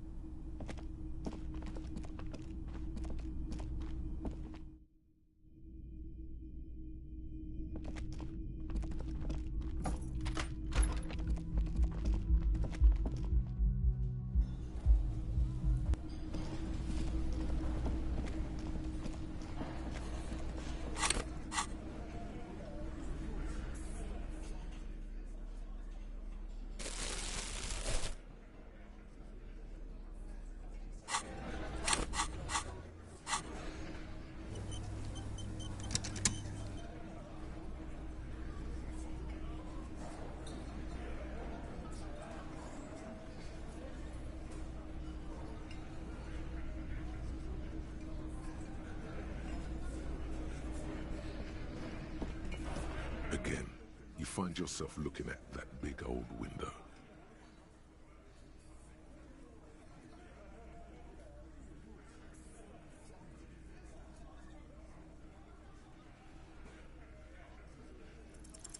Nothing.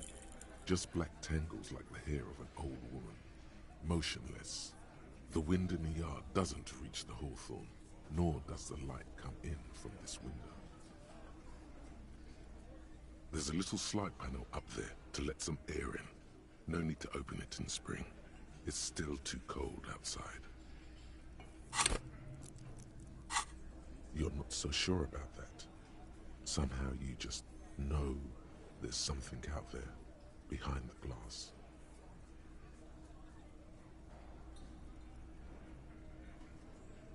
Yeah, your mother. It's not a very good mother joke, but the room still laughs. Something about those mother jokes just works.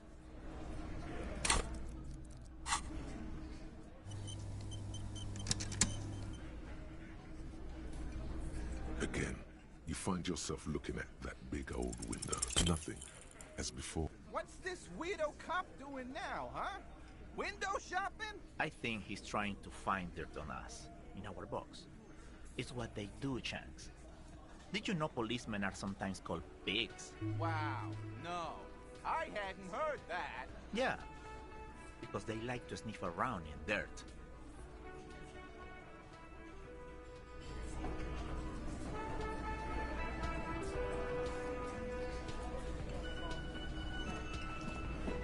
It's you again. What is it?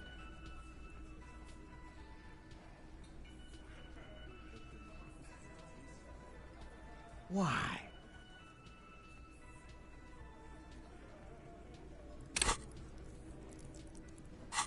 You're cuckoo, cop. I'm the only man responsible for this unit. Get with it, or fuck off.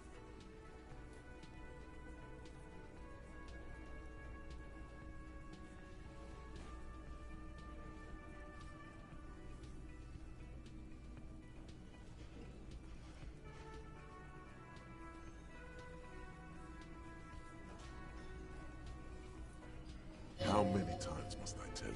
Yeah, fuck off!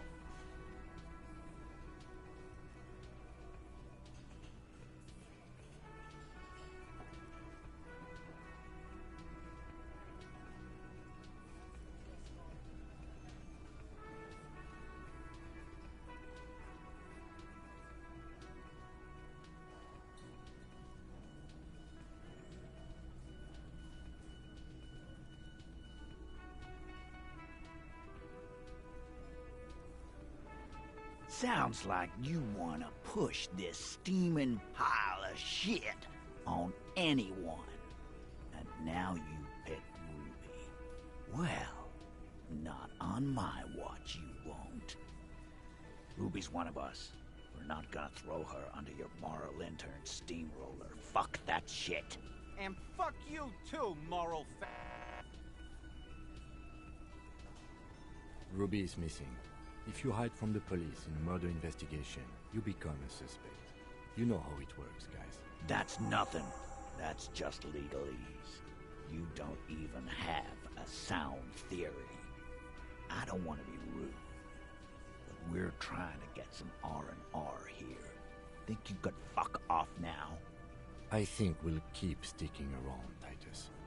You'll be surprised at how quickly a theory presents itself if you keep looking.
From the corner of your eye, you see a little bird fly into the bush, right behind the window, behind Titus's back.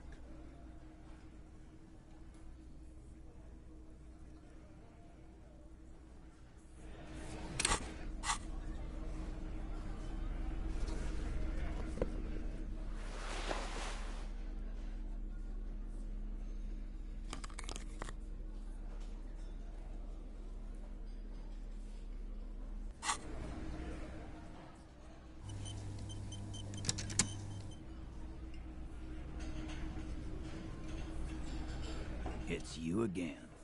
What is it?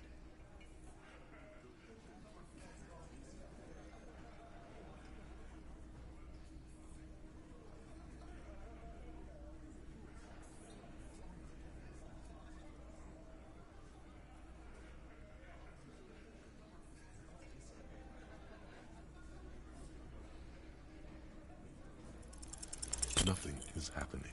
The pieces are there, but they remain unconnected. Sorry, you're not coming up with anything. Again, the pieces are there. She could have done it. Somehow. Something else. Walla walla bing bang.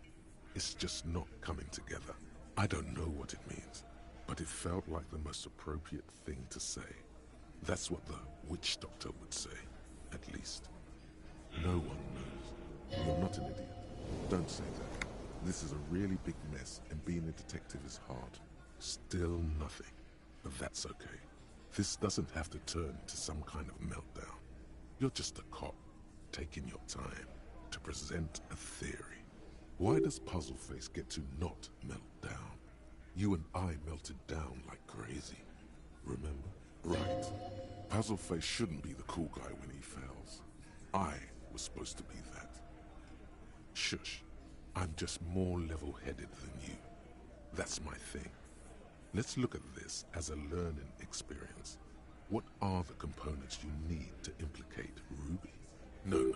He needs to say, 500 layers and I can't remember the first line.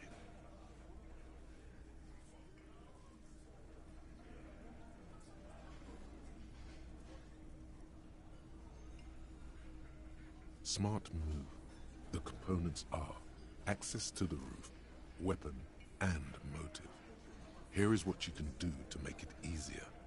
Come on, guys.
For starters, you could find out what's behind that mystery door in the kitchen. If it's a secret route, she could have used that to get to the roof. Can't get through the door? You know what would help. Doing a thorough search of this room. Maybe something's hidden. No, nothing good will come of it. He did the right thing not saying that the last time. Just do what the nice helpful guys said and don't do the bad things. It's that simple. Unless we have more business, we should.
Again, you find yourself looking at that big old window.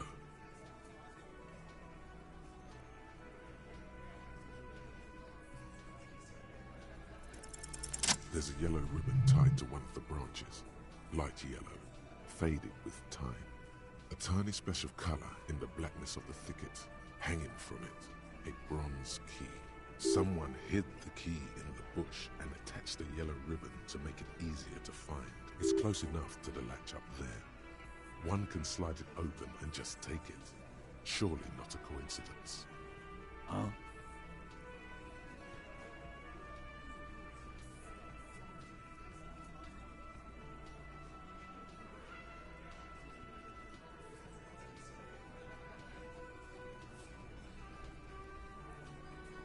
I'm not your janitor, cop. I don't even know what you're talking about. There's nothing there. If he says it's there, it's there. And I need the fatty to get his feet amputated because the smell is killing me. We can't always get what we want. God damn it, Dennis. You know I can't help it. Sorry, fucko. These guys won't help you. Looks like you're gonna have to go bush diving. The Hawthorne's got a bitch of a bite. I'm gonna enjoy the sight of you in the bushes out there. With a loud thud, the old man stands up, pushes the window open, grabs the key from the hawthorn branch and slides it across the table to you. The key is brass. Workshop spare is etched into its bow. The old man closes the window and sits back down in silence. Come on, man. We were just having some fun. Where's the harm in... I'm tired of listening to your shit. Don't thank me. I don't give two shits about your key. There is a silence around this man's words. Unlike Titus, they're afraid of him. That's the type of respect he commands. Didn't even know it was there. Boys. No idea. Never even seen it. Someone must have hidden it there before this room became our place. It could open the door in the kitchen. The blue door. It says workshop spare. Maybe there's a workshop there? It's worth a try.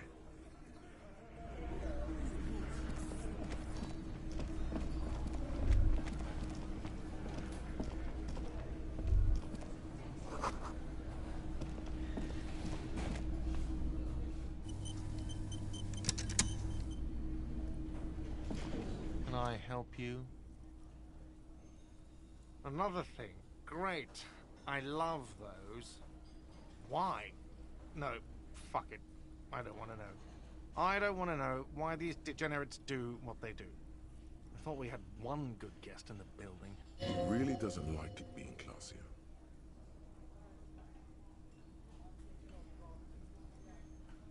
What's that supposed to mean? Fuck you, buddy.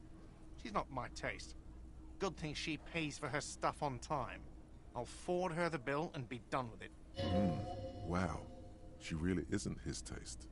Her spell hasn't spread here. Now, was there anything else? I have like 4,000 coasters to stack. And then I need to wash... Why? He really doesn't like it being classier. Yeah, well, she's not a guest, is she? What? Did someone make... we were just paying you a compliment. And finding out a degenerate... Good thing that guest pays for her stuff on time. I'll forward her the bill and be done with it. Was there... Yes?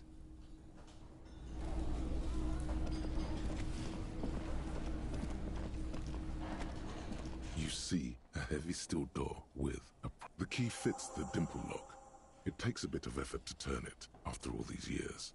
But then, the lock clicks. Dust rises before you like mist. A tomb? Haunted by regal spirits from distant ages. No. Smells like engine grease and cut wood. A workshop.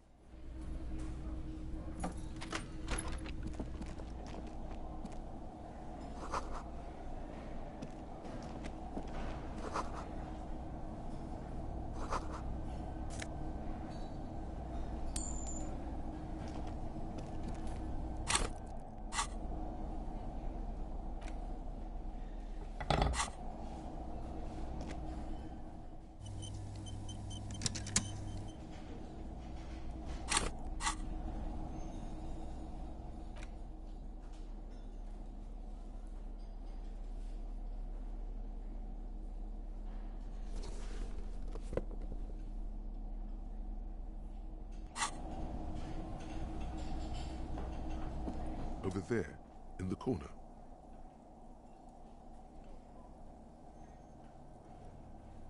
Not just any pinball machine. This is the pinnacle of pinball. Cornelius Gordy and the Mountain Goats. It's lit. You can't wait to get your hands on it. Lit, a phrase almost synonymous with the Insulindian pinball scene. Any pinball scene, really. The pinball machine. Gordy's Goats, a classic. A little. Feels like a lot. Too much to play it again. Ah, great. Cornelius Gordy and the Mountain Goats reads the golden lettering on top of the back box. There's a small column of text underneath. The machine is coin-operated. Get the game on, Fingerboy. Those flippers are ready.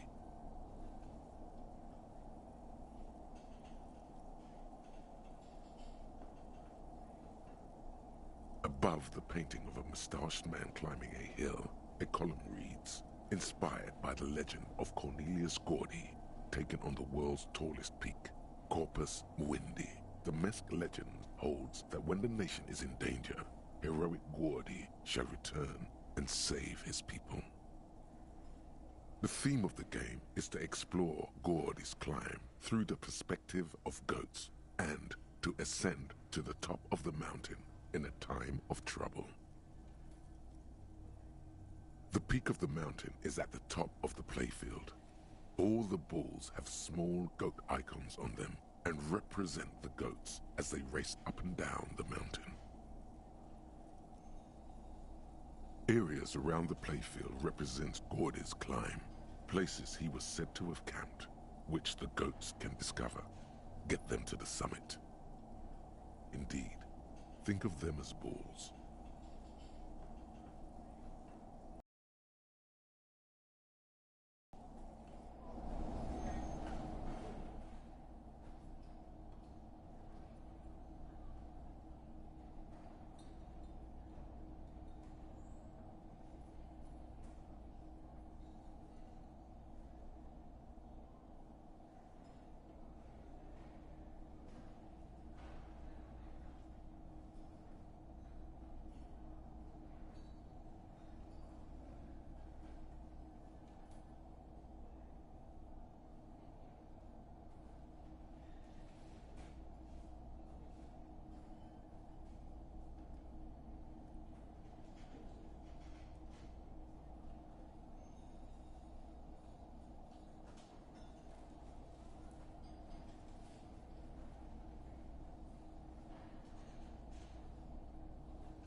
Over there, in the corner, not just any pinball, lit, a phrase almost synonymous with the Insulindian pin. Ah, great. Cornelius Gore, get the game on, Fingerboy. Those flippers are ready. It takes a while to get into a rhythm, but pretty soon you're able to keep 3 goat-faced balls in play with relative ease. Go, go, Fingerboy. I feel sorry for the gods. If they only knew the kind of guy old Cornelius really was. The kind of a guy who uses the word savages a lot when recounting his travels. A masked nationalist, an avid huntsman too. He was often photographed in his dining hall, surrounded by wall-mounted hunting trophies from every continent. He also hit his wife and kids, other people's kids too, sometimes pets. Hateful little man. But you seem to be having fun. Your game is definitely improving. The Jolly Goats are flying all over the board, and although a few plummet to their deaths, you're never left with less than 3. Suddenly, a special passage leading to the summit slides open at the top of the board. This is where the balls need to go. Maneuvering a goat ball into a position for a perfect hit isn't easy. More fall to their deaths. But finally, the opportunity presents itself. One of them gets through. Tiny hammer shatters something inside the machine. Something lasts. The words "pale rupture" light up on the speaker panel, and the machine starts filling with a thick, milky fog. Something's happening. Congratulations. This is where the game ends. It's a cheap way of getting more money out of the players. A stupid, nihilistic finale. There's so much fog, you can barely see anything. Some is actually leaking out of the machine, and one by one, your goats start slipping, disappearing into the milky nothingness. Lucky goats. The fog looks soft and inviting. This can be navigated. The balls leave almost imperceptible disruptions in the fog. Use them to calculate where they hit next. The amount of focus it takes to predict when a ball goat is in striking range is staggering, but it can be done. Focus. You're down to your last goat, going mostly by sound. Eyes are useless at this point, but that goat is something special. 5 times you snatch it back from the jaws of death. I am. I've seen it before. Played it too. You will eventually make a mistake, and then it's all over.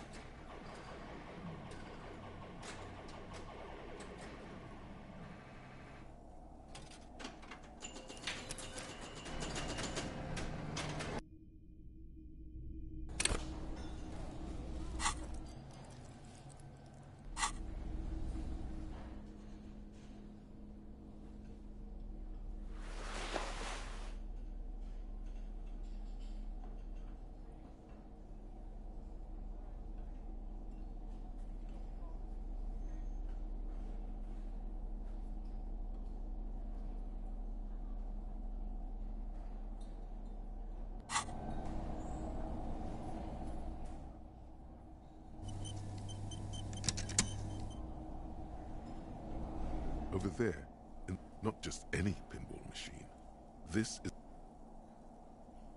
Ah, great. Cornelius will get the game on, Fingerboy. Those flip above the painting of a mistake. It takes a while to get into a rhythm, but pretty soon you're able to keep 3 goat-faced balls in play with relative ease. Go, go, Fingerboy. I feel sorry for the gods. If they only knew the kind of guy old Cornelius really was. The kind of a guy who uses the word savages a lot when recounting his travels. A masked nationalist. An avid huntsman too. He was often photographed in his dining hall, surrounded by wall-mounted hunting trophy from every continent. He also hit his wife and kids.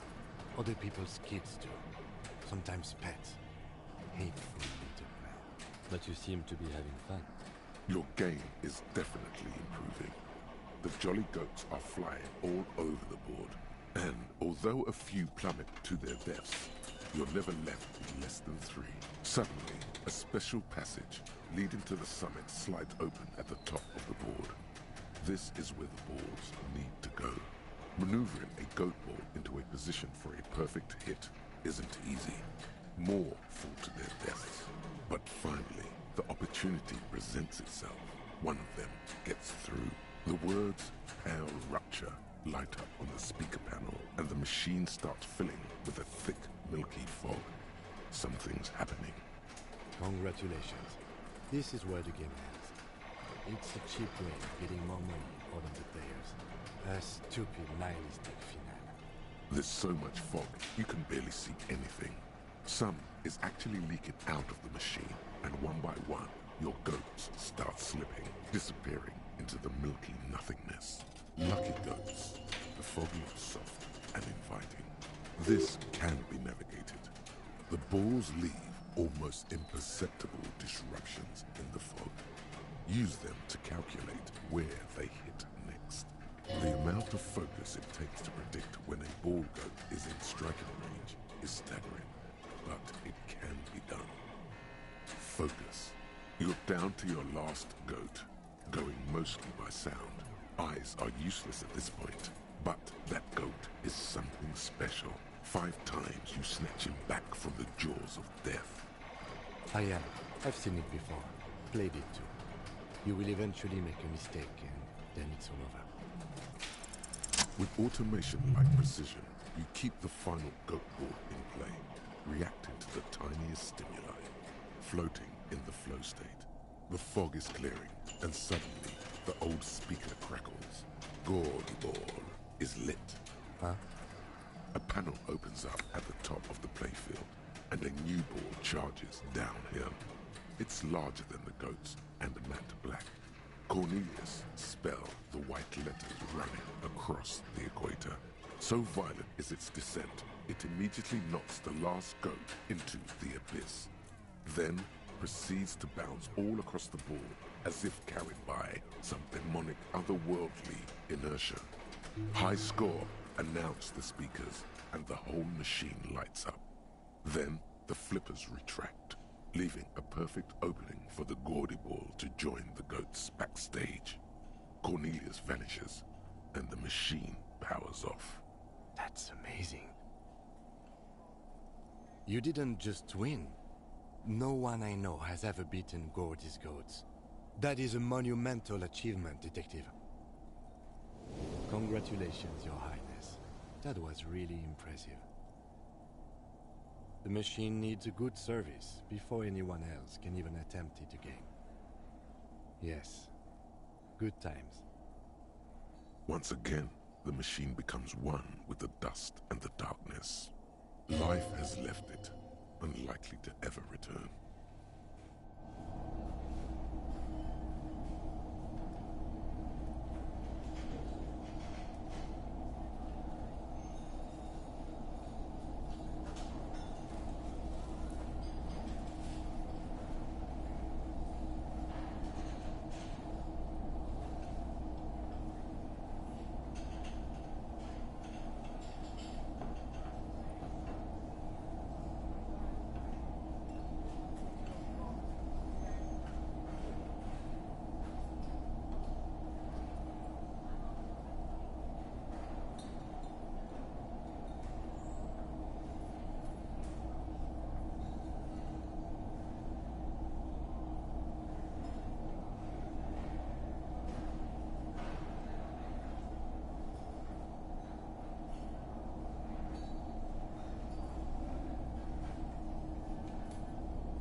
All these mesmerizing machines, just waiting to be plugged back in and played.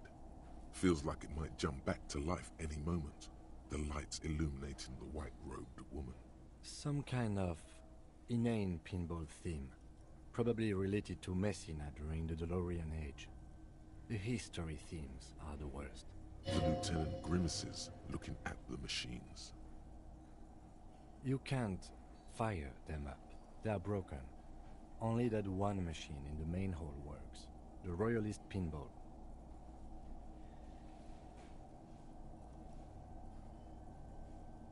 No, I love it. I love pinball. Who doesn't love pinball? Let's move on. He doesn't. No.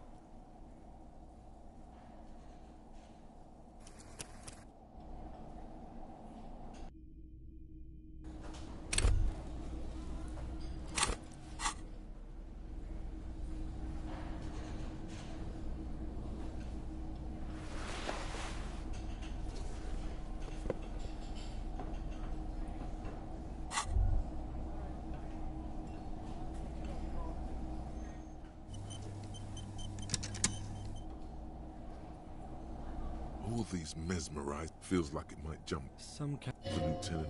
You can't fight now. He doesn't. No. Kim, Pinball, Kitsuragi. Exactly. That's what he's known as. His reputation precedes him.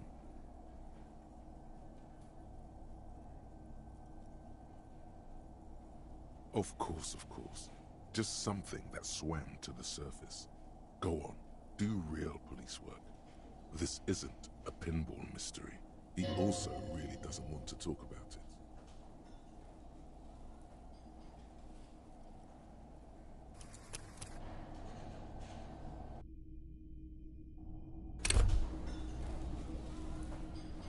All these feels like the lieutenant. You can't.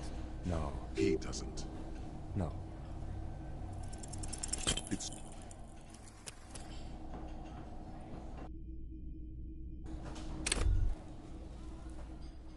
All these feels like it might jump back. The lieutenant. You can't. No. He doesn't. No. Kim, Pin. Exactly. That's what he's known as. So now he remembers. Fine. I'm Kim Pinball Kitsuragi, aka the Kimball. You remembered. Congratulations. Wonderful. He only remembers hearing about the pinball policeman. No human being should. It is a game that requires no skill and a childlike affinity to flashing lights and to fantastique, science fiction, and historic romance franchise. It is lame. I am not called Pinball. It was used to taunt me a long time ago, before I became a homicide detective and got my lieutenancy. Fine. I was a juvenile police officer for over 15 years. It's how I started out in the RCM. Once I had to infiltrate a pinball ring, as you do when you're a juvie cop. It was not okay. I needed to become a pinball champion. I trained for 9 months. The job was successful and I was moved out of the juvenile wing to homicide. End of story. That time is over now. I was already a 38-year-old man. It was unbecoming, as was playing pinball. So that's why he doesn't want to talk to Kuno. Trauma and stressor disorder from being a juvie cop. It's best if you handle the juvenile delinquents.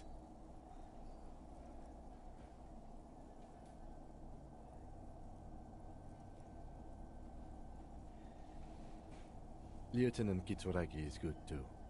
Now, we really need to continue our sweep of what appears to be a secret path through the whirling.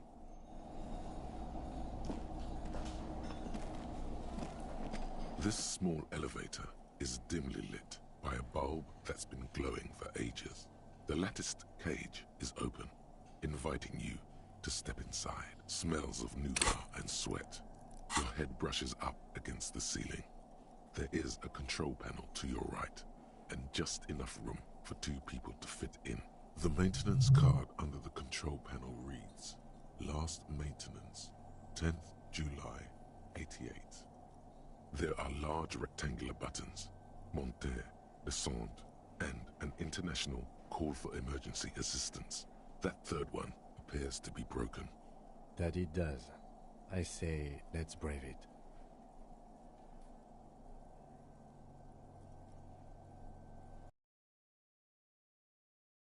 Look on the bright side.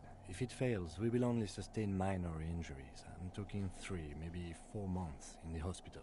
Maximum 5. It appears his whole enthusiasm is sarcastic. Seems like a small freight elevator for transporting machinery. For that, it's pretty quaint.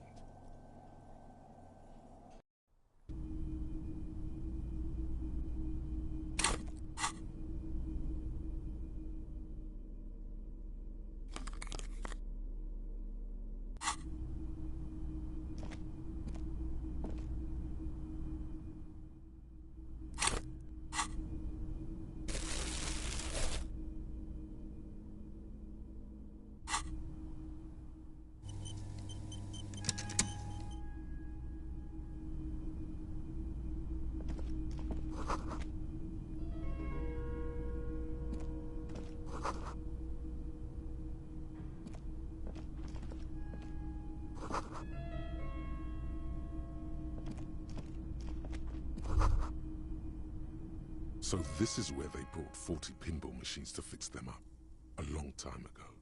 Everything is covered with dust now. The lieutenant looks around the dusty, crowded room, inspecting the tools on the shelf. At some point, 20 years ago, 15 maybe, before pinball went out of vogue. Looks like it.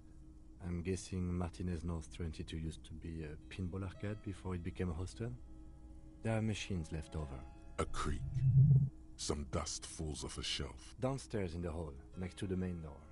One of them even works. I've seen one of the Hearties bang away at it. Remember the dice maker? Then that means...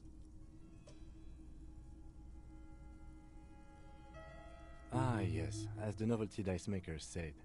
This has absolutely nothing to do with the case, I'm sure. But I do like a nice little connection. But then, it went bankrupt. Your skin crawls from making the connection. If that's true, then our cafeteria manager is not going to like it. We should tell him what we found up here, omitting that suspicion. He does not appear to be the kind of man who likes his establishment to be part of a neighborhood ghost story about bankruptcy. It's not a ghost story. It's a curse, and God ought to be made knowledgeable so he can perform counterspells.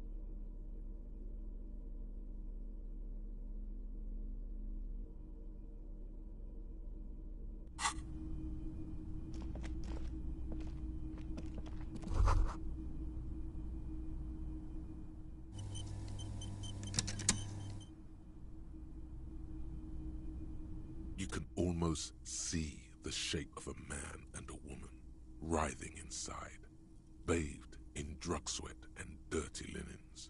Bottles lie around everywhere. You can barely see through. Better not to jump to sensationalist conclusions here. The footprints on the floor, however, definitely suspicious. Boring footprints. I want to jump to sensationalist conclusions.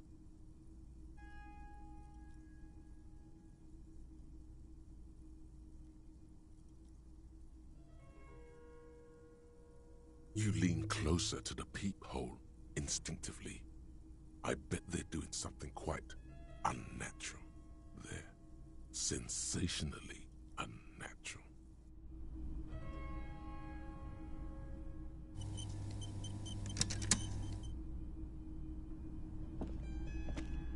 You clearly see footprints in the downy carpet of dust covering the workshop floor. Jackpot. These, unlike everything else here, are new. 3 weeks maximum from the dust coverage. It could easily have been 1 week too. You know, officer. This is so good it makes him forget the whole Kimball memory. It was a stereo investigation after all. It has now converged with our main investigation adding a new fact to consider. It means someone snuck through what seems like a secret route leading to the roof. The roof from where you can shoot our victim. This is significant. This prince, officer, could be the prince of our killer. And if not, at least there are a good argument for this Ruby doing it, to present to Titus. Large prints, most likely made by Boots. The size is hard to determine. Sole could be bigger than Vamp. The soles have left a pattern, uniform, horizontal lines. No, these little horizontal lines are different. They look custom-made to me. Or some kind of foreign print. Hard to say. Still a boot, though. The size looks about the same, actually. They're not the same shoe, but they could be the same person. I wouldn't rule out Ruby coming here yet. This isn't an argument against her. People change shoes, you know? But it's not an argument for her either. Everything around you is quiet. The prints crisscross the workshop floor.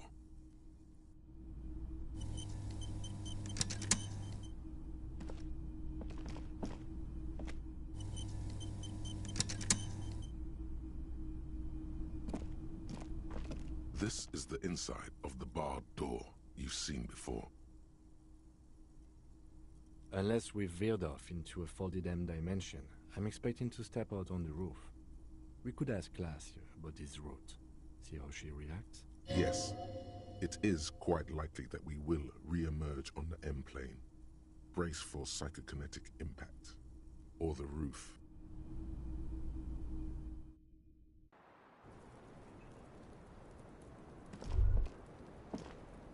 Wait, stop. That man, bloated beyond all recognition, was 42? Below the damage, the weeks of decomposition, all the swollen indignity of mortality. He was 42 years old? How old are you? That's where this is going. 45,000 liters of raw alcohol has left its disfigurements. What lies beneath, you wonder? You could ask either one of them.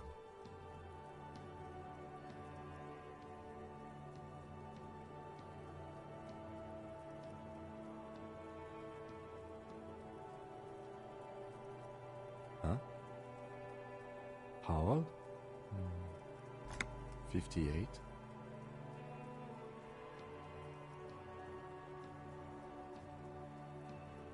You asked.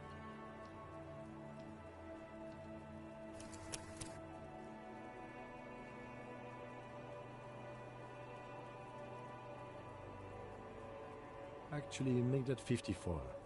Alcoholism had severely impacted your appearance, and I was wrong about the age of the deceased. Wait. This requires scientific measurements. To the laboratorium.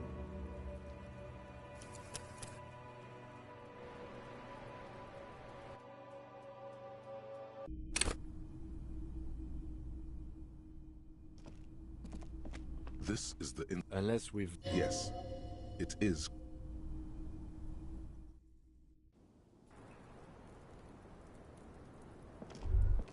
Wait. Below the... How old? You could ask either one of them. Huh. How old do I think you are? She's buying time to formulate the best answer. Look who's finally awake. I don't know. 40?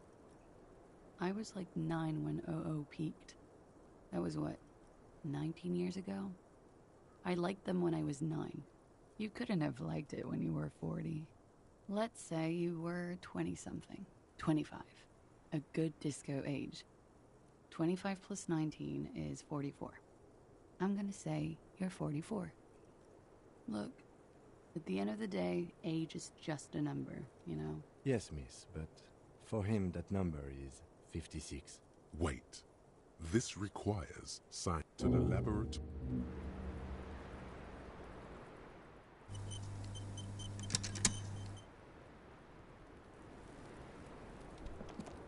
I was just thinking, what a nice evening it is for taking part in a murder investigation.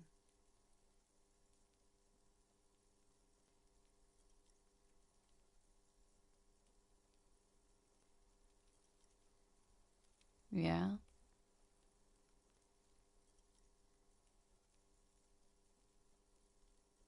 Oh. Do you think Ruby could have gotten in that way? To the roof? She could have come up through there. It's possible. She keeps looking at the door with a worried expression. The wind ruffles her hair. A peephole? You mean like a hole in the wall? Yes, looking into your bedroom, miss. Okay. A jitter of fear and disgust moves through her body, beginning from her shoulders and ending in her hips. The cigarette tastes foul to her now. Do you think this is somehow related to Ruby passing through there?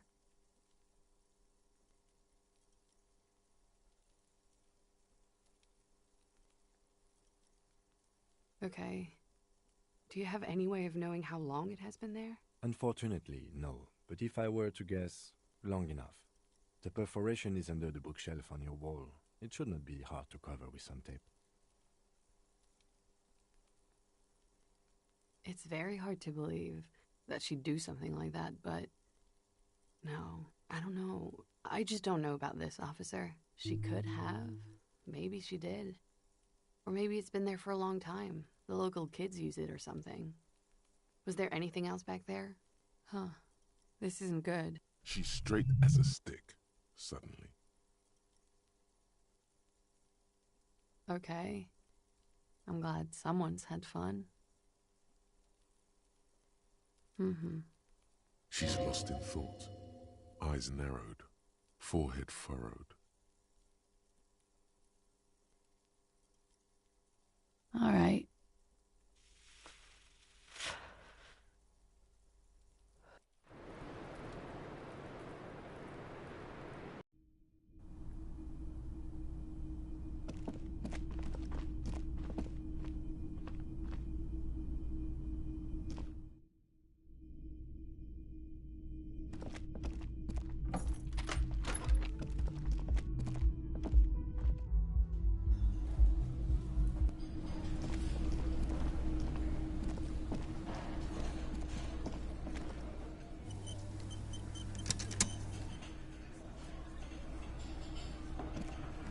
It's you again. What is it?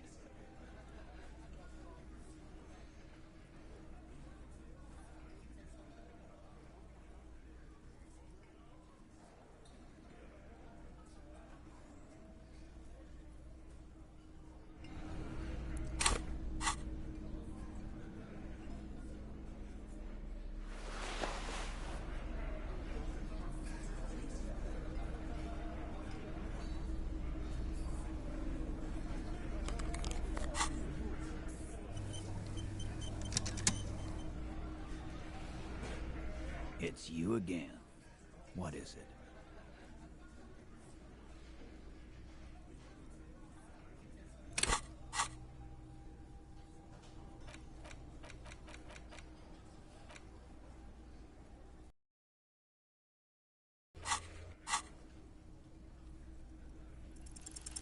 A sudden flash of lightning in your neocortex.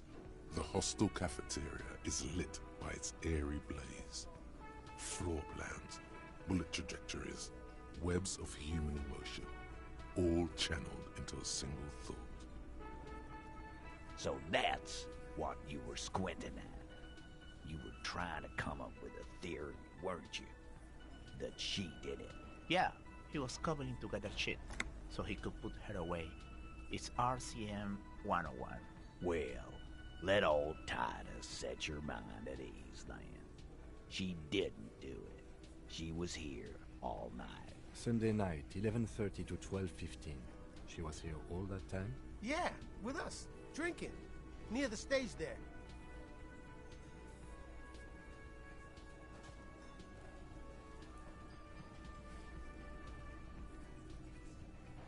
No.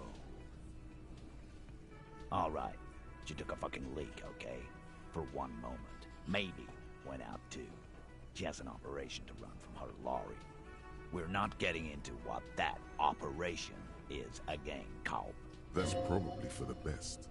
Don't break your stride now. And just 'cause she was gone for 5 minutes doesn't mean she magically to the roof and shot him. I've been through this. It's not plausible. All right, we're in. We got Ruby unaccounted for sometime during the window. This was crucial. Now let's place her on that roof. You got his attention. Now don't ruin it by making weird claims. Remember, you can still mess this up.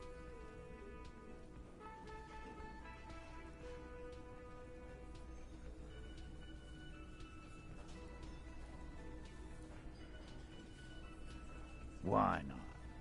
You can't draw a straight line into Clausia's window from any of the surrounding buildings. Not from what I know about Martinet.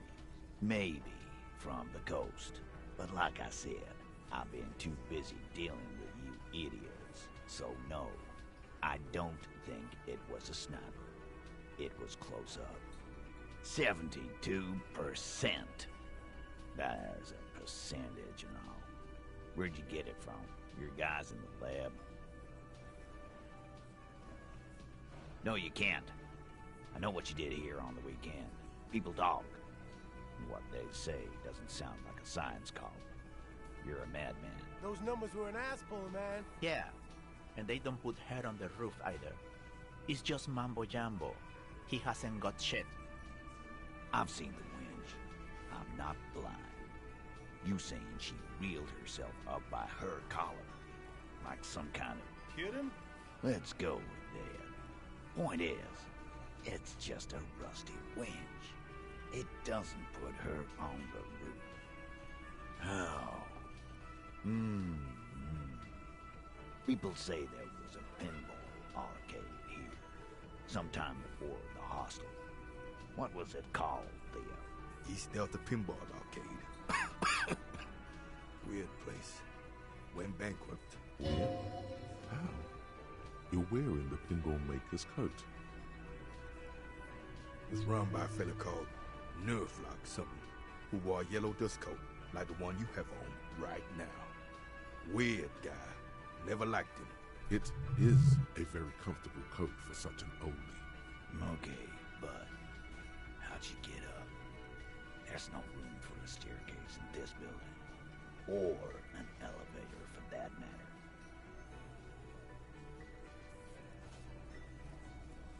The elevator is outside the building. It's an old dumbwaiter, used for moving pinball machines up and down from the workshop.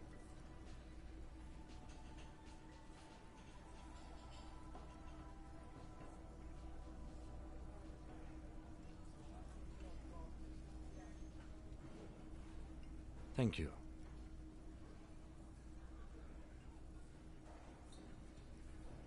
Ruby could have gone up, shot him, come down. All under 7 minutes. That's quite the theory. We need to have a look at that secret passage, boys. I'm on it, boss. Right when the law clears, me and Angus are going up there. It's a dumbwaiter, not an industrial lift. How about I go instead of...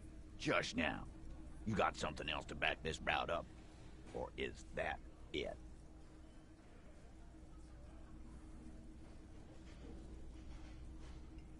Right. What the fuck does that got to do with Ruby?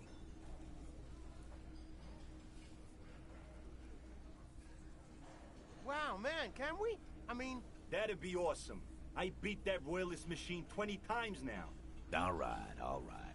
We can get the barman to bring them down. What else? Footprints. Recent. He looks tough, but there is a nervous twitch in his dark green eye. This is all too close to home for him.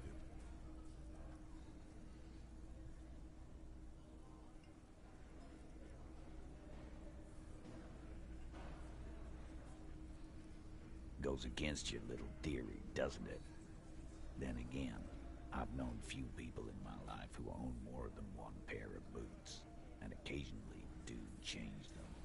Good news is, I'm still listening.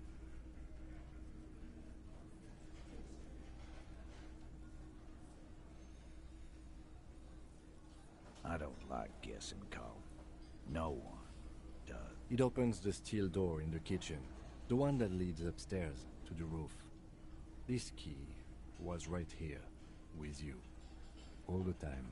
Quit jumping to conclusions, Theo. You took that key.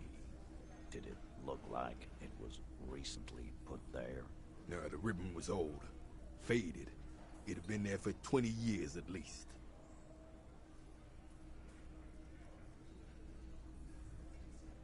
Why? This doesn't make sense. It's damn interesting, but it doesn't fit well, and you know it. It doesn't fit well, but it fits. And he knows it. Also, it has to be said, this man would make a good RCN sergeant, or maybe even lieutenant. Just don't let him anywhere near women.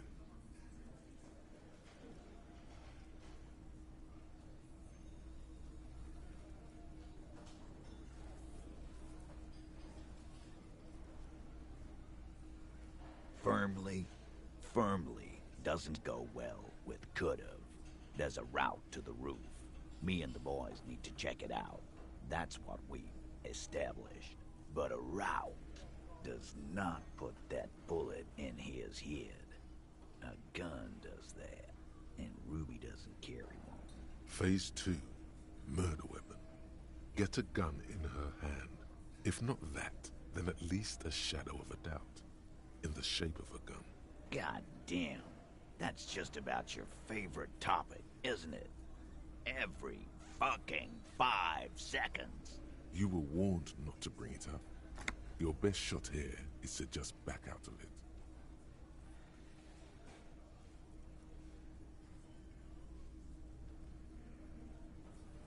Trouble. This is Revachol. Even the roidheads in the gym had a carbine.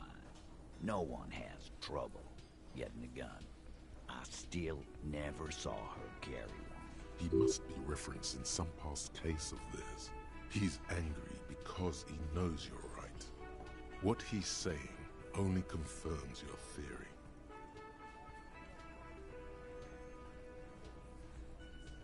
So it had to come from a breech-loading rifle. Military grade.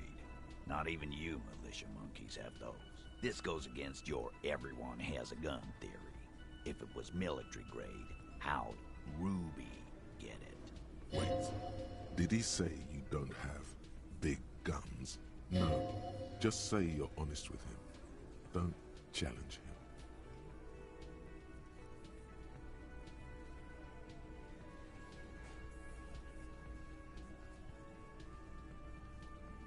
Right, that's mighty forthcoming of you. So, let me extend you the same courtesy. She's connected to you know what. Organized crime. Down in Jamrock, probably. He's not being too forthcoming. This is not a surprise. So she may have access to semi-automatics, but that's a long fucking stretch of the imagination.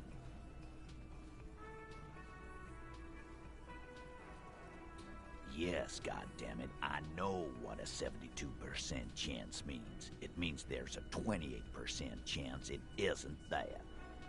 And 28% is no small chance either.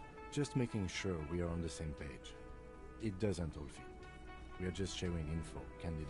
Titus doesn't reply. Probably a good sign. That looks antique. A Bell McGray. It's inoperable. Where'd you get it? 20, maybe 30 rifles, Titus. Also broken, but still, there were too many. And there must be other caches too. God damn it. We need to close that dump down for good. That's a goddamn breech loader, too. Find one that works. You got a military-grade weapon that shoots jacketed ammunition. He sees it. This is coming together. He must.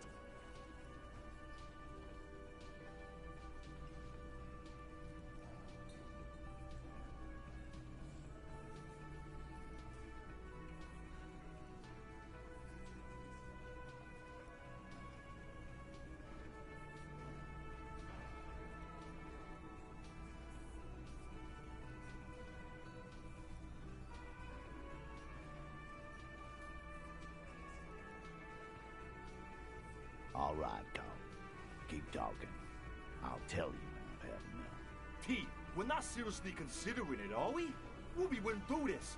Why would she do something like this? Phase 3. Motive. The last component. The big one. Get this and they'll give her to you. Remember, don't piss him off. That never works.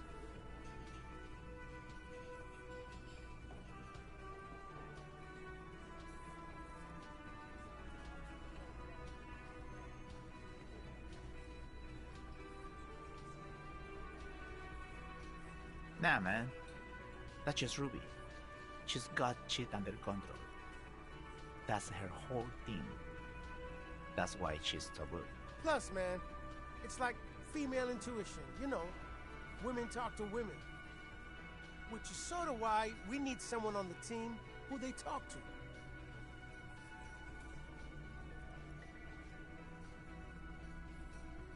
Yeah, exactly. Why not, man? Wishful thinking has no place in a police investigation. A more serious consideration that you wish to avoid is that she knew what happened because she did it. And I suppose you have a theory on that. Think about it. Why go through all that effort? It was her idea, wasn't it? The hanging. You went along, but she suggested it. She had, like, a fully formed plan and shit. Right when she came back downstairs. Really, Shanks? Claudia wanted to talk to another girl, that's all.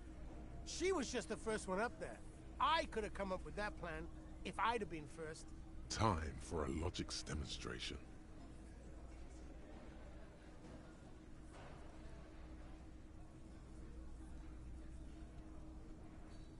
He scoffs. Think. You kill him. Get up there. Shoot him. Get down. The man is silent. If she used us to cover her own shit up, well, that's a serious violation of the Hardy Code, boss. Which is why she didn't. She would never do that. Why aren't more of you defending her? This is fucking stupid, Titus. Glenn, I thought the same thing when she skipped town and left us in this shit. Oh, so he didn't rule her out completely. And she skipped town. This is good.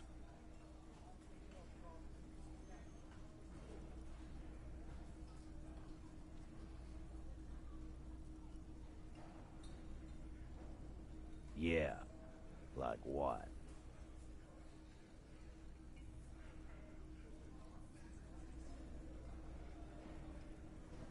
The what? You're going to have to be way more blunt here. The big man falls absolutely silent. Yeah, but they're both girls. Girls like girls too, Angus, sometimes. This is one of those times. She liked Glacier.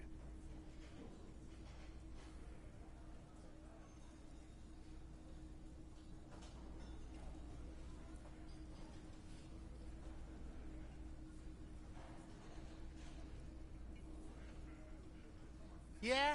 No. Ruby's got more balls than a ball pit.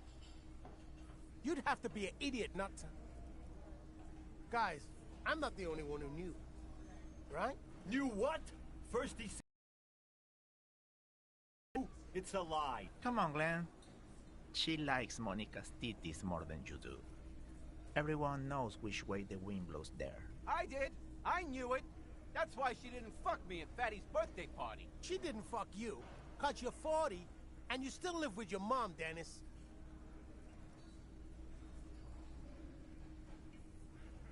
Ruby then threatened her and told her to end her relationship with the deceased.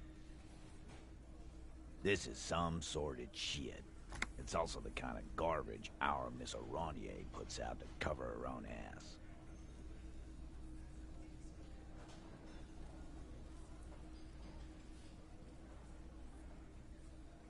Figures.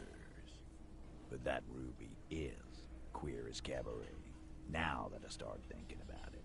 So there is some truth to it, and that's okay. Some are queerer than others. You can still be a Hardy. But if you bring your own personal shit into our outfit... And then, boss, use us to cover it up? I mean, that's just fucked up. If it's true. But it's not. Right?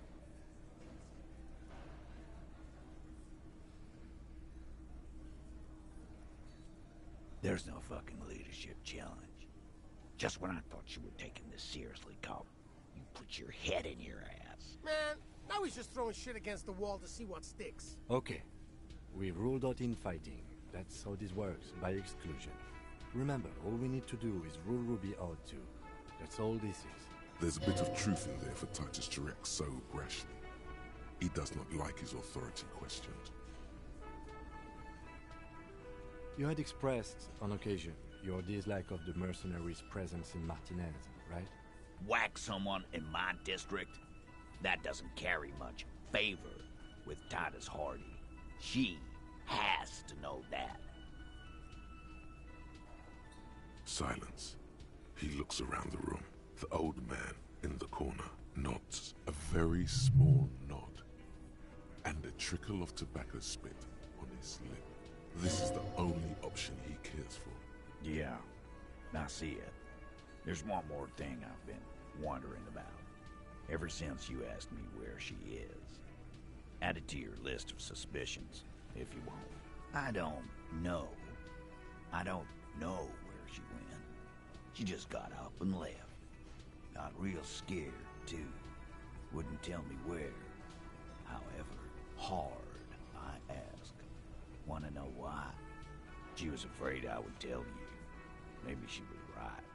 By now, I probably would. She knew there's evidence on her, and she knew we'd find it. This is typical suspect behavior, why fleeing is always incriminatory. Perhaps. Ask her if you find her. It won't be easy, though. She made sure of that. Friday afternoon, when you first arrived, I got word the RCM was in town. Then she came in to see me. Told me she was leaving. That's when we had our little conversation. I told you. You. Yes, you. The cop with the sideburns and the disco clothes. And a hole in his heart. That first. Why not? You look about ready to do something pretty crazy because some bird fucked you over. How can I forget? You and I are going to dance in the moonlight under 1 billion stars. You know, when I first saw you limping here, I thought she was paranoid or sniffing her own supply. But now I'm not so sure. She said you have a funny taste in clothes, and that you won't stop until you have something on her. She said she's heard of you from Jamrock, that you're a human can opener, that you play suspects against each other, open them up like cans. Fucking hell. Titus, did he just... Open Angus up like a can? Yes, he did. Now, you can whine about it, whack him, or we can go on with our lives. I'm having to go on with our lives kind of day, Al. How about you? It's not an actual question. Silence. He nods. You are consistent. Yeah, there was something else. She wouldn't tell me, though. I could see she wanted to. It was burning on her lips. This called Titus, this called Pete. But she was too scared. Everard's file on you seemed thin on info. She must know from somewhere else. From Jamrock. Something more. No. Her and Everard. They don't talk. They've never met. They have no relations. They live in different galaxies. Get that through your head. She said, until you fuck open and... It's not silence. He nods. Yeah. Everard's file on you seemed... Of course, I should have known. Concentrate on tracking down Ruby. She's not far. We know that much. She didn't take her lorry, so she's on foot. Good fucking luck, man. She knows this place like the back of her hand. You'll never find her. Yeah, Al. And we won't either. She's not really a Hardy candidate anymore, is she? She's not, Glenn. little. On the coast. Where have you looked for her, more precisely? More precisely, on the coast, past the waterlog. She's not here, so I'm thinking she's there.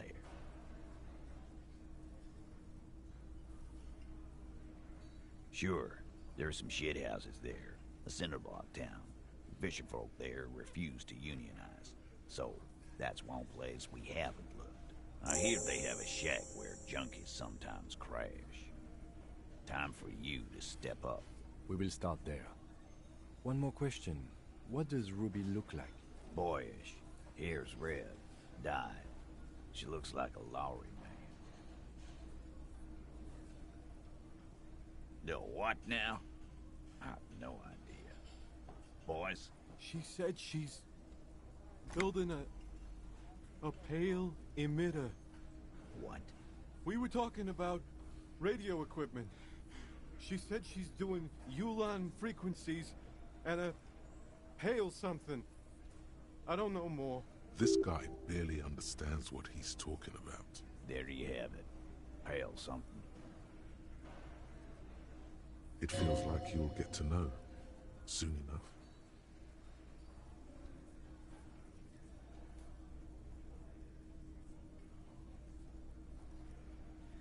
It'll have to. His grip is firm and reassuring, like holding a piece of unpolished granite. Not just granite, tightly packed RCM Sergeant material. When are you gonna get it through your dumb head? I already am. I just wasn't sure you were. And he still isn't.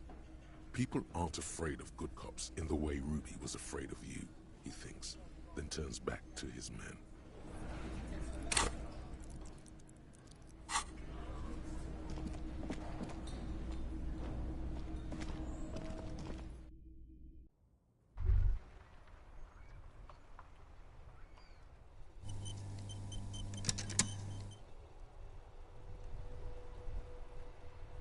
You think you have a pretty hot suspect right now, don't you?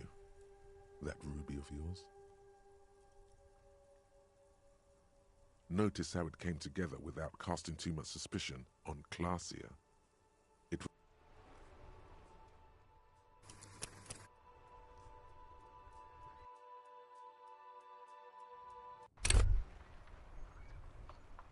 You think you have a pretty hot... Notice how it came together without casting too much suspicion on Clasia. It was nice and Ruby-centric in the end. Anything strike you a bit off about this mishmash? Absolutely. It could have come from anywhere, but you're suddenly so certain it came from the roof behind the window.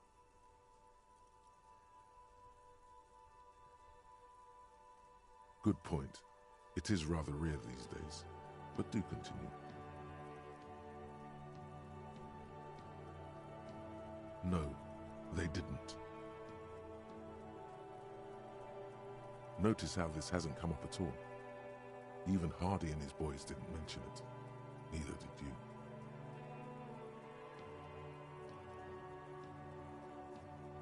That's right. Finish thought. Just finish it and conveniently go on. She's watching you leave right now, you know that. Free as a bird on that roof, lighting up a cigarette and thinking, am I glad Ruby's in this shit and not me? Don't listen to this guy. The theory was solid. He's just jealous. Move on. It's no use harassing her further.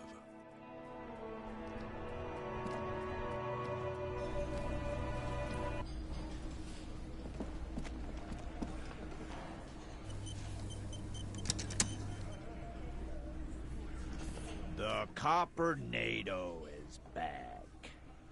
What do you want?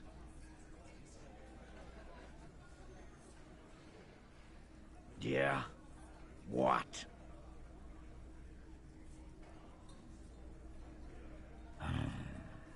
Anything else you want, Cobb?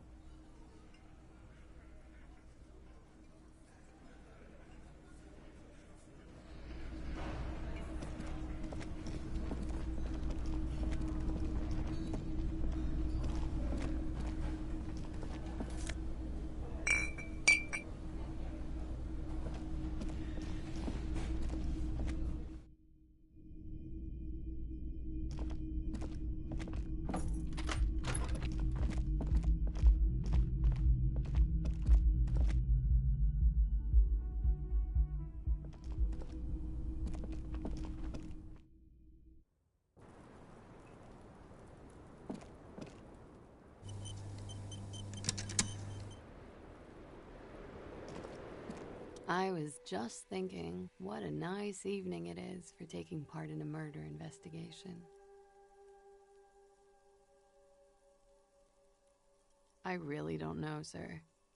I certainly don't feel like I've won. I feel like shit, sir. A bitter little smile. She means it. Clearly, I haven't. We're having this conversation, aren't we? How well could it have gone? I mean... The wet wind, heavy with brine and industrial pollution from the stacks nearby, ruffles her hair. I'm stuck in Martinez just like all of us. I've been up here for... I don't know how long now. I like to call this my rooftop containment facility. For my sins, of course.